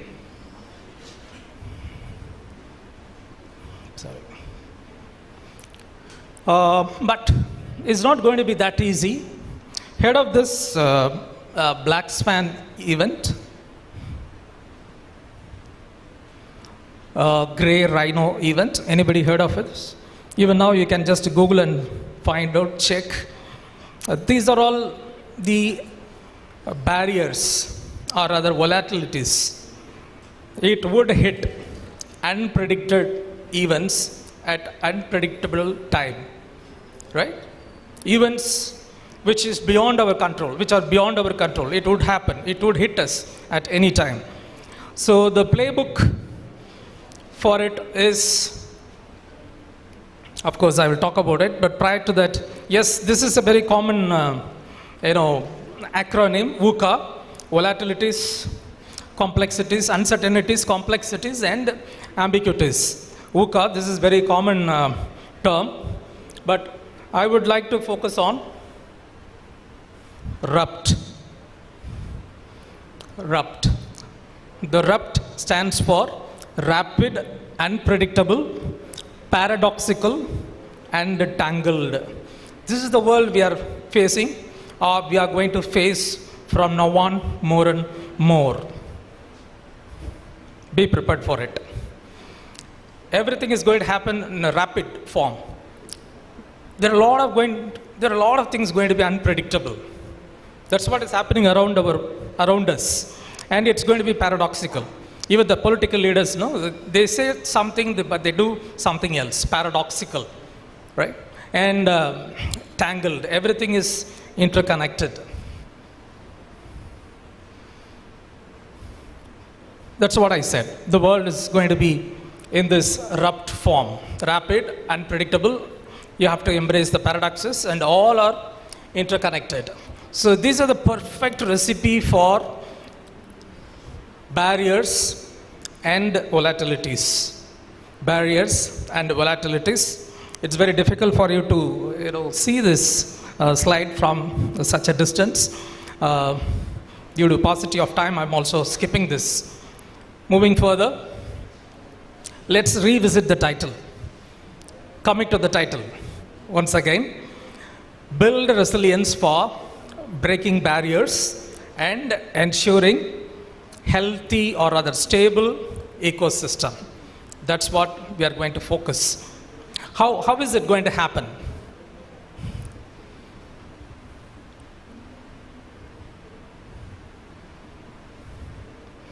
You heard of 4 Ps, 7 Ps, 10 Ps, 9 Ps, right? These Ps are not pieces. I'm not talking about PAECES. Okay? I want to disturb your peace also. Some of you are having good post-lunch, peaceful time. Yeah? Right? Anything you wanted to say? Yeah. Yes, my focus is going to be on 12 Ps. There are 2 more Ps we have to focus. Preparation. Simple P. We have to be prepared. We have to be prepared. Over and above all those meta-marketing, mega-marketing, of course, 4 Ps was propounded by Jerome McCarthy, 7 Ps by Christopher Lovelock, and other 9 and 10 Ps by many management professionals. Whereas the last 2 Ps, yours truly is presenting it. Preparation and performance. Now it's the time that we should pitch in for performance. How we can do? We have to channel our potential, take the right path, take care of the problems, go for the proper process, and then keep up the pace and draw a pattern. Even you can go for patenting using the 6P framework. Focus on performance. So these are the 2 aspects which we should focus from now on. Preparation and performance. Allow me to give a rundown for 5 minutes. I'm going to talk about 5 prominent forces.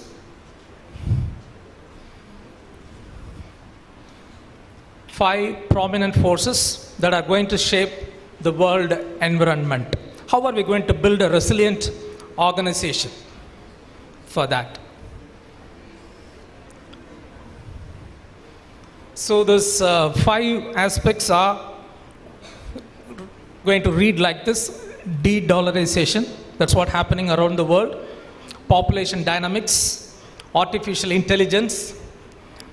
None of the, events nowadays, national or international events are happening without a say or dealing with artificial intelligence, or retreat from globalization and rise in global conflicts. Yeah, I'll just take 1 minute each and give you a run through. De-dollarization, what is it all about and how is it happening? Are we, is it imminent, or are we happy with this? Is it going to take us anywhere? We have to take a strong call on this. De-dollarization, using just dollars for all the transactions was the order of the day. But now we have moved away from that. India, Sri Lanka, India, Russia, Russia, China. Of course, that's a big thing. Russia, China, they have their agreement. No more dollars are going to be the only, international transaction base. I'll just quickly talk about the 3 financial takeaways. Probably the second point is more important. Regular financial scenario planning will become a new norm. It's going to be the new normal. We have to plan ahead for any kind of financial transactions at global level. Proper risk management has to be in place, hedging and all. Hedging strategies have to be right, pre-boxed. Going further,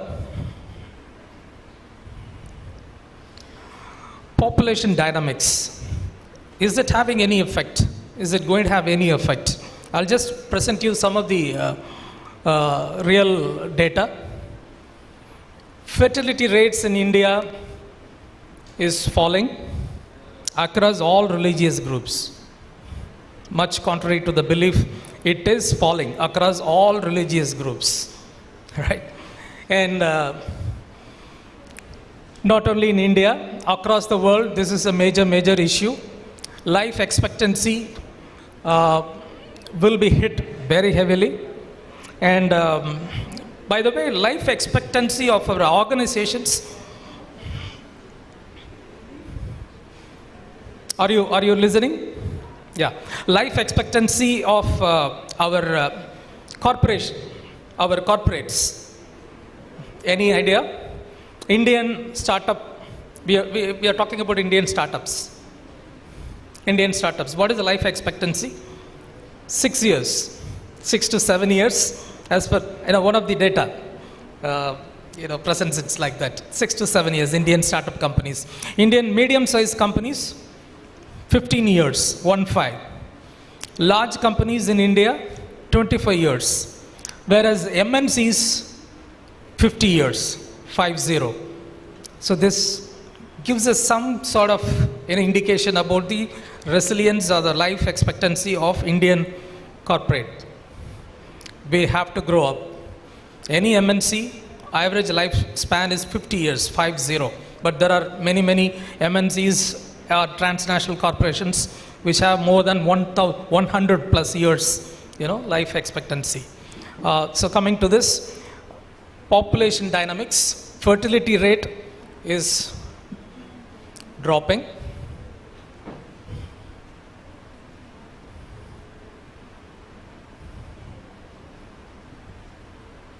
Sorry. Yeah, global fertility rate. Global fertility rate is 2.1.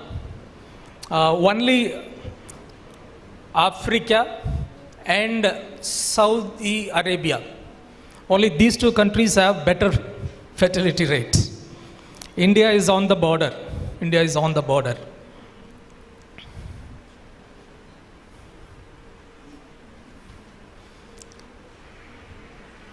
But it has some sort of hope for us, especially for the Indian diaspora, where they are settled in European countries as well as developed countries. They are going to have a huge say.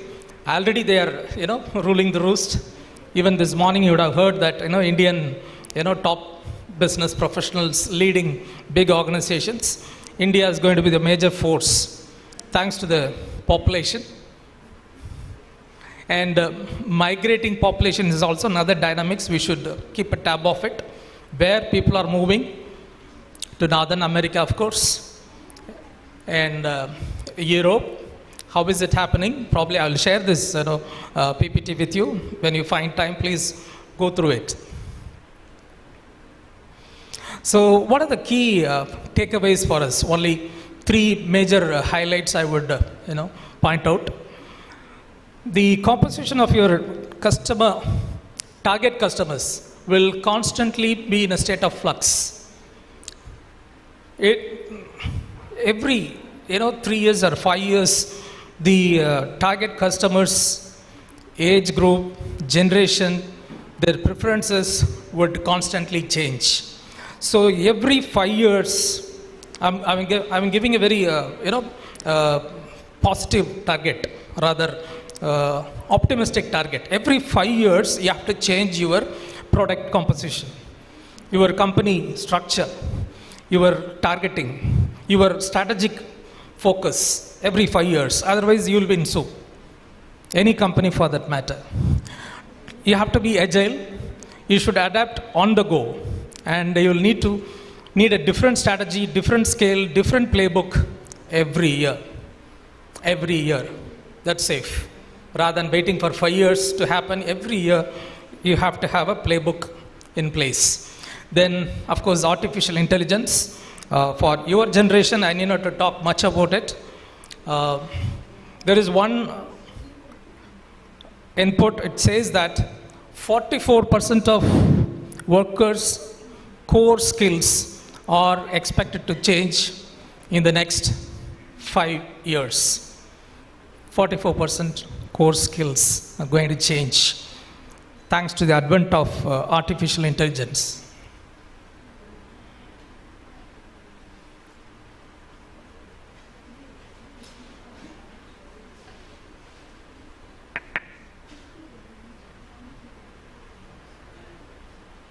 So there is a break. Post-lunch session it happens, right? One day internationals post-lunch session, they would use either a heavy roller or right rollers in cricket, right? Like that we would have had a heavy lunch or light lunch, but we should thank the organizers for giving us a working lunch. So it keeps us awake, it keeps us going. Take heart, I have only 10 to 15 more slides, not beyond that.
Next 5 years, I think we should clap for this. 65 million jobs.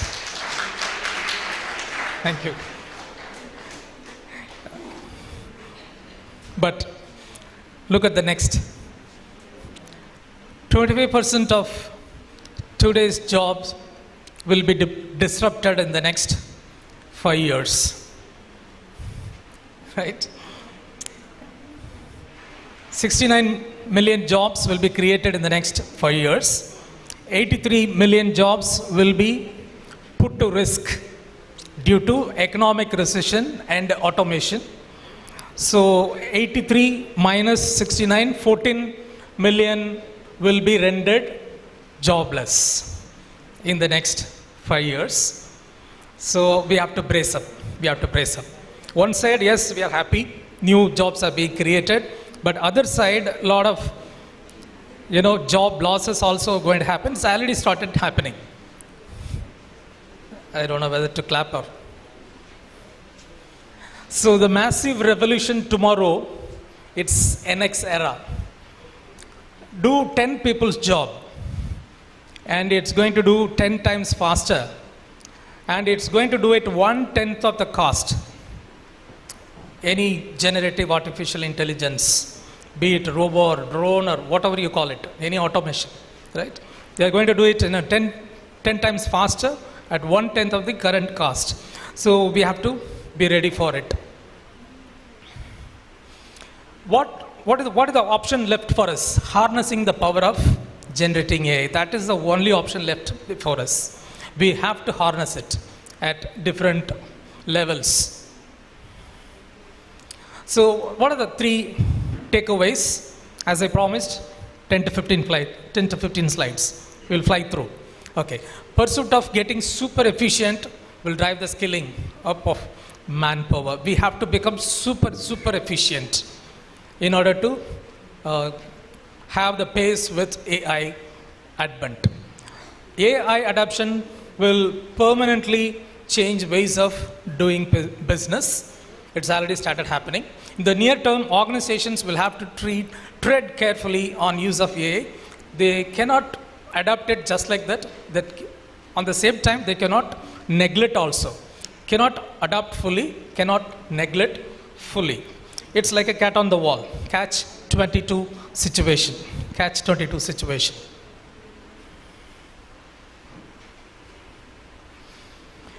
Retreat from globalization. Yes, globalization happened around 40 years before. India, adapted it around 34 years back when I was doing my MBA or about to complete my MBA. Only this, globalization started happening in India. But now is the time for de-globalization. Just I will run through the terminologies which may look very fancy, but still these are all the new playbook rules. Terminologies, it's going to rule the roost.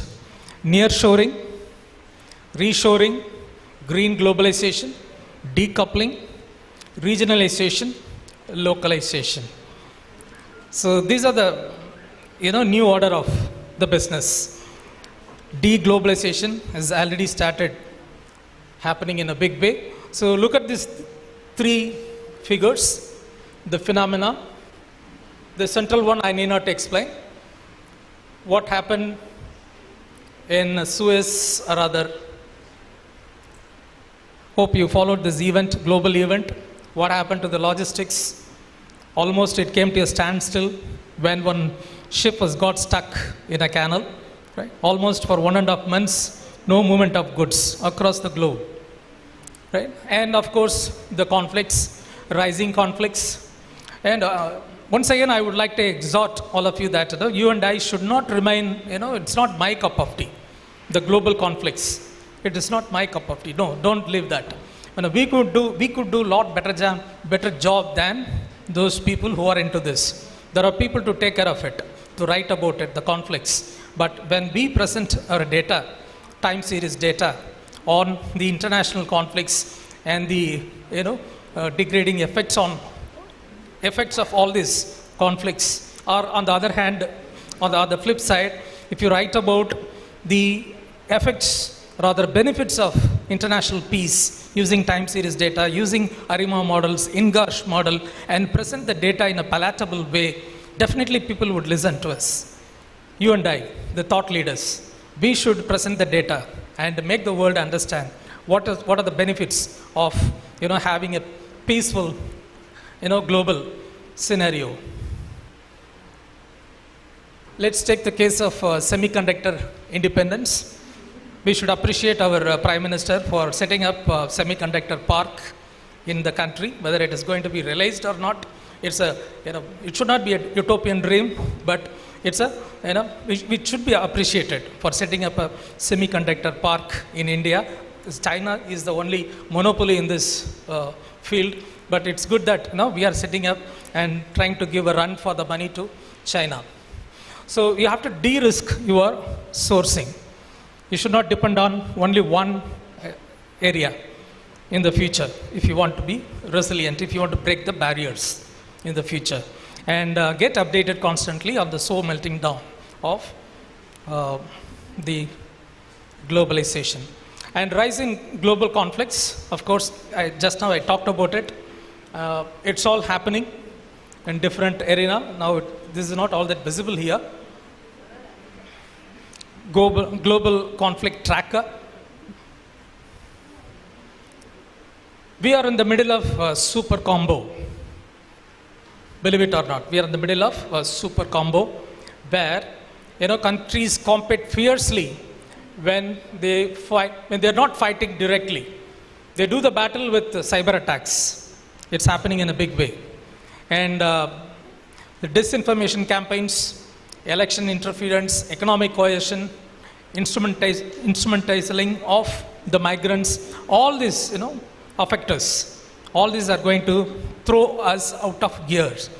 We have to be prepared for it.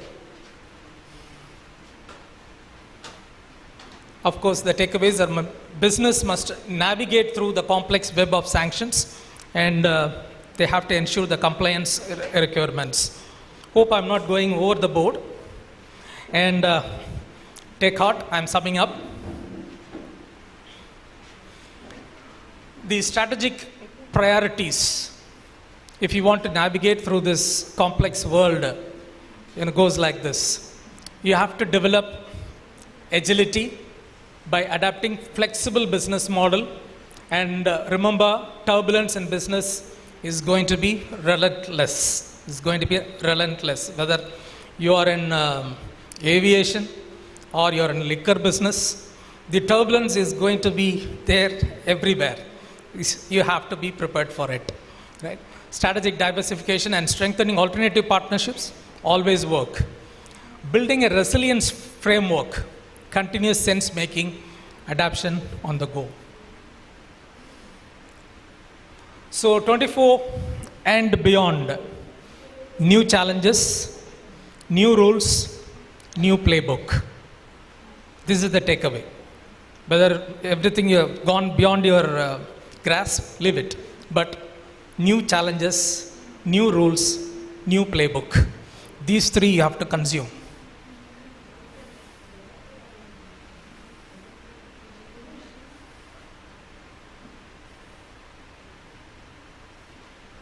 Yeah. While closing, I want to highlight the great contribution of Kellogg School of Management, USA, where one of my former colleagues joined and has been giving a lot of feed about this particular school. They set up one behavioral lab, which was a groundbreaking, event. The entire nation started benefiting out of this. It started giving, huge input, or rather huge practical outlay about what is happening on the important fields or the critical fields like economics, political, legal, environmental, and sustainable development goals. Once they started giving, practical output on all this critical area, the policymakers started listening to them. And this is their mantra: disruption and value creation for policy making, implementation, and ensuring sustainability.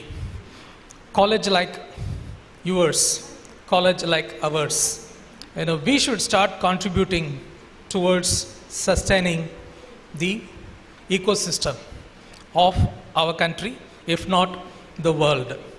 And thanks to the research initiatives by IIMs, ISB, and commerce colleges, and IIT's Department of Management Studies, DOMS.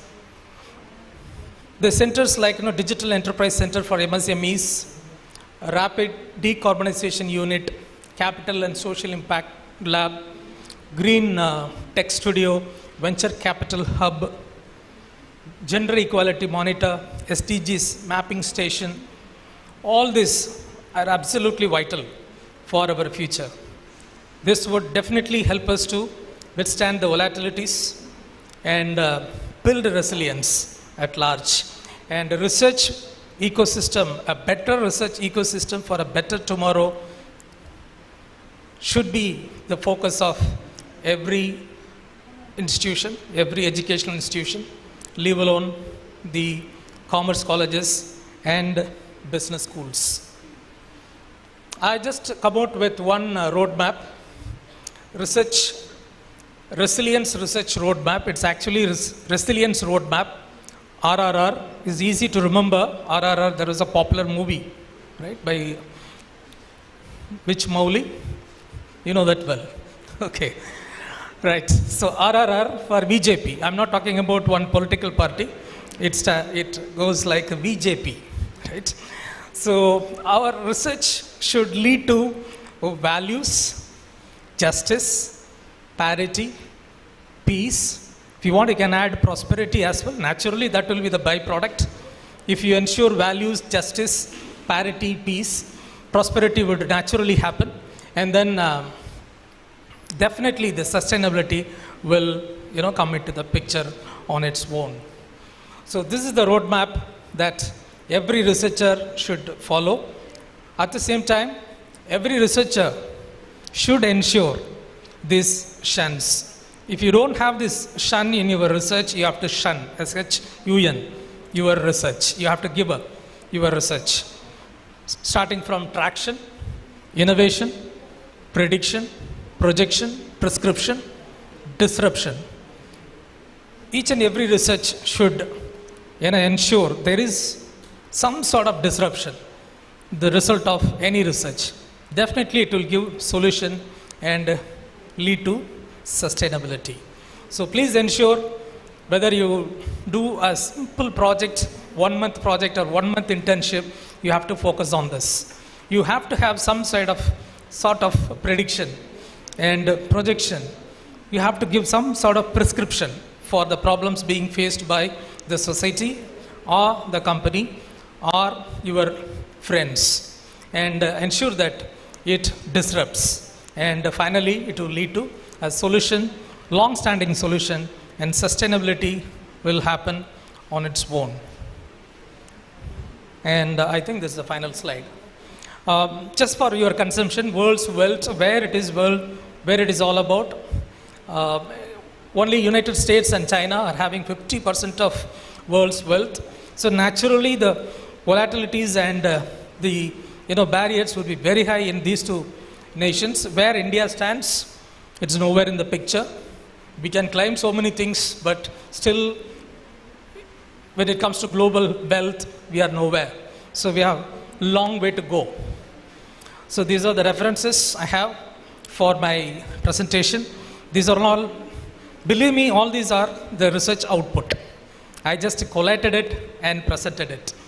So while concluding, I would like to thank as well as present one book to Dr. Malika Shetty. This book is not co-authored by me. As a kind of a co-author, it bears my testimony. In the acknowledgement, my name is there. The Art of Problem Finding by Vasudevan Kedabbi. This is very close to my topic. Most of my presentation, I just took it from this book because we are writing another major book. He is my immediate senior from Bharatiya University, but he's in Dubai right now. He runs his own consultancy.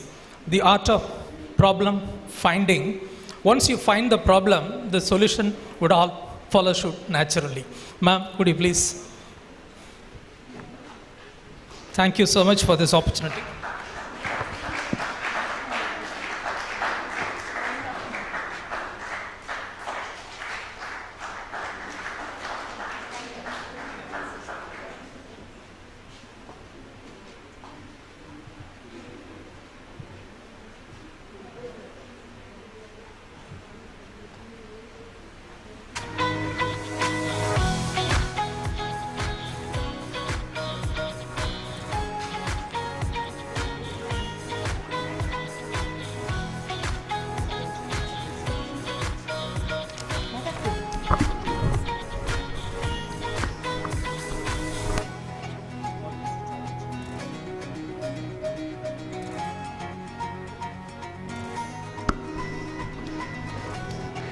Thank you, Dr. J. Clement Sudhar, for your valuable words. Now I request Dr. Savita P. to give a speech.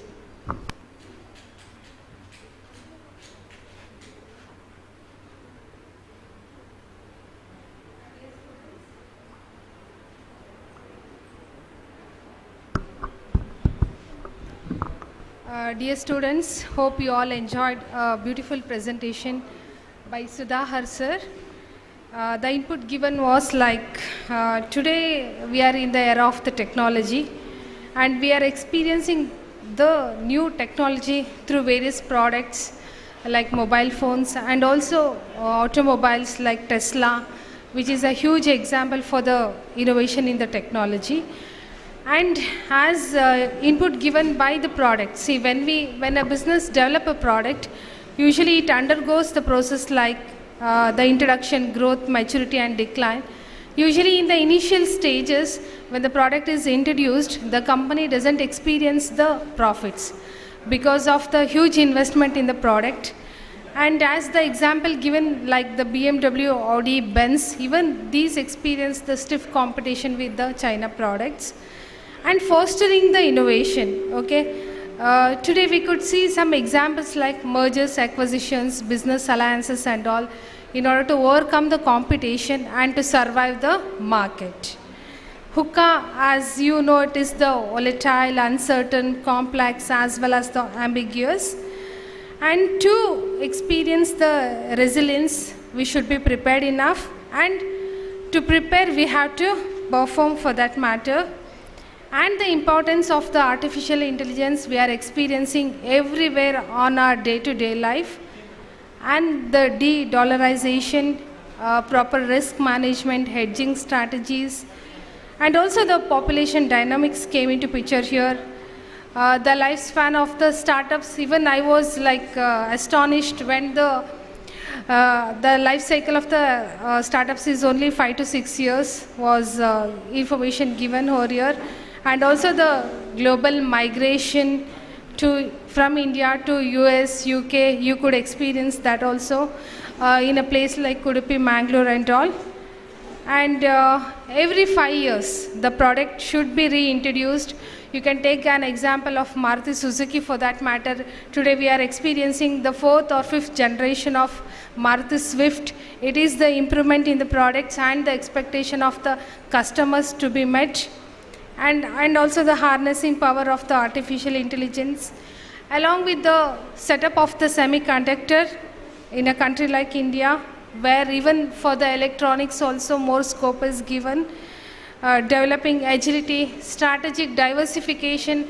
You diversify to minimize the risk and be more competitive for that matter, and sustaining the ecosystem. So the resilience roadmap, including the values, justice, parity, peace, as well as the, so with all this ultimately we will experience the sustainability. With all this, I think very good input from Harihar sir's side. So I thank him wholeheartedly.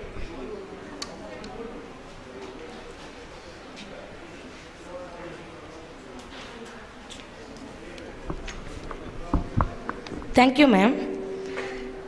Now I request Mr. Mahesh Maya to present memento to the resource person as a token of love and respect.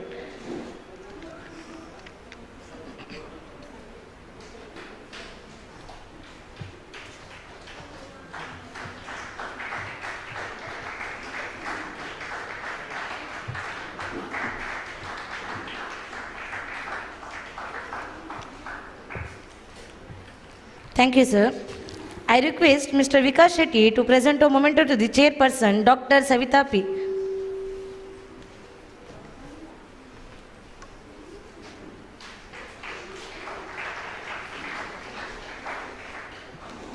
Thank you, sir. Now I request Arun to give away the vote of thanks. Gratitude sweetens even the smallest moments. So to sweeten this moment, I stand before you to express my words of gratitude to this august gathering. I take the opportunity to thank Dr. J. Clement Sudhar readily accepting our invitation and sharing his words with us today. Thank you, sir. I'd like to extend a heartfelt thanks to Dr. Savita P. for enlightening us with her words of experience and knowledge. Thank you, ma'am. I extend my sincere gratitude to all the delegates and the participants gathered here for making this event successful. Thank you, one and all.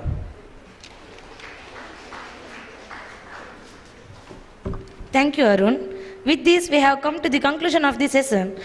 We would gather again after a tea break. Thank you, one and all.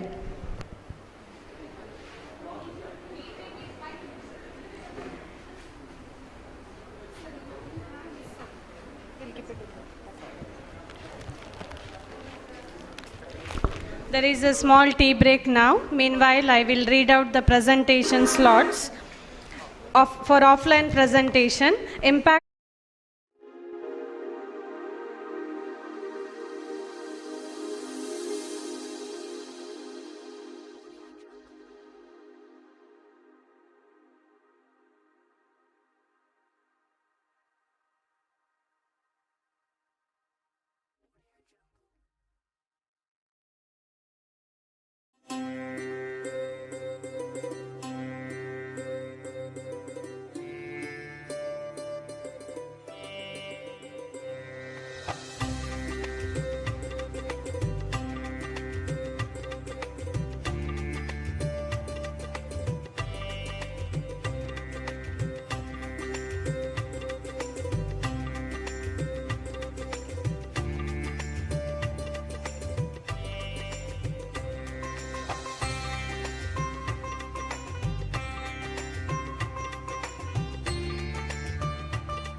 In connection with Amrita Mahotsav program of the MGM College, Department of Commerce hosts a two-day international conference on the theme Sustainable Global Business Development. I wish the seminar a grand success. Thank you, one and all.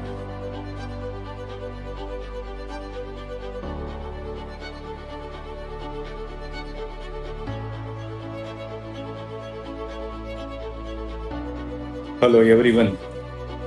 I am delighted to know that the Department of Commerce, MGM College, Udupi, will be organizing a two-day international conference on sustainable global business development, breaking barriers and empowering change on 13th and 14th June 2024. I consider myself fortunate to have grown along with this department. I am pleased to see this legacy continues under the leadership of Sri Satish Bhai, the President of the Trust, Dr. H.S. Ballard, the President of the Academy of General Education, Manipur, C.A. Varadaraya Pai, the Secretary of Academy of General Education, Professor Karant, the Principal of MGM College, Udupi. I also glad to see the vision of Mallika Shetty for conceiving the idea of this international conference. I wish best of luck for the entire conference. Thank you very much.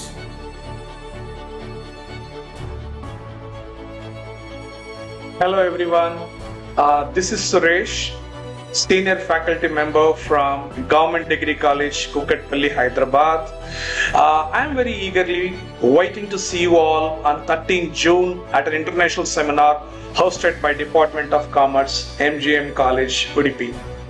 My special congratulations to MGM College for successfully completing the academic journey of 75 years and unveiling their Platinum Jubilee celebrations. Hello all, good day to esteemed guests, distinguished speakers and fellow attendees. My name is Srinidhi Vasan, currently a student at HULT International Business School. I am honored to send my best wishes for the International Conference on Sustainable Global Business Development. Udupi is a coastal city of Karnataka, awaiting your participation for International Conference MGM COMSUSCON 2024. The conference is organized with the theme Sustainable Global Business Development, Breaking the Barriers and Empowering the Change.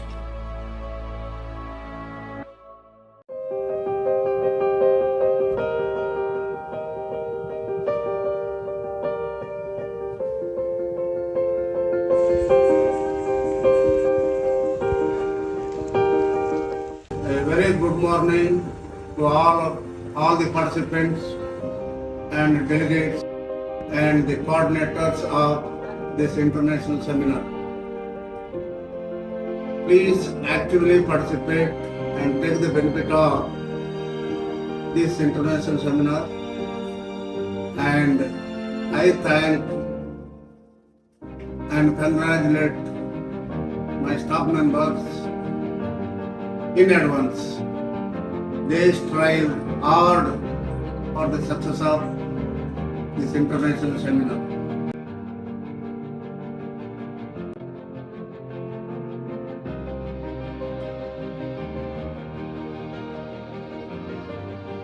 Namaste. The Department of Commerce is organizing the two-day international conference. A hearty welcome to all the delegates from different parts of the country. I wish the conference a great success.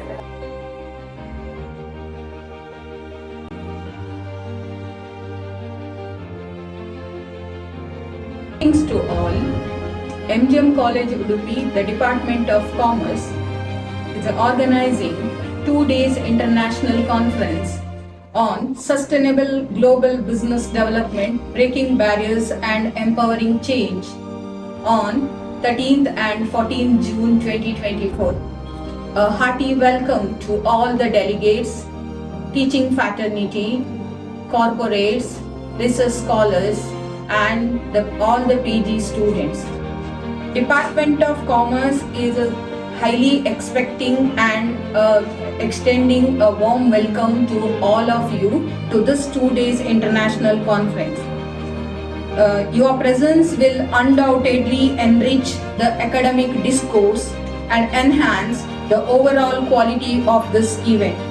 I, Dr. Mallika Shetty, being a conference secretary, look forward to welcome you all to this 2 days international conference on sustainable global business development, breaking barriers and empowering change. A hearty welcome to all of you. Thank you one and all.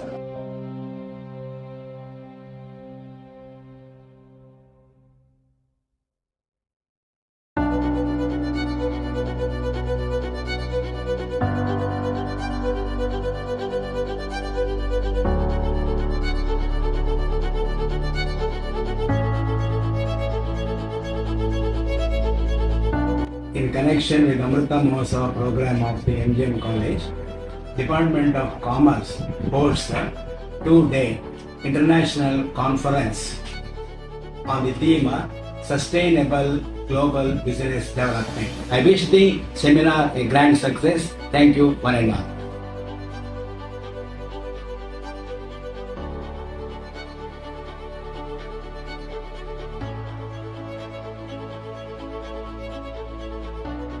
Hello everyone. I am delighted to know that the Department of Commerce, MGM College, Udupi, will be organizing a two-day international conference on sustainable global business development, breaking barriers and empowering change on 13th and 14th June 2024. I consider myself fortunate to have grown along with this department. I am pleased to see this legacy continues under the leadership of Sri Satish Pai, the President of the Trust, Dr. H.S. Ballard, the President of the Academy of General Education, Manipur, C.A. Varadaraja Pai, the Secretary of Academy of General Education, Professor Karant, the Principal of MGM College, Udupi. I also glad to see the vision of Mallika Shetty for conceiving the idea of this international conference. I wish best of luck for the entire conference. Thank you very much.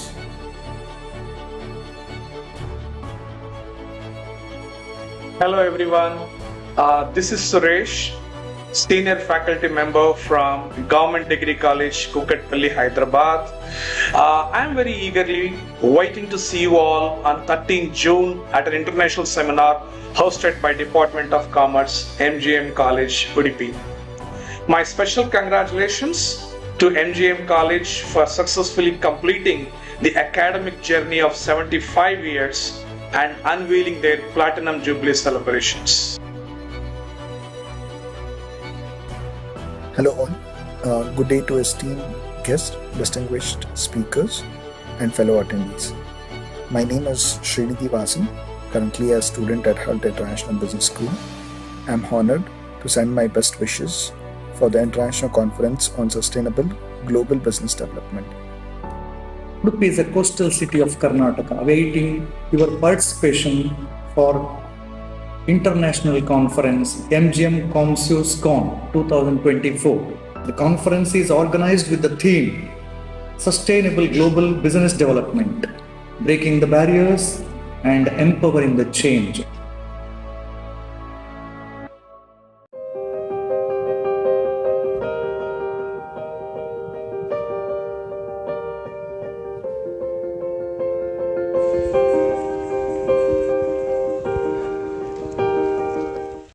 Good morning to all the participants and delegates and the coordinators of this international seminar. Please actively participate and take the benefit of this international seminar, and I thank and congratulate my staff members in advance. They strive hard for the success of this international seminar.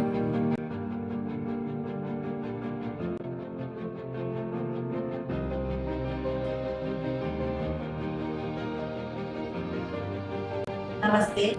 The Department of Commerce is organizing the two-day international conference. A hearty welcome to all the delegates from different parts of the country. I wish the conference a great success.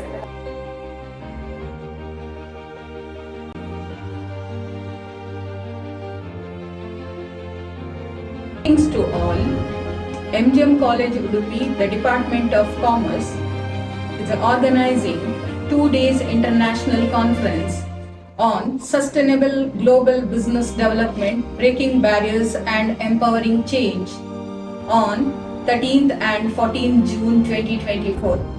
A hearty welcome to all the delegates, teaching fraternity, corporates, research scholars, and all the PG students.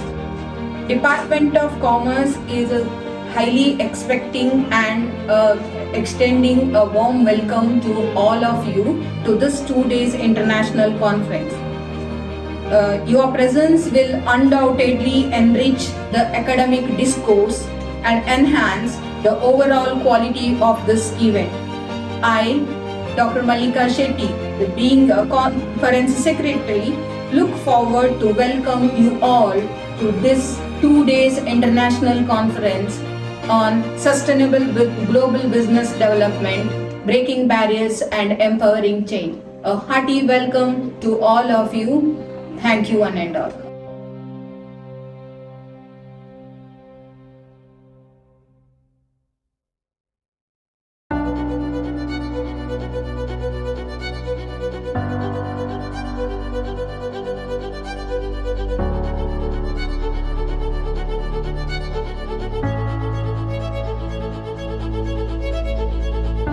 In connection with Amrita Mahotsav program of the MGM College, Department of Commerce hosts a 2-day international conference on the theme Sustainable Global Business Development. I wish the seminar a grand success. Thank you, one and all.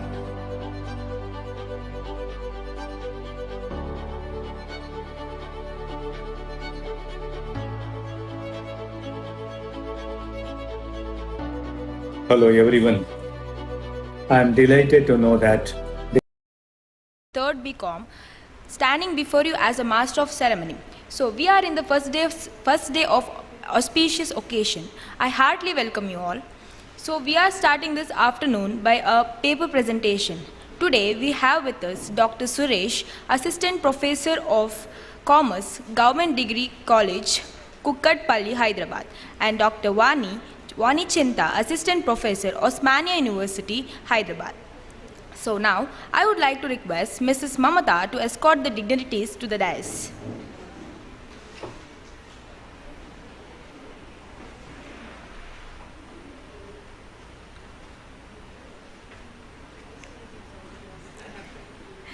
Now, I call upon Mr. Madhav of 2nd BCom to welcome and introduce our Honorable Chair and Co-Chair of the day.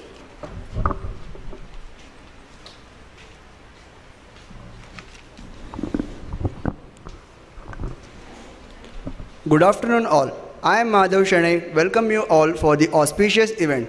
Today we have the privilege of being in the presence of two great and inspiring personalities who are here today with us to share their thoughts and experience on paper presentation session 1.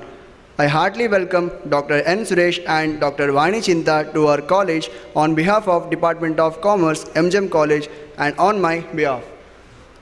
Dr. Suresh, who holds 24 years of teaching experience with a specialization in finance and corporate laws. He is certified in IFRS and competition law from one of the most prestigious institutions of our nation, that is IIT Kharagpur, with no less than gold medal. He is also certified in financial risk management from another prestigious institution of our nation, that is IIT Bangalore. Dr. Suresh has graduated from Osmania University, Hyderabad. He has MPhil in Development Economics from Ambedkar University. He has also authored a book on entrepreneurial development and has also edited several books on MSMEs. He has contributed chapters in 6 books published by reputed institutions. He has chaired technical sessions of 5 international seminars and many national conferences, and published many articles in ISBN and ISSN, including Scopus. With a brief introduction, I present before you Dr. Suresh. Ladies and gentlemen, please join me with a round of applause in welcoming sir. Heartily welcome to you, sir. The co-chair of the session, Dr. Vani Chinta, holds 22 years of teaching experience, including 18 years of university teaching with specialization in human resource management.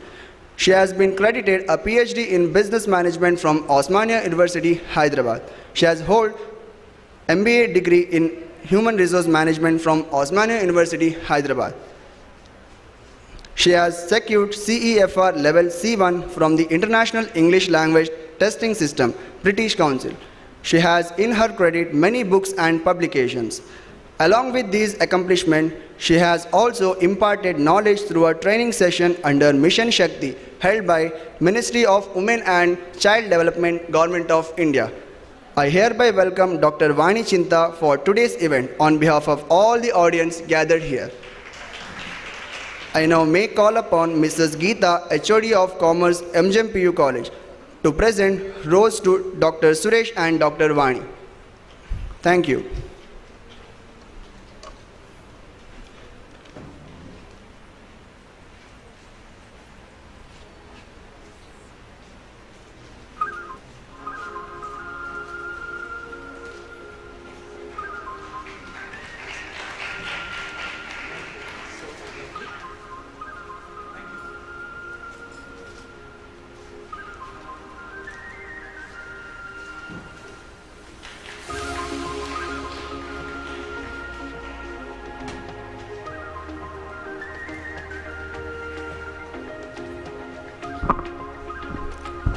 Now, the time has come. I would like to request Dr. Suresh to take over the session. Stage is all yours, sir.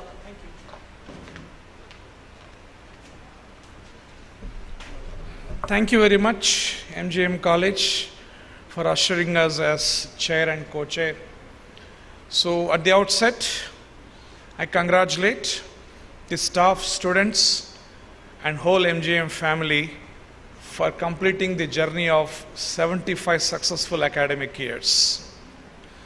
Indeed, my speech is not planned here, but I am a gate crasher. I will trespass into your time and share my ideas on the theme of seminar for 5 minutes. Then I will leave the dais for the paper presenters. Friends, gone are the days when we used to teach in the classroom that business needs to be sustainable. But it is now totally capsized. We are now teaching in the classroom that business must ensure the sustainability of the globe. So global business and sustainable development are highly complex and highly interwoven terms. So I congratulate our good friend Dr. Mallika Madam for exercising utmost dexterity and adroitly designing the theme of the seminar. Do you think that literature on sustainable development is absolutely a new term to this holy land or immaculate land? Absolutely no. Our elders in the yore advocated a doctrine, Vriksho Rakshati Rakshitaha. Don't you think it has got an explicit message of environmental sustainability? Our elders also advocated something called Sarve Jana Sukhino Bhavantu. So it has got an implicit message that this globe belongs to everyone. So sustainability is of paramount importance. Even our constitutional architects have designed 48A and Article 51A in both directive principles and fundamentals duties to conglomerate sustainable development into our constitutional responsibilities. Then why we are heeding the dictats of UN or the advices of G20 as a fresh advices? Where is the gap? Why we are now endeavoring to cement this gap with seminars of this kind? Friends, the gap lies in the absence of concrete framework. So beyond any very peradventure, I can state that Government of India has been attempting to ensure the targets of sustainable developments are achieved from time to time. But unfortunately, a concrete roadmap is missing. So as a commerce teacher, I thought I will share 5 or 6 ideas which are researchable, debatable, and of course you can discourse on them. I'm not sure on the feasibility of these 6 ideas, but in your papers you can present it in future such that the taxonomy of sustainable development can be built more robustly. The first idea is enhancing the awareness.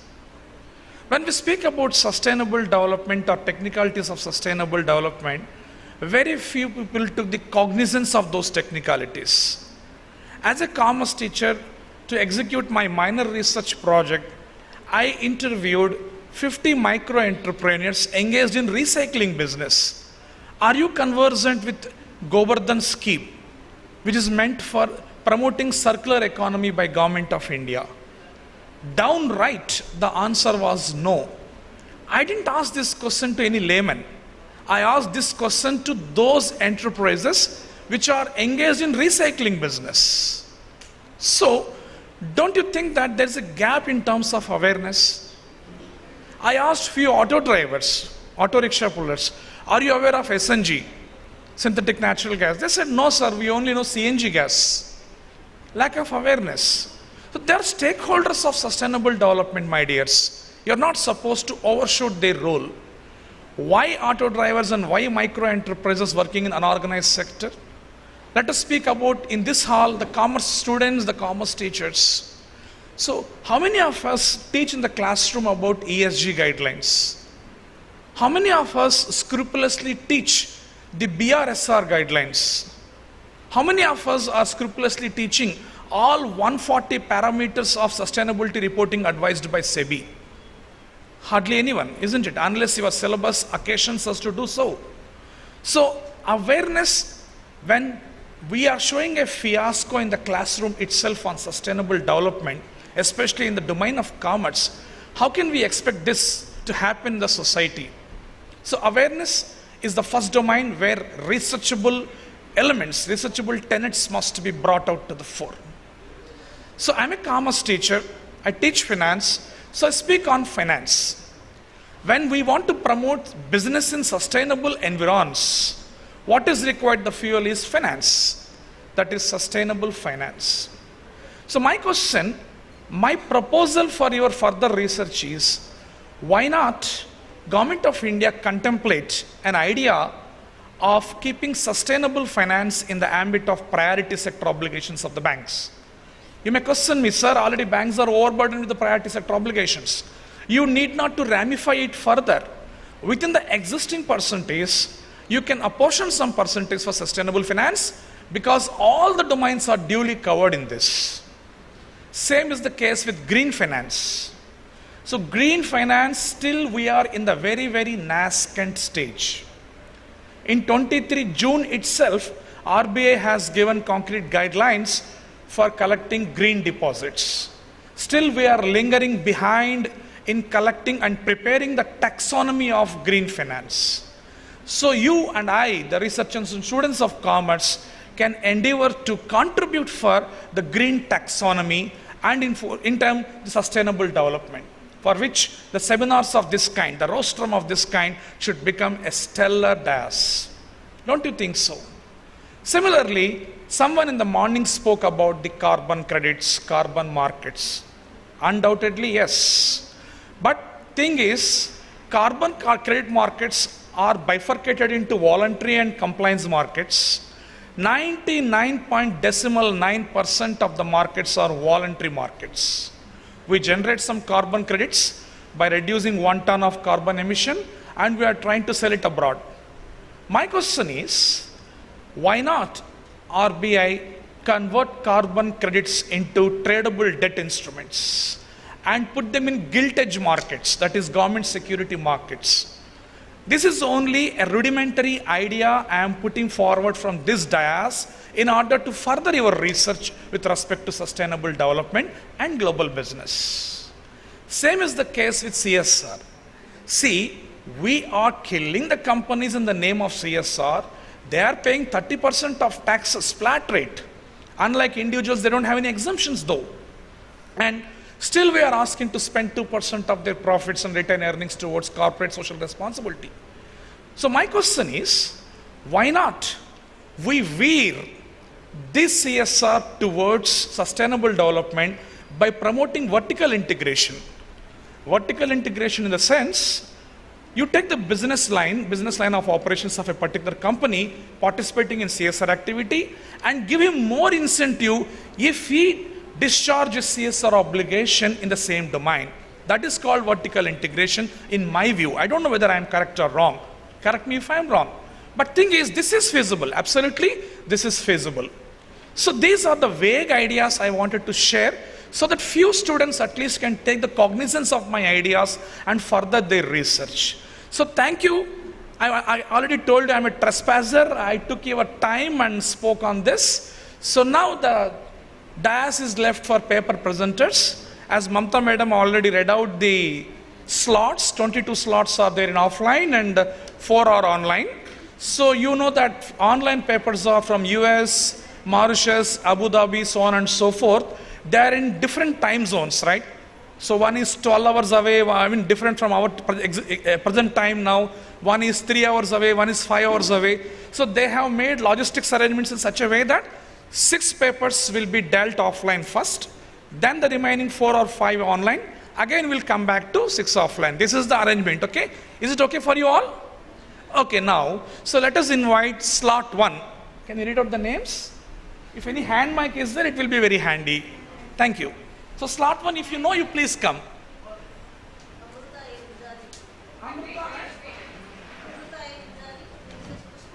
Yeah, Amrita A. Pujari and team, please come.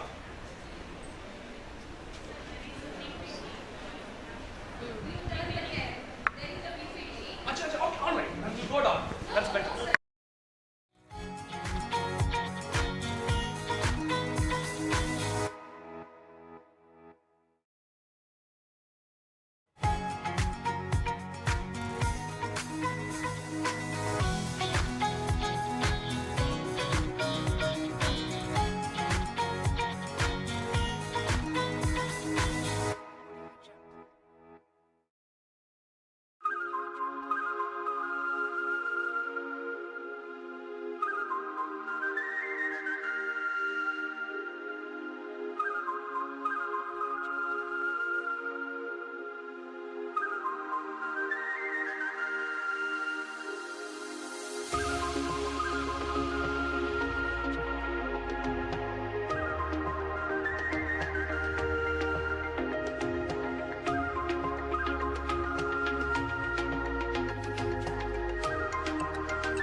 The marketing strategy of the oil industry and to assess the effectiveness of the different marketing strategy on the sales performance, and to know the problem associated while implementing the digital platforms. Research methodology. I will go for the primary method that was collected from the employees of the that industry by interviewing them. And secondary data will be on the books and journals, magazines.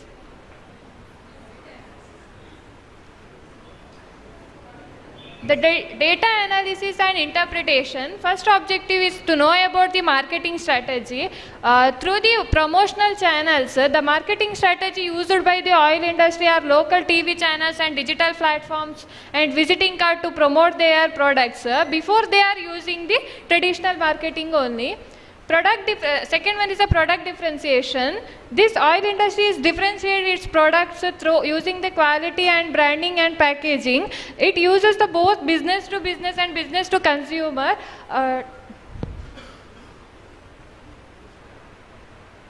Consumer approach for the largest audience. And direct sale, industry operate their retail marketing. It is a traditional distribution marketing strategy. Also given the benefit for direct sale of the oil where customers can purchase a product directly. These are all the marketing strategy they use in their industry.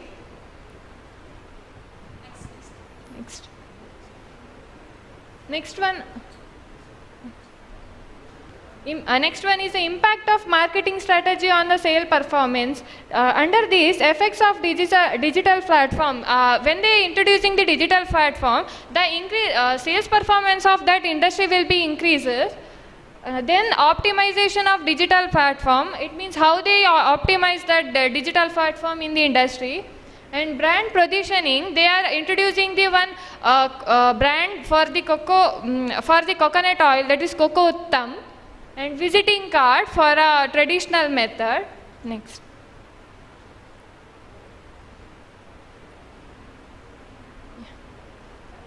Next one is a problem associated while implementing the digital platform. In that first one, familiarity with the digital platform, how they are lacking behind the digital platform among the oil industry that poses the problem during their implementation. Second one is a skill gap due to the lack of new skills and expertise. The implementation of and management of digital platform in the oil industry, it will challenges to customer engagement and overall effectiveness of the marketing strategies. Vendor management, coordinating and managing the multiple vendors for different digital platforms can be complex, requiring effective vendor management and communication, and it builds maintaining a positive relationship with the vendor is essential for the long-term success because of the how they can challenges will be faced by the oil industry.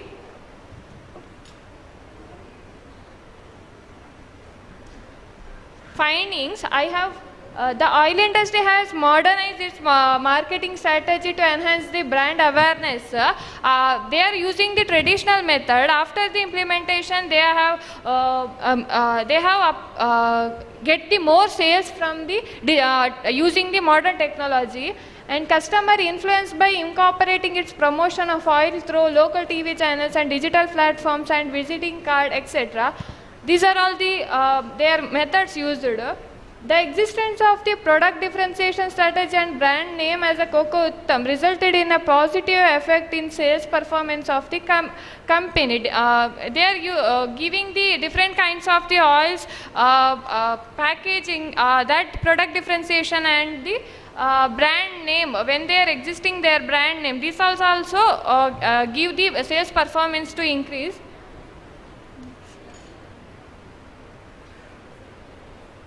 Suggestions: to increase the sales, the company can strengthen their promotional strategy by giving the advertising through the different media like newspapers and magazine. If they give the advertisement through these, then they get the more sales. Digital platforms have been effective and may lead to continue go if maintained and optimized. And target marketing must be adopted and best efforts should be made to attract those to target the group of area.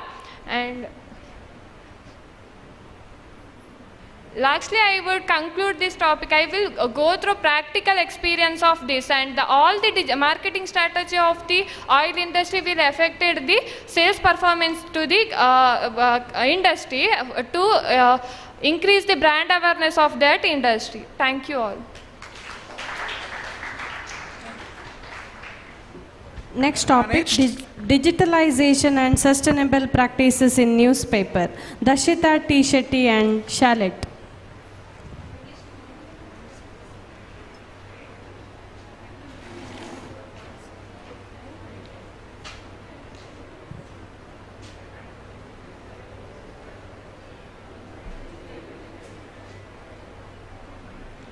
Good afternoon, everyone. Myself, Dashita Shetty, from Department of PG Studies in Commerce, Alvas College, Mudubitre. This paper named as Digitalization and Sustainable Practices in Newspaper, co-authored by Mrs. Charlotte Rebello, Assistant Professor, Department of PG Studies in Commerce, Alvas College, Mudubitre. To introduce my title, I would like to say the newspaper has a primary media of sharing articles, advertisements and news. It has evolved from black and white to the color. So digitalization and sustainability involving both in that it has evolved a lot of. My objective is all about to assess the digitalization of newspaper production and to explore employees' perspective on sustainability. Methodology: primary data is collected from the Vijayavani newspaper, Dakshin Kannada, and secondary data from books, articles and websites. Data analysis: from the first objective, I learned that this transition from traditional to modern has evolved very nicely, and in the previous, the journalists used to have a typewriter to type the news. Now they use a good software with the quality of that will be increasing. And second one, for the printing of newspaper, they use Kodak CTP printing machine, which will be effective for the prints and eliminating the manual errors. About sustainability, when it comes to sustainability, Vijayavani is following a good sustainability practices while giving them training to their employees and having uses of resources with the effective manners that it will be for the future generation. And Vijayavani also supporting their employees as it is one of the part of this sustainability. Findings, it is found that for the better quality of newspaper, a good software used and good printing machines used by Vijayavani newspaper, and it has focuses on 3 vital points, that is digitalization, trustful relation with local societies and energy saving technologies and all space. Then it has used good strategies for the smooth running of their operations. And I would like to suggest them is that they should be more focusing on digitalization and training program to their employees, then using a digital platform so that they can reduce the paper wastage and increase the sustainable practices. In conclusion, I would say that one of the main part of sustainability is digitalization. So evolving together, it will be a better for the Vijayavani newspaper. Thank you.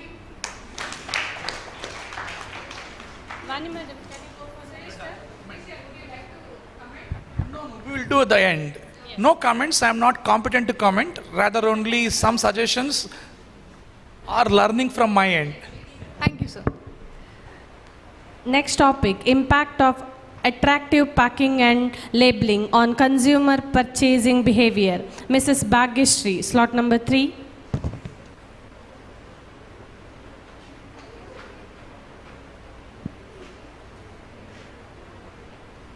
Good afternoon, everyone.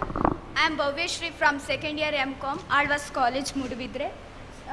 Co-author is Mrs. Rekha Shetty, HOD of Alvas College. My topic is impact on attracting labeling and packaging in the consumer behavior. Is the major role of labeling and packing plays crucial role in shaping a consumer perception to easy to purchasing a products with the label information of products. Objectives: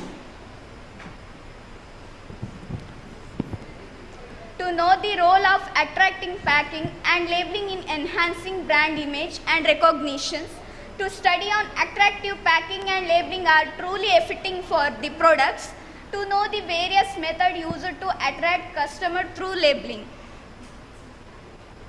Methodology: primary data is I am collecting with the questionnaires of customers, and secondary to collect the reputable source, journals and other websites. Data analysis: to advance manufacturing management system across all manufacturing stages, and their testing, quality testing of plastic bags and polypropylene fabric standards employed to advanced technology they are used in the manufacturing industry. And consumer prioritize eco-friendly packing and prefer multi and labeling for better understanding for information of products, and sustainable packing is more likely to encourage purchase and making a decision and buying decisions for the consumers.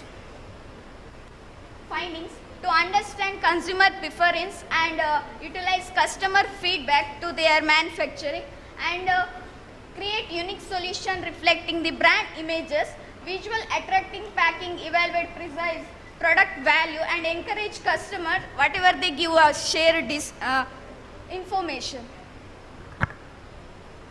Suggestion: to improve packing and labeling designs and address need of customer ordering small orders, and clear packaging and labeling to label that clearly show integrate usage of instruction and certification to easy for the customers, and show the brand's commitment to environment. Conclusion: overall industry performance is packing and labeling designs has major impact of buying pattern of customers view and buy products. Attractive packing and makes customers see the product as more valuable. They are morely like to recommend it to its others. Thank you.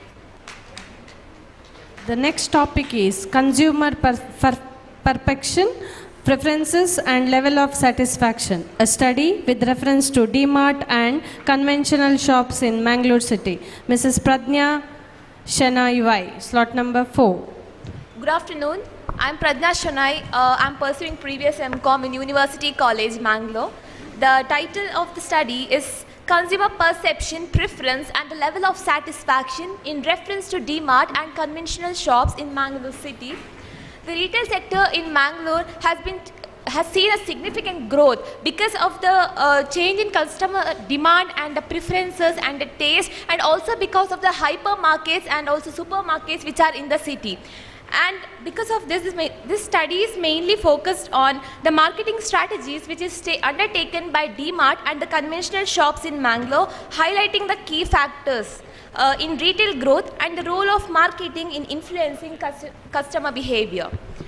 And moving forward to the literature review, I have taken into consideration of Nitasha Sharma and Chauhan. Yeah, sure, sir. Can I just brief out the objectives? Yeah. The objectives are to understand the consumer marketing and also to explore the role of consumer perception, preference and the level of satisfaction, and also to understand the potential challenges faced by the conventional shops. For the methodology, both primary and the secondary data has been used, and this study is analytical in nature. Moving to the data analysis.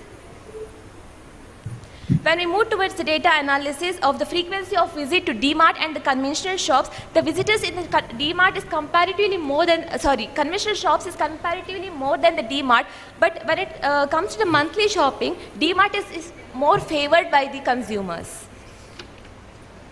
And next slide, please.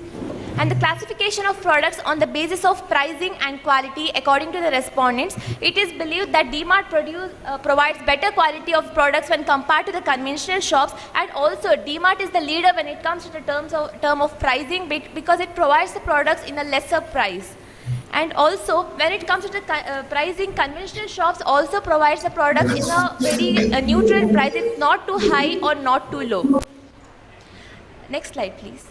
The frequency with which respondents see or receive advertisements, where again here DMart is the leader in both the areas because DMart has a major advantage or the most attractive strategy, that is the discounts. So DMart is mostly preferred by the consumer, which shows great marketing strategy.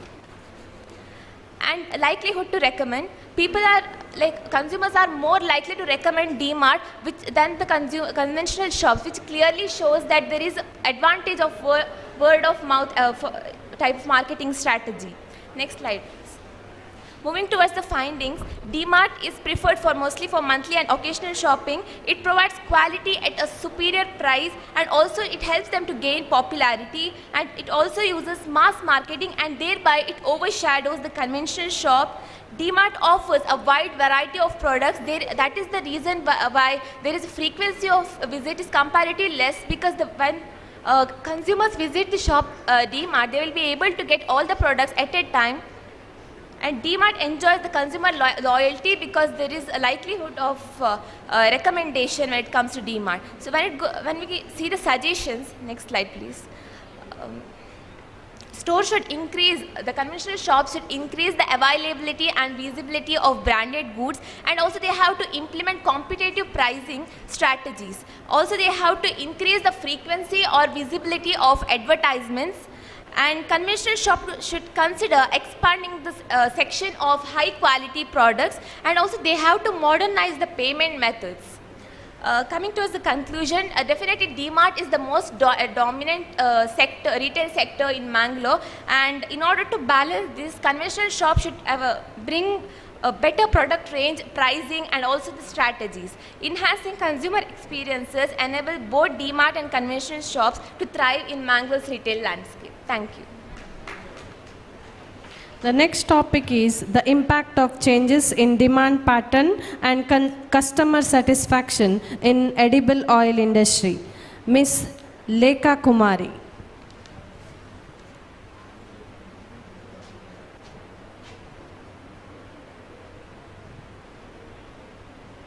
Good afternoon all. I am Lekha Kumari from Alvas College, Mudbidri, co-authored by Rekha Shakti.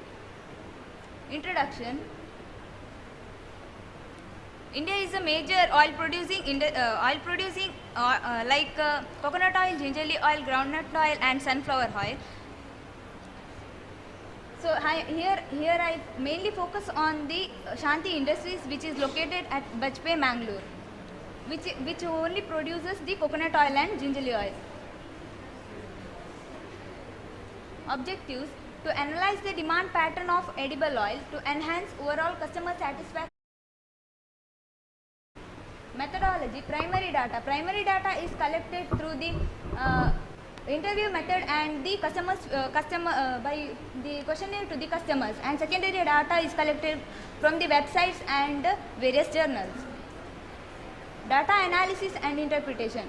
Here, gender and frequency in the purchase of oil for household use. Here, gender and frequency of a purchase. It is interpreted that the gender and frequency have a significant difference. Customer satisfaction is mainly based on the price, availability, and the health benefits which is provided by the industry. Findings: coconut oil is most preferred in that industry. Purchase and availability are the primary factors influencing buying decision. Strong desire for industry innovation. So 93.8% of consumer suggested that they have to innovate in that industry. Coconut oil is perceived as having excellent quality. So 56.3% that they have gave the quality assurance. So they have to maintain quality again still high they have to maintain. So customer loyalty linked to positive past experience, 63.7%.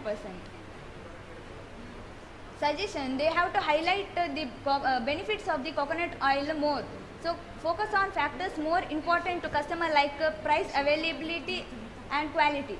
They have to develop a new and innovative attraction method as desired by the customers. Maintain high quality standard to ensure customer satisfaction. Continue to provide positive experience to build loyalty.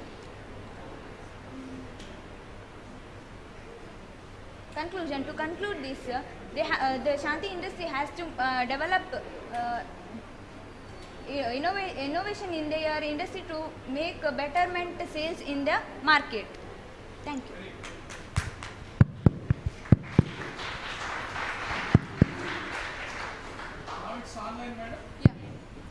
We have come to around 5 presentations offline mode. Now we'll be starting with the online mode. I request everyone, please maintain silence because we will be joining the research scholars from Boston and Mauritius now. Right, there will be some technical issues, so kindly bear with us and maintain silence, please, especially MGM students. Okay. So we'll be starting first with Srinidhi Vasan from Boston.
Yes.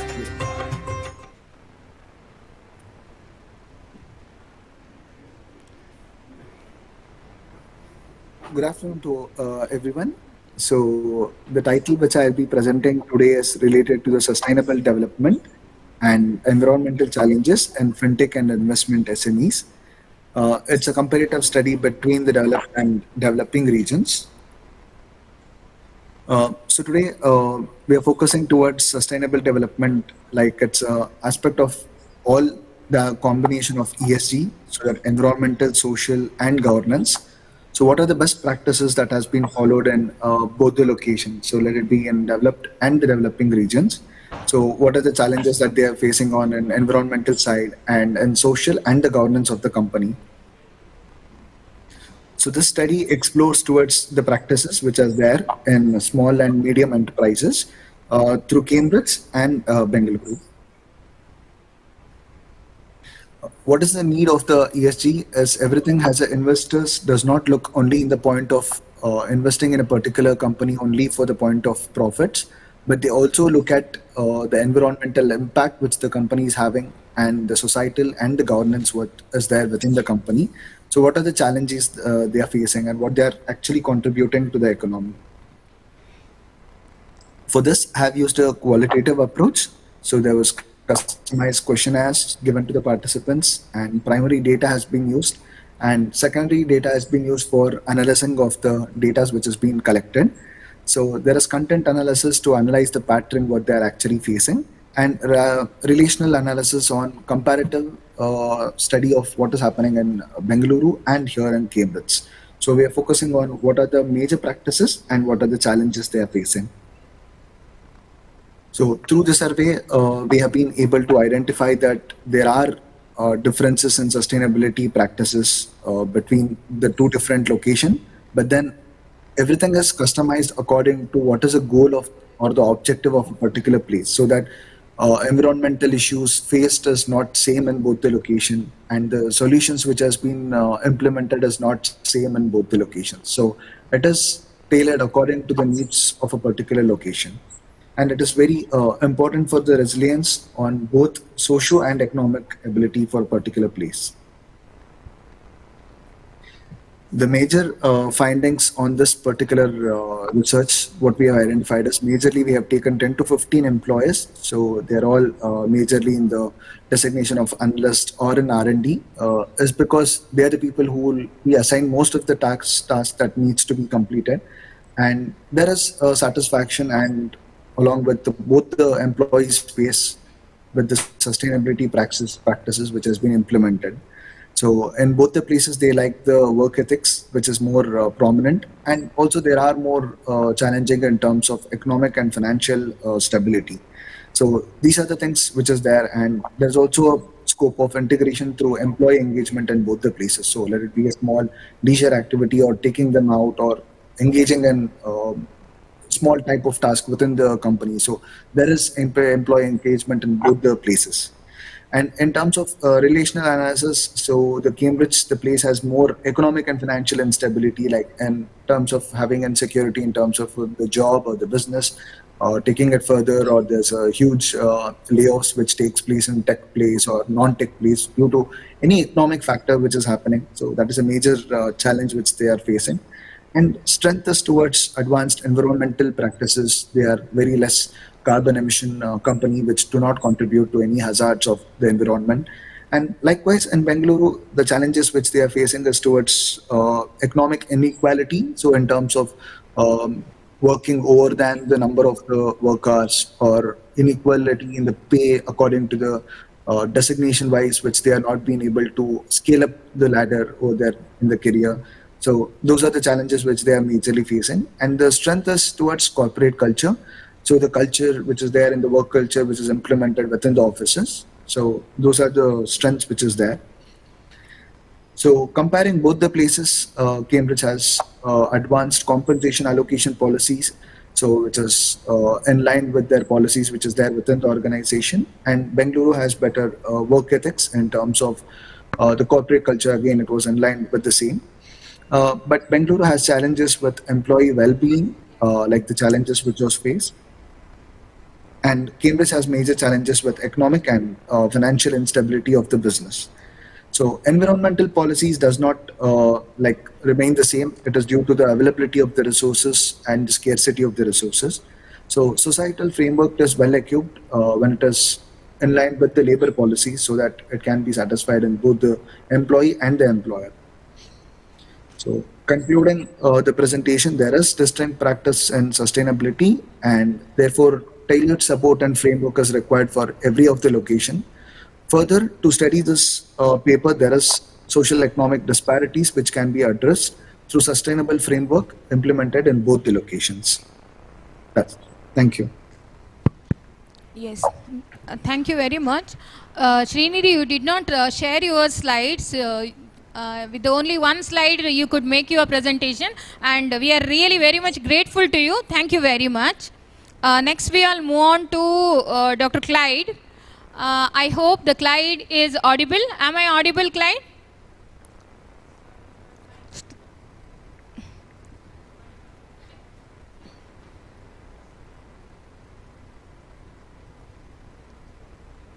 Mr. Clyde, please unmute your audio, please.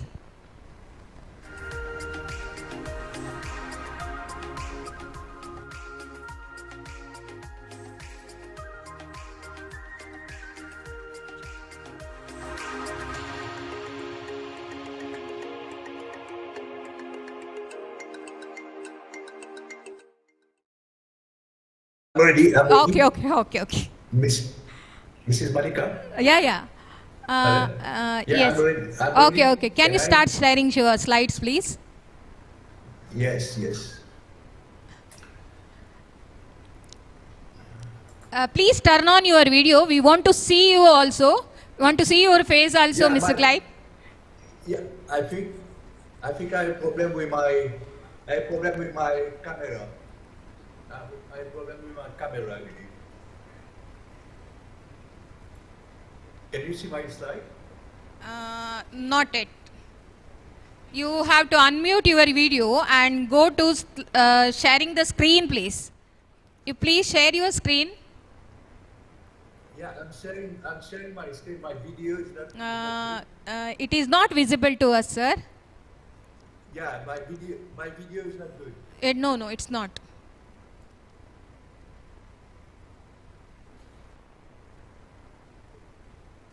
Can you see my screen now? No.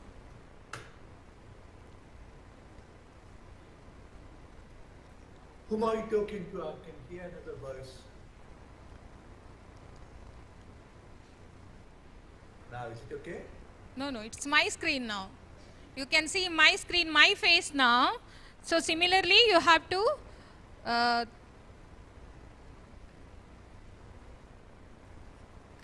kindly click on that video link, please. Link to this slide? Yeah. See, the down, soon after that microphone, there is a one more icon called video, right? You have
Malaysia.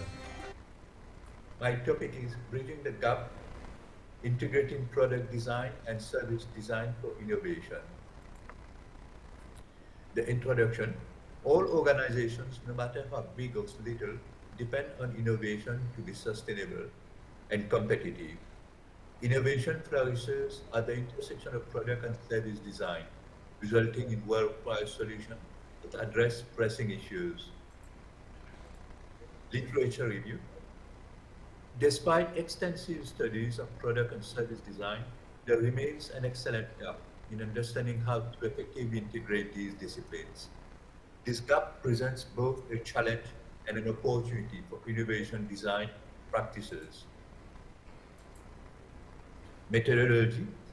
A holistic approach combining various methods will enhance our understanding of both product and service innovation and its impact. Researchers must adapt their methodologies to suit their specific context objectives. Findings. The findings emphasize the importance of interdisciplinary collaboration and transformative approaches in shaping the future product, service design, and innovation. Discussion. Understanding the interplay between both product, service design, and innovation is crucial for creating value, driving economic development, and improving well-being. Recommendation. It suggests actionable steps for organizations to effectively bridge the gap between product and service design practice. A holistic approach, a human-centered design, collaboration and co-creation, technology integration, and ethical consideration. Future work. Researchers can explore these topics further to enhance our understanding and drive transformative service research. For this, they must continue to explore, iterate, and shape a more innovative and user-centric world. Conclusion. It summarizes the research outcomes, emphasizing the strategic advantage of merging product and service design for innovation. The future lies in synergizing product and service design, amplifying creativity, and embracing adaptive strategies. Thank you. Thank you, everyone. Thank you, Mr. Clyde. Now we'll move on to the next presentation by Sohini. Sohini, are you there? Sohini, are you there? Kindly unmute your audio, please. She's not there. I repeat, Sohini, are you there? Okay.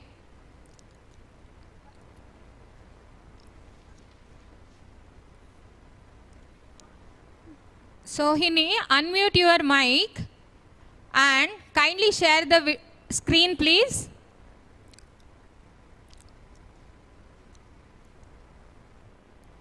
So I think Sohini is not online. Shall we move on to the next one? Sahana, are you ready? Sahana? Sahana, are you ready? Yes. Sahana, can you start sharing your screen, please?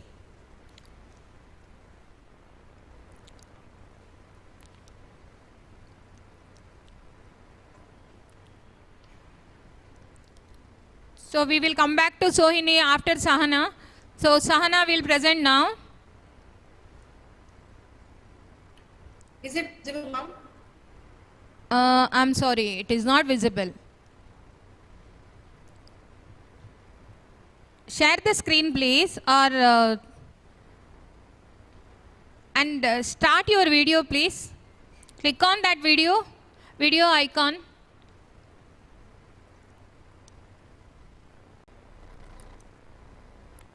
It's been disabled from your end. Sorry? I'm not able to. Okay, no issues. You start your video and start talking about your topic, please.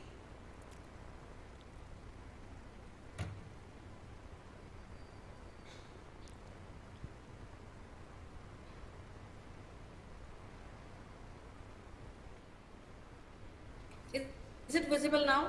No. You're not yet started. Present now, you have to click. Fifth icon from the left. From the right, it is second one. Now it is.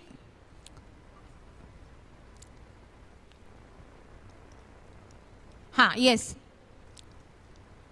You go to the PowerPoint slides. Now I can see our own Zoom meeting platform. We don't want that.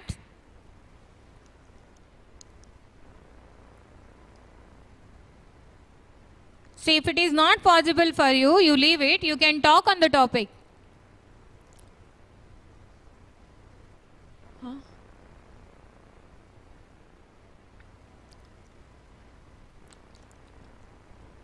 Madam, you start presenting yourself.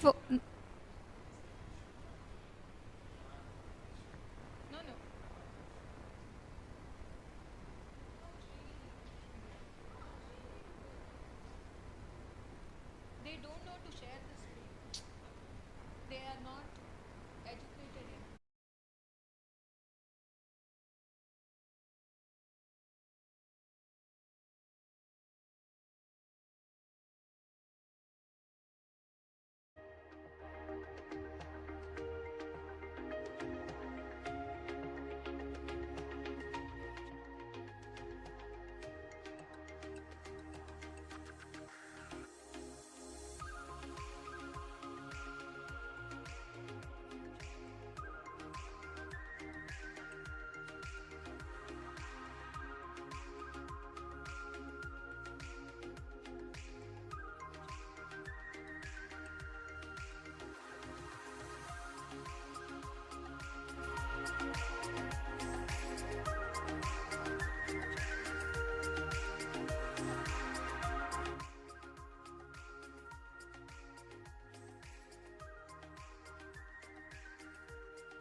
So my topic is green marketing practices adopted by selected e-commerce companies.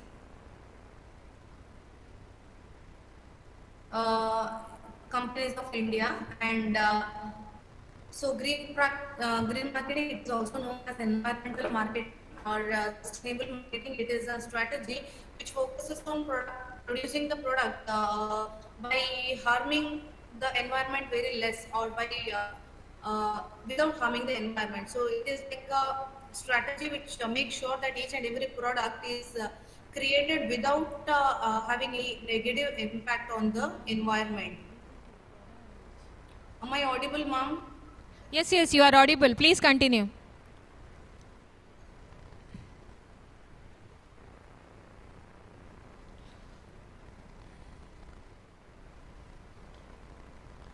You are audible. The studies to understand the concept of green marketing, and in order to identify the initiatives of e-commerce companies towards green marketing, and to study the challenges faced by the e-commerce companies in implementing green marketing. So there are various industries, that is business to business, business to consumer, as well as consumer to consumer. So in India, the evolution of e-commerce started in late 1990s and early 2000s. So one of the earliest company which started e-commerce sustainable market was Fabmart, and which was named as India Plaza later on. And there are major e-commerce companies in India such as Amazon, Flipkart, Nike, Jumart, Myntra, and Tata Neu. So now let me talk about the green marketing initiatives. Ma'am, is it visible? Yeah, it's visible. So a big basket company, it has adopted electronic delivery of vehicles as a pioneer in the electronic vehicle revolution. Its company has successfully running 5,458 electronic vehicles, and it has reduced the number of plenty number of carbon footprint, the negative of the carbon. Then the Mantapa company has implemented a sustainable marketing system, that is paper packing implementation. From the plastic, they have reduced material into paper tapes and paper covers and boxes respectively. So that is one of the initiatives which is taken by Mintra in order to reduce the plastic use. And Amazon, India introduced the initiatives like packaging free shipment. So there will be very less number of plastic usages when they use the frustration free or the plastic free package in order to deliver the goods to the consumer. Then it is NICA. NICA also uses recycled paper and biodegradable plastic for its beauty and skincare products. Madam, you please conclude. Madam, Yeah, you please conclude. it Conclude, please. Conclude. Go to the conclusion. Growers, crocodile, urban cat, nature bucket. So the research on green marketing initiatives in e-commerce companies reveals dynamic landscape shaped by growing consumer demand for sustainability, driving companies to adopt environmentally responsible practices as a means of gaining competitive edge. So still, due to consumer awareness and regulation compliances, it has been very important for each and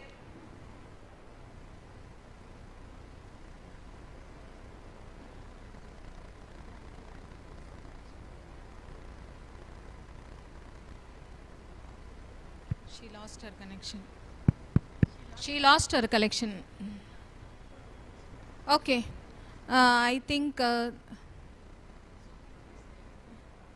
Sohini, are you ready?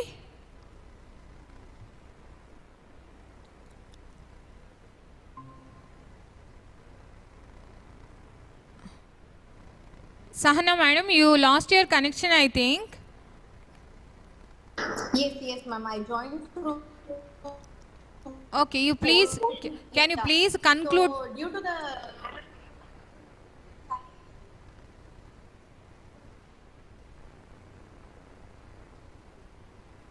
level of the consumer awareness has the regulatory compliances which the government has imposed, it has become very necessary for the companies to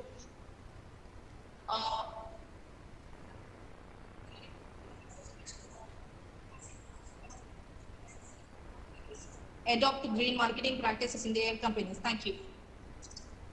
Okay, thank you. I think Sohini lost her connection. She is telling that she will be presenting her paper tomorrow, no issues. So we'll stop online presentation now. I think we had around 3 presentations now. Thank you very much for all the online presenters. We appreciate your efforts. Thank you.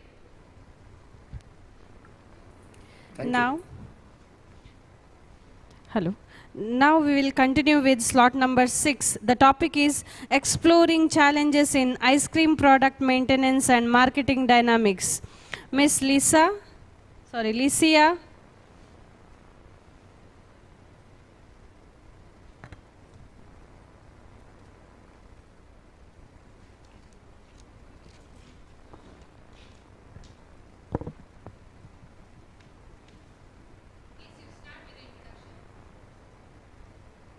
I'm Licia Princia de Silva, co-authored by Mr. Megshama S., Department of PG Studies in Commerce, Alvas College, Mudbidre. So ice cream is growing industry in India as it mainly focuses on quality of the quality products. So my objectives of the studies are to identify the measures taken to maintain the finished product, to examine the distinctiveness of ice cream products, to assess the fluctuations in total sales of ice cream.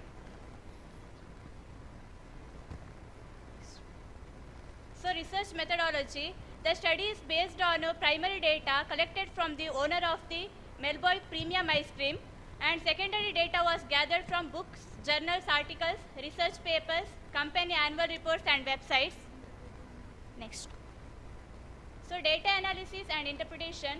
So measure taken in maintaining the finished product. The challenges in maintaining the finished product are, that is power breakdown, quality control issues, equipment maintenance and training programs.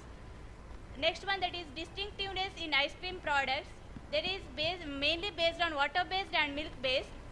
Water-based are water popsicles and milk-based are cups, cones, slabs and nutty bars. So there are nearly 22 flavors available. The company focus on events offering sample testings to help customers choose their favorite flavors. Next one. So fluctuations in total sales of ice cream. So here the standard deviation, the statistical tool is applied. So in the year, next.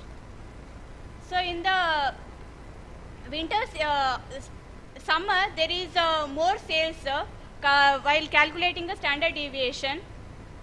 Next.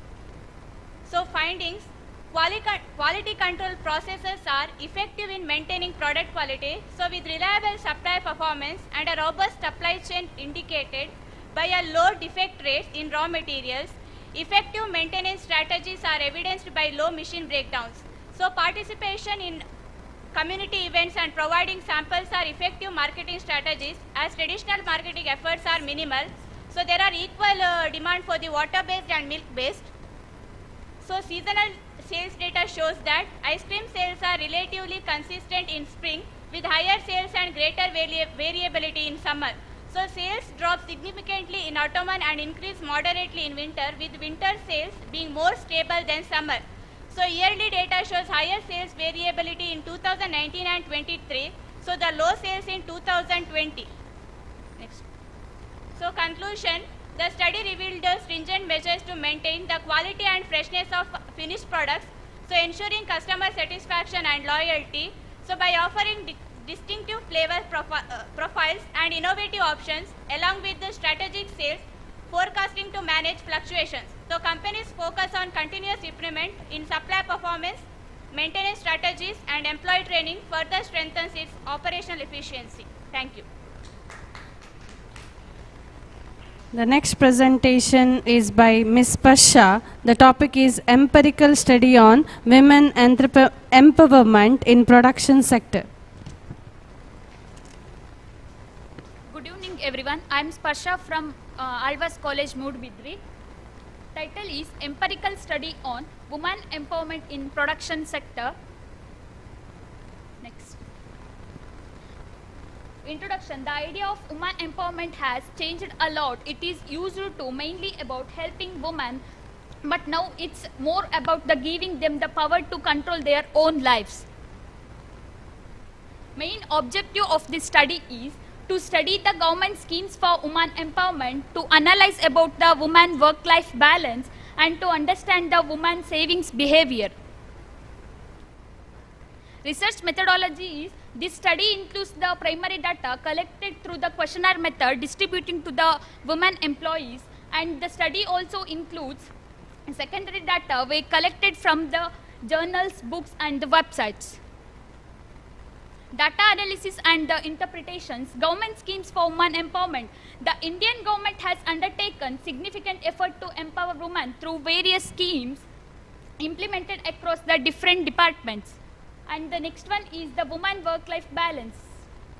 Work strategies and the importance of balance, preferred solution and the benefits of the balance and the impact on the gender gap.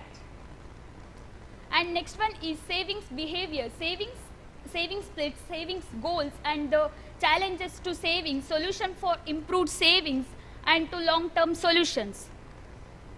Findings are, women choose full-time or the part-time work based on their needs, facing common challenges like long hours and the limited benefits. Flexible work arrangements are crucial for the most women to achieve their work-life balance. A healthy work-life balance is essential for the woman's well-being, career success and the narrowing the gender gap. The suggestions are, to help a woman balance work and the life better, the government could improve existing schemes aimed at women's empowerment and additionally raising awareness about the importance of the work-life balance through workshops and the campaigns could be beneficial. Provide training to the help women manage their time effectively. To conclusion, finally I conclude this by implementing these suggestions to help the development of the women empowerment and to get the success in their life. Thank you. The next topic is the impact of digital marketing on sales of food products manufacturers with special reference to Moodbidri town. The presenter, Ms. Ramya.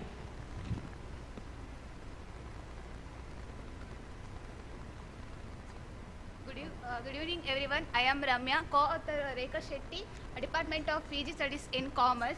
My title is The Impact of the Digital Marketing of Digital Marketing on Sales of Food Product Manufacture in Moodbidri town. Objectives: to study the digital marketing strategy used in food production, to analyze the digital marketing on long-term and short-term sales demand, to understand problem faced on e-commerce platform. Methodology used: primary data and secondary data. Analysis and interpretation.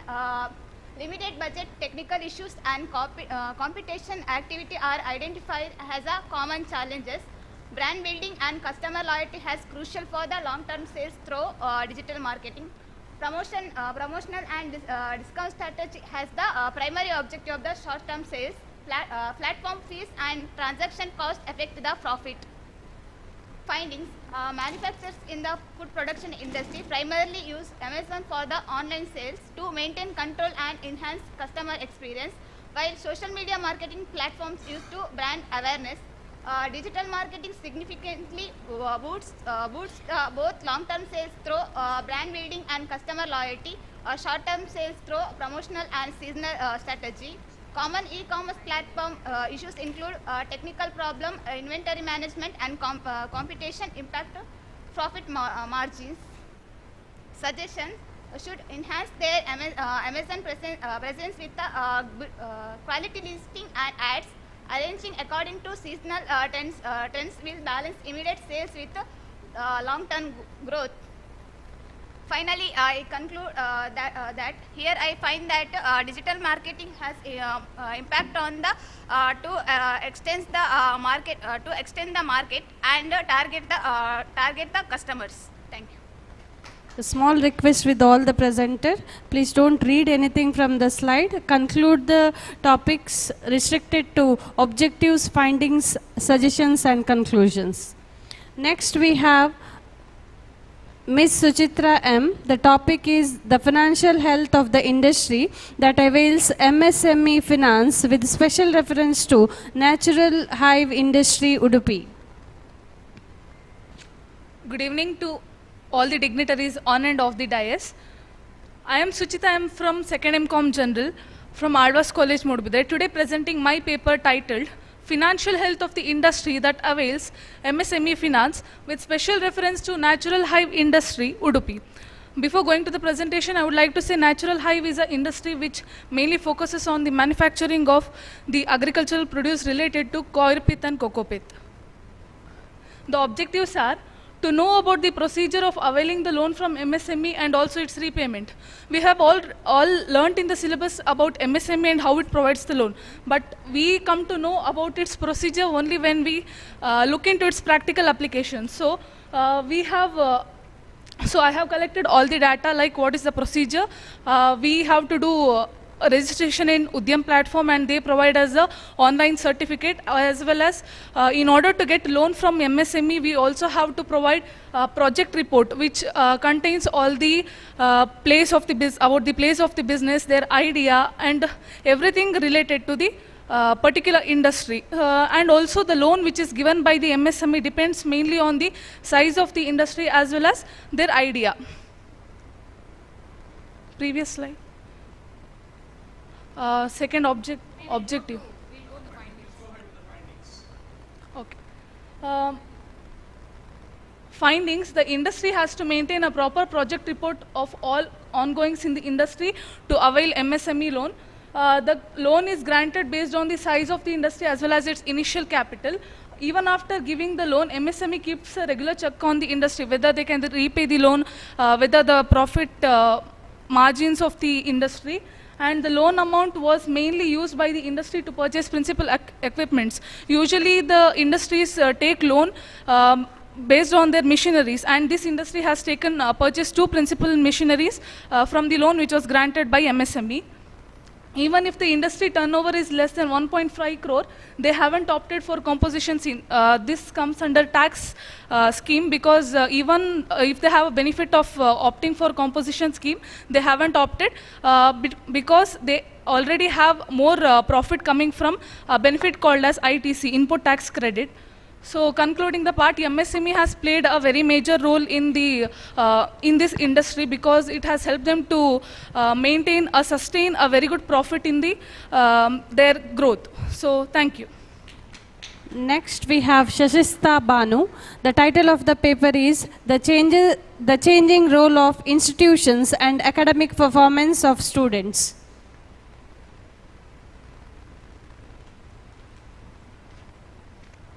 Good afternoon, everyone. I am Shaista Banu from Advas College, Moodbidri. The co-author is Mrs. Charlotte Rebello, Department of PG Studies in Commerce. Education is more helpful for the community process and the economic. This paper covers the region of Karkala Taluku, considering 170 students as the respondent. The objectives are to analyze the role of academic motivation, student achievements, to explore the influence academic stress on student performance, explore the effect of socio-economic status on students' achievements in the subjects.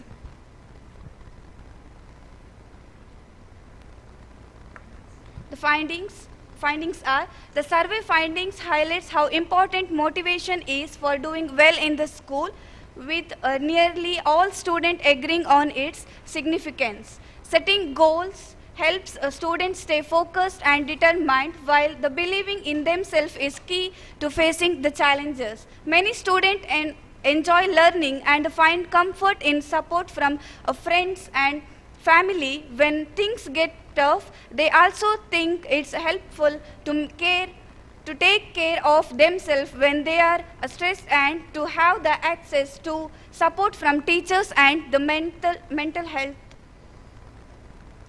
And the last findings are, like, they believe hard work and having access to resource matter to more the money is alone. Finally, I conclude this. It requires a grasp and tackles the complex dynamics surrounding for the academic motivation, stress management, and the socio-economic status for the fosters the student performance, and with enhancing through the comprehensive this addressing all these factors, educators and the administrators enhance the students have to chance to thrive there academically. Thank you. Next we have Sri Lakshmi Shika. The title of the paper is Impact of E-Commerce on Conventional Business, a study in Mangalore City.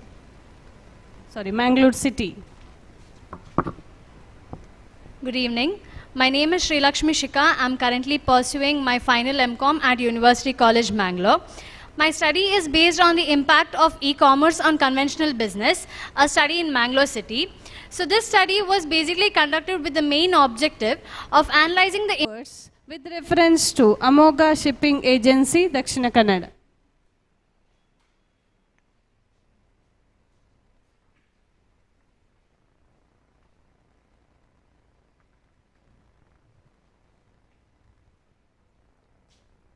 Good evening, everyone. Today I here to present that topic. My topic is like a study on adversity faced by the freight forwarders with reference to Amoga Shipping Agency, Dakshina Kannada.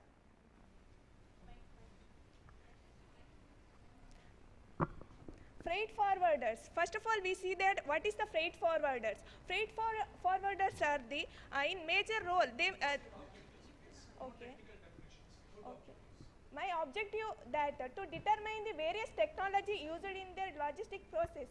It is mainly focused on their shipping agency. What kind of the technology can be used in their logistics sector, and in how they clearance is in their customs, and to assess the challenging aspects of freight management. What kind of the challenges they may face in their while their clearances in their customs, and to analyze the issues faced by the freight forwarders from the companies. In the companies, what kind of the issues can they face in their companies? And in that findings, what kind of the advanced technology they can use in their Amoga shipping agency, like barcode and rapid tag system and GPS for vehicle monitoring and predictive for demand forecasting. This is the technique can be used in their logistics sector. And challenges in freight management operation. It is explained about like for changes in their rules and regulation while their transaction between their foreign countries. And then issues with custom clearances and compliances with international shipping regulation and efficiency or reliability of their service. It is mainly related to their freight rates, changes in their freight rates and documentation errors. These are all kind of the problems they may face. And I am going to suggest for that there may be some advanced technology will be there. If they are using that advanced technology, the work will be easier for their shipping agency. And finally, I conclude that in overall Amoga shipping agencies, it will be works like easier, smooth all operation. It will be goes like very efficiently. Thank you. Next we have Soumya K and Dr. Neetu Suraj. The title of the paper is Sustainable Marketing for Business and Consumer under the framework of digital marketing. Good evening all. I am Soumya K. My topic is Sustainable Marketing for Business and Consumer under the framework of digital marketing. So purpose of this study is to explore the study of sustainable marketing, promoting social responsible product and services, and practice that build long-term consumer engagement, loyalty and relationship by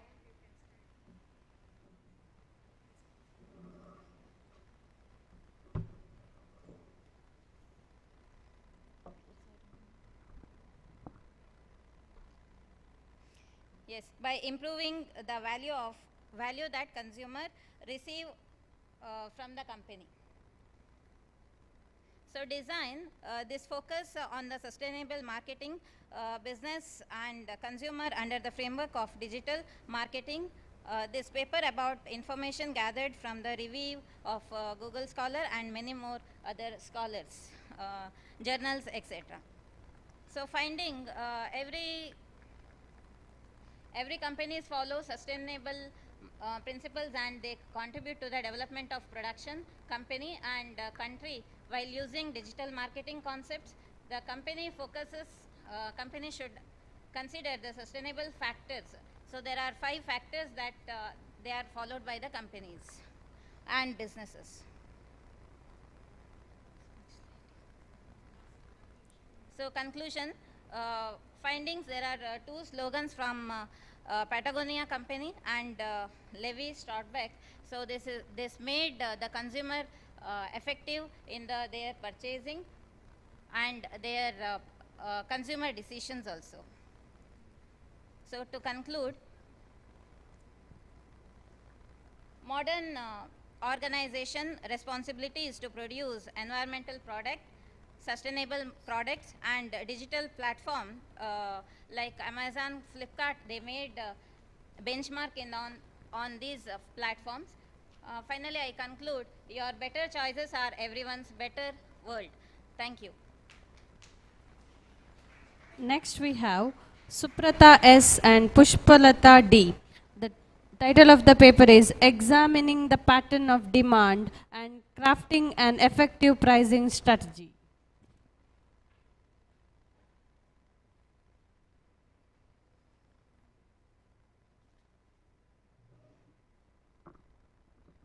Good afternoon all.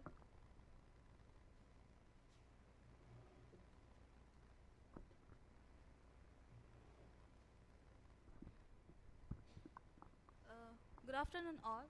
My paper is Examining the Pattern of Demand and Crafting an Effective Pricing Strategy. I am Suprata S from Harvard College, Modbidri. My objectives are to study the seasonal changes in the demand pattern for sweet and snacks, to examining the pricing strategy used in the industry, to analyze the significance of production planning and control.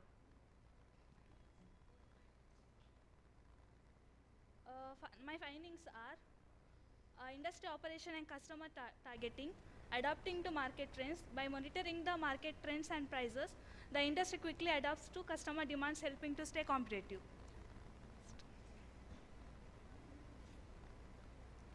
Understand that flexibility during the busy seasons. During peak times like a monsoon season and festivals, the industry adjusts its production and supply management to meet increased demand and forward planning. Even when facing challenges, here this company focus on customer satisfaction and flexibility to support its continued growth and competitiveness.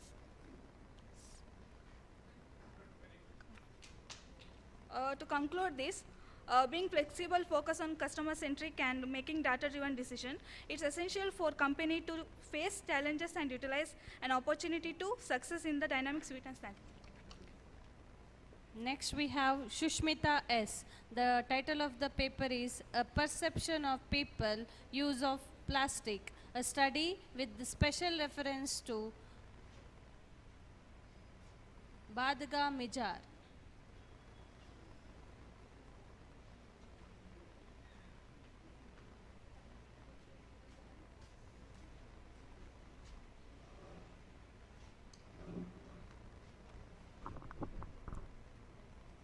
Good afternoon. I am Sushmita S., Department of PG Studies in Commerce, Advas College, Modabidri.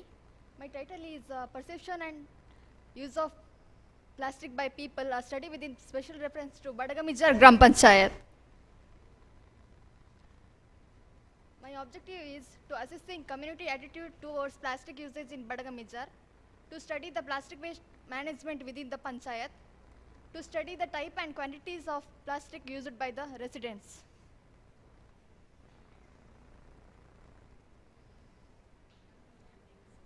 Findings around Badagamijar, people are more aware about environment impact and plastic waste management. The majority of people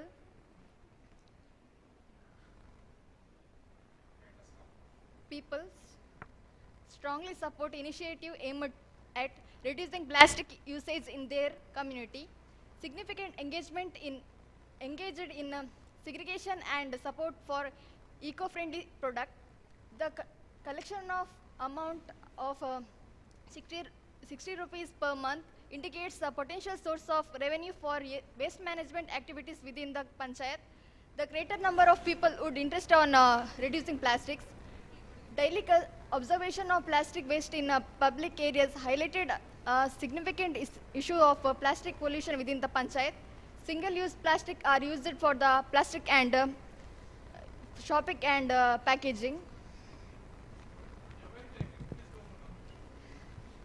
The study concluded within the Badagamijar Gram Panchayat, lighten on the perception and practice on the usage of plastic within the communities.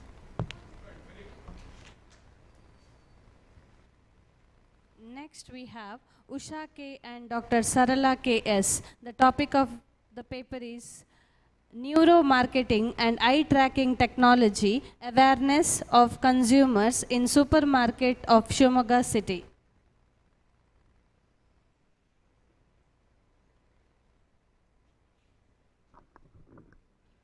Good evening to one and all present here. Today I am going to present a topic called Neuromarketing and Eye Tracking Awareness among Consumers of Supermarkets in Shimoga City. And to introduce with neuromarketing is the technology using of the combination of psychology and neuroscience technology in the field of marketing, and this technology is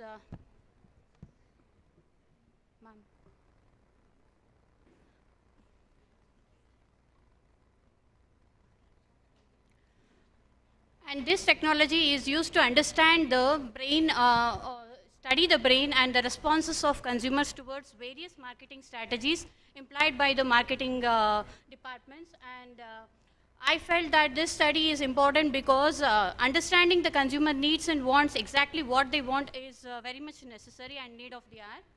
And objective is to know the awareness level among the consumers of supermarket, especially more supermarket in Shimoga city, and the awareness about the eye tracking technology also.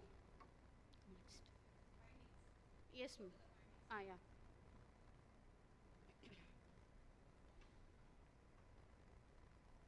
So relating to the finding, using the survey technique, questionnaire was applied to know the awareness level of neuromarketing, and very less consumers, and very less means 1 or 2 consumers were know about or have the knowledge of neuromarketing and usage of it in the supermarkets.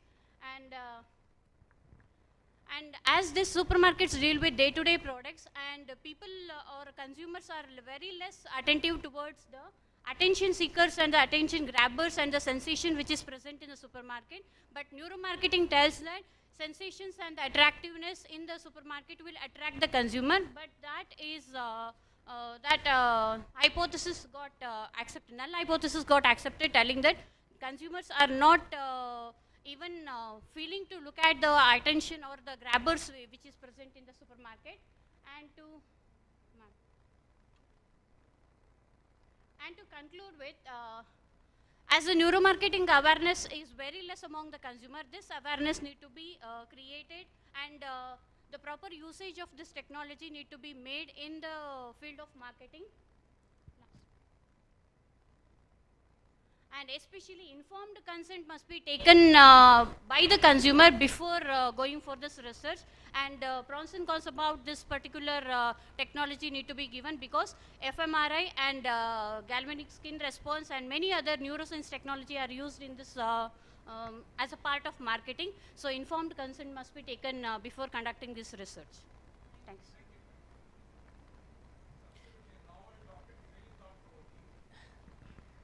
Thank you, madam. Next we have Shantika. The title of the paper is Evaluating Consumer Satisfaction, a comparative survey of DMart and Spar in Udupi.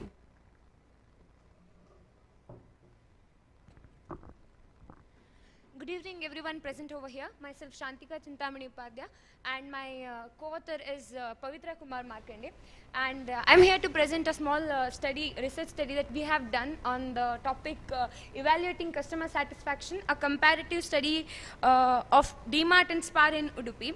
The study is majorly conducted in Udupi region, and it includes understanding the customer behavior towards the offerings of DMart and Spar, and the factors that we have considered for this study are employee friendliness, store ambience, availability of products, overall shopping experiences, product quality and quantity available in both the stores. Moving towards the objectives, the main objectives are identifying differences and similarities in the product availabilities, product quality, variety and pricing at DMart and Spar, determination of level of customer satisfaction at both DMart and Spar, then quality of customer service, that is staff responses, staff friendliness towards the customers, then sales promotional activities like advertising and other activities done by both the stores to attract the customers. The findings of the study are majority of the people who fall under the income category of rupees below 50,000 rupees visit the stores most frequently. This is because these are the people with limited financial resources who compare at various levels and then consider their satisfaction considering the budget also. Then the advertising of both the stores are creative and attractive. Then customers who visit both the establishment because they offer great selection of products and better quality at reasonable prices. Coming to the conclusions, the study concludes that the majority of customers satisfied after shopping at both DMart and Spar because of product variety, quality, service, facility and reasonable prices with which make the customer feel more comfortable visiting the stores again. Thank you so much. Next we have Ms. Divya Kumari and Mrs. Charlotte Rebello. The title of the paper is Recent Trends and Strategy in Tile Industry.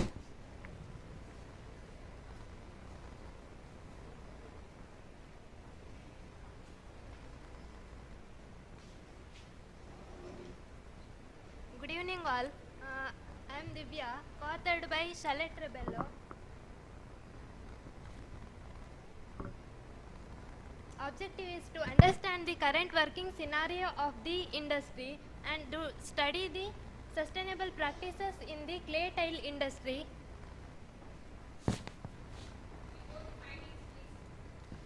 Findings: the tile production industry struggles with raw material scarcity and high costs, and employees are segmented based on their gender. The industry is using outdated technology. Demand for clay roofing tiles is low. The industry using sustainable practices like innovative designs and recycling. Finally, I conclude this topic. The demand of the clay tiles is less. Most of the customers are change the preferences from clay tiles to concrete tiles. Thank you. Next we have Gayatri Salian, Hitakshini and Bhavana. The title of the paper is Impact of ICT on Present Education System.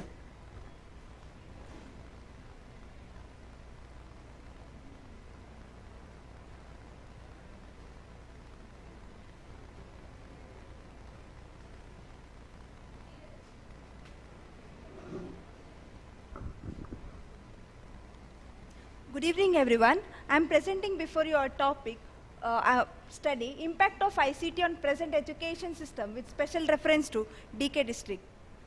So our study was based on the objective of comparing those students who use ICT with the students those who are not using ICT, and to applicability of ICT in their education, and to know the perception of those students who use ICT tools. And our study was based on the survey method. To moving on to the findings.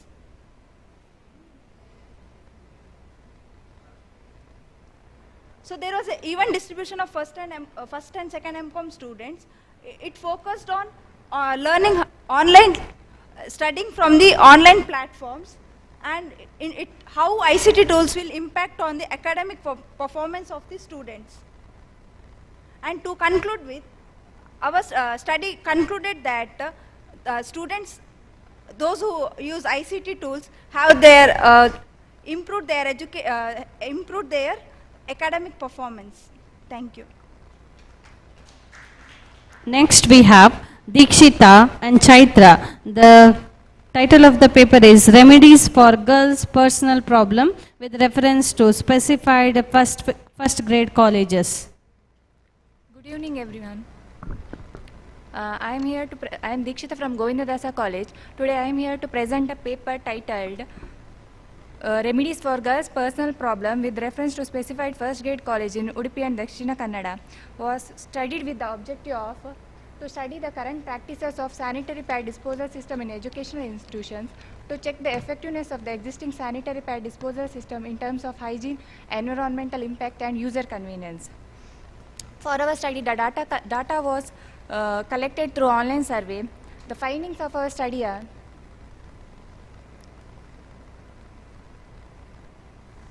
89% of respondents are aware of the availability of sanitary pad disposal bins in their educational institution. The study explored that 49% of respondents have pad disposal machines in their college.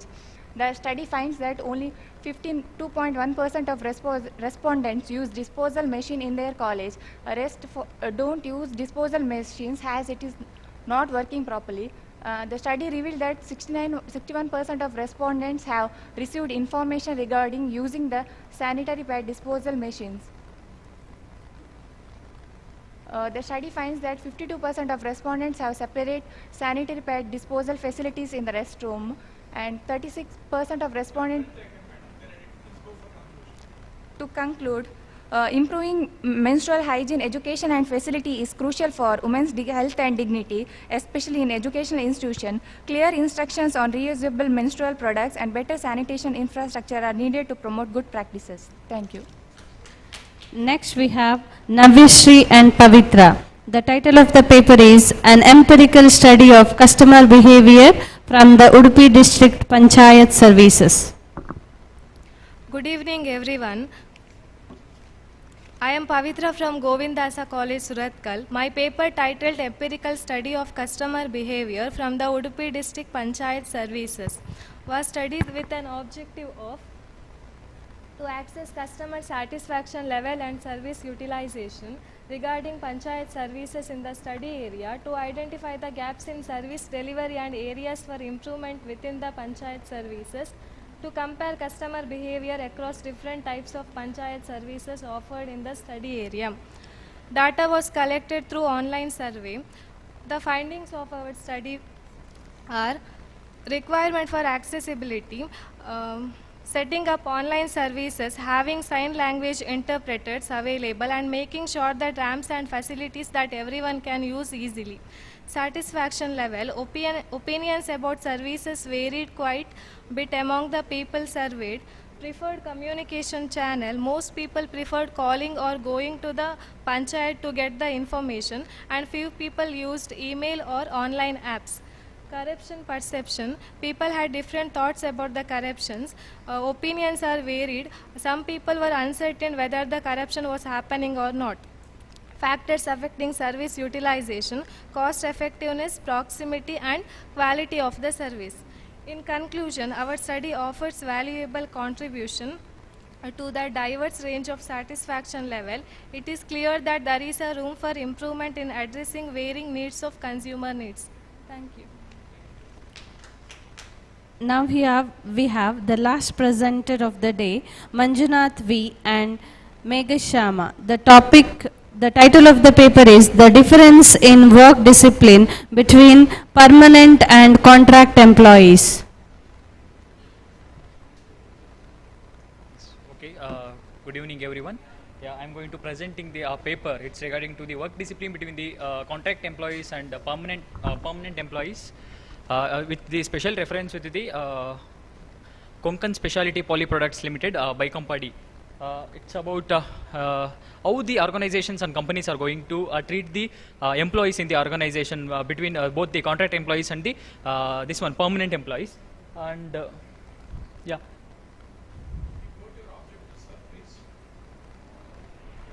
Yeah, objectives evaluate the effectiveness of the permanent employees in contributing the organizational performance. It's completely difference between the contract employees and the permanent employees through the organizational policies, culture. It's completely depends upon the organization policies. And while coming to the findings, what I find is it's completely depends upon the company's projects. So while contract employees, those who are going to work according to the projects, and on other end, while coming to the permanent employees, these are permanent lifespan of the organization. They are going to work, and it's about. Yeah. Finally, I'm going to conclude my topic. It's completely depends upon the work what the company or the organization is going to assign to the employees. It's completely depends upon their work performance. On other hand, the company viewpoint, organizational viewpoint, the policies and cultures are going to matter in the work. Thank you.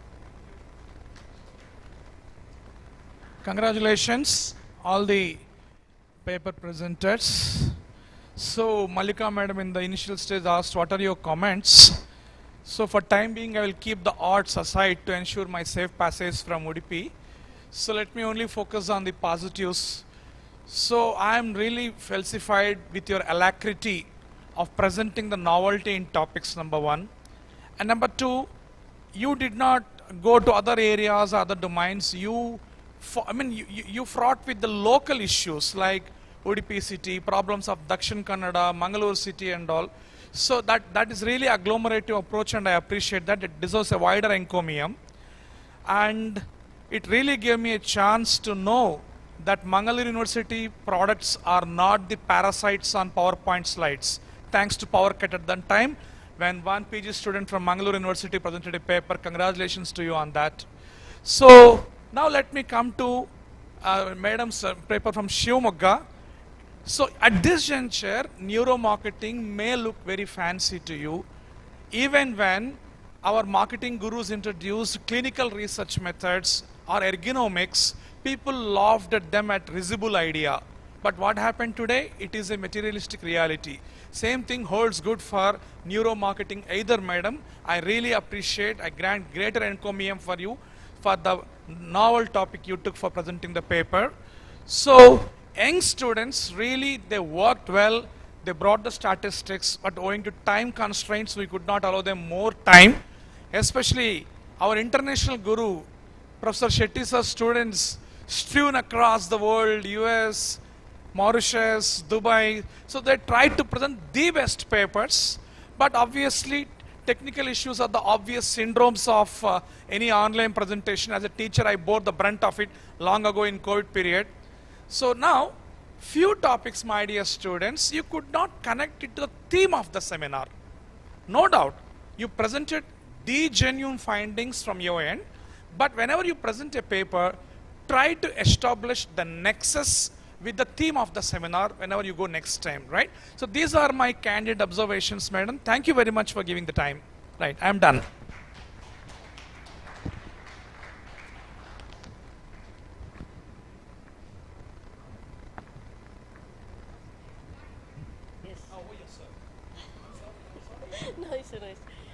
Respected dignitaries, delegates, and all the students and other invitees, a very good evening to one and all.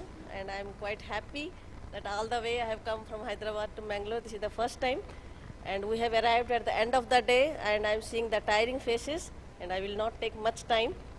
And first of all, I would like to congratulate all the researchers that they have presented on very thirst areas of sustainable development in a very enthusiastic manner. So I felt very happy. I want to congratulate them, and I want them to continue their research work more rigorously and try to find out the deep root cause of the problem and work on more on the sustainable practices, which is the need of the hour. And I want to congratulate the organizers and especially Dr. Malika ma'am for giving me this opportunity to come here and be invited, and I feel honored, and thank you.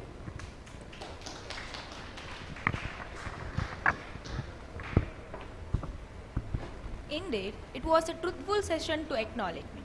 Thank you everyone for your valuable inputs. Now, I would like to call upon Ms. Datri from Final BCom to propose the vote of thanks.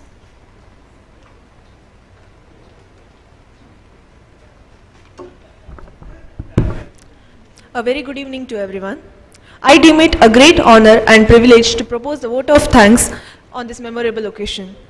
First and foremost, I would like to thank Dr. Suresh sir for handling the paper presentation session in a fruitful manner. Your depth of knowledge, research and innovative ideas have significantly contributed to the academic rigor of this session. Thank you, sir.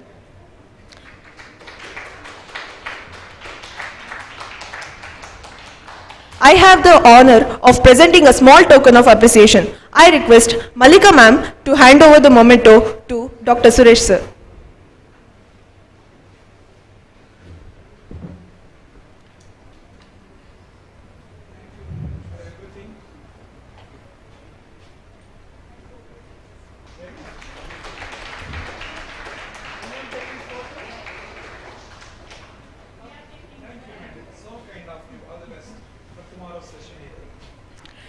Secondly, I would extend my heartfelt gratitude to Dr. Vani Chinta ma'am for enlightening and thought-provoking discussion. Your presence and guidance have greatly enriched and inspired many ideas and perspectives. Thank you ma'am for your unwavering commitment to excellence and being such a positive influence in this event.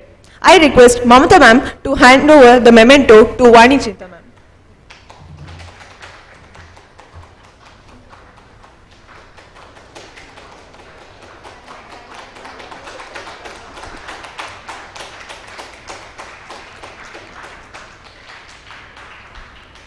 I extend my profound gratitude to all the presenters who presented their research papers.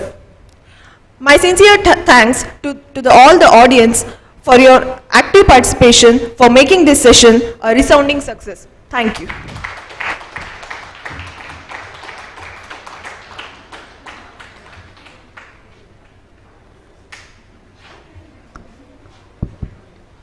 Thank you everyone for your active involvement. I hope everyone gained a good amount of wisdom from this session. Thank you one and all.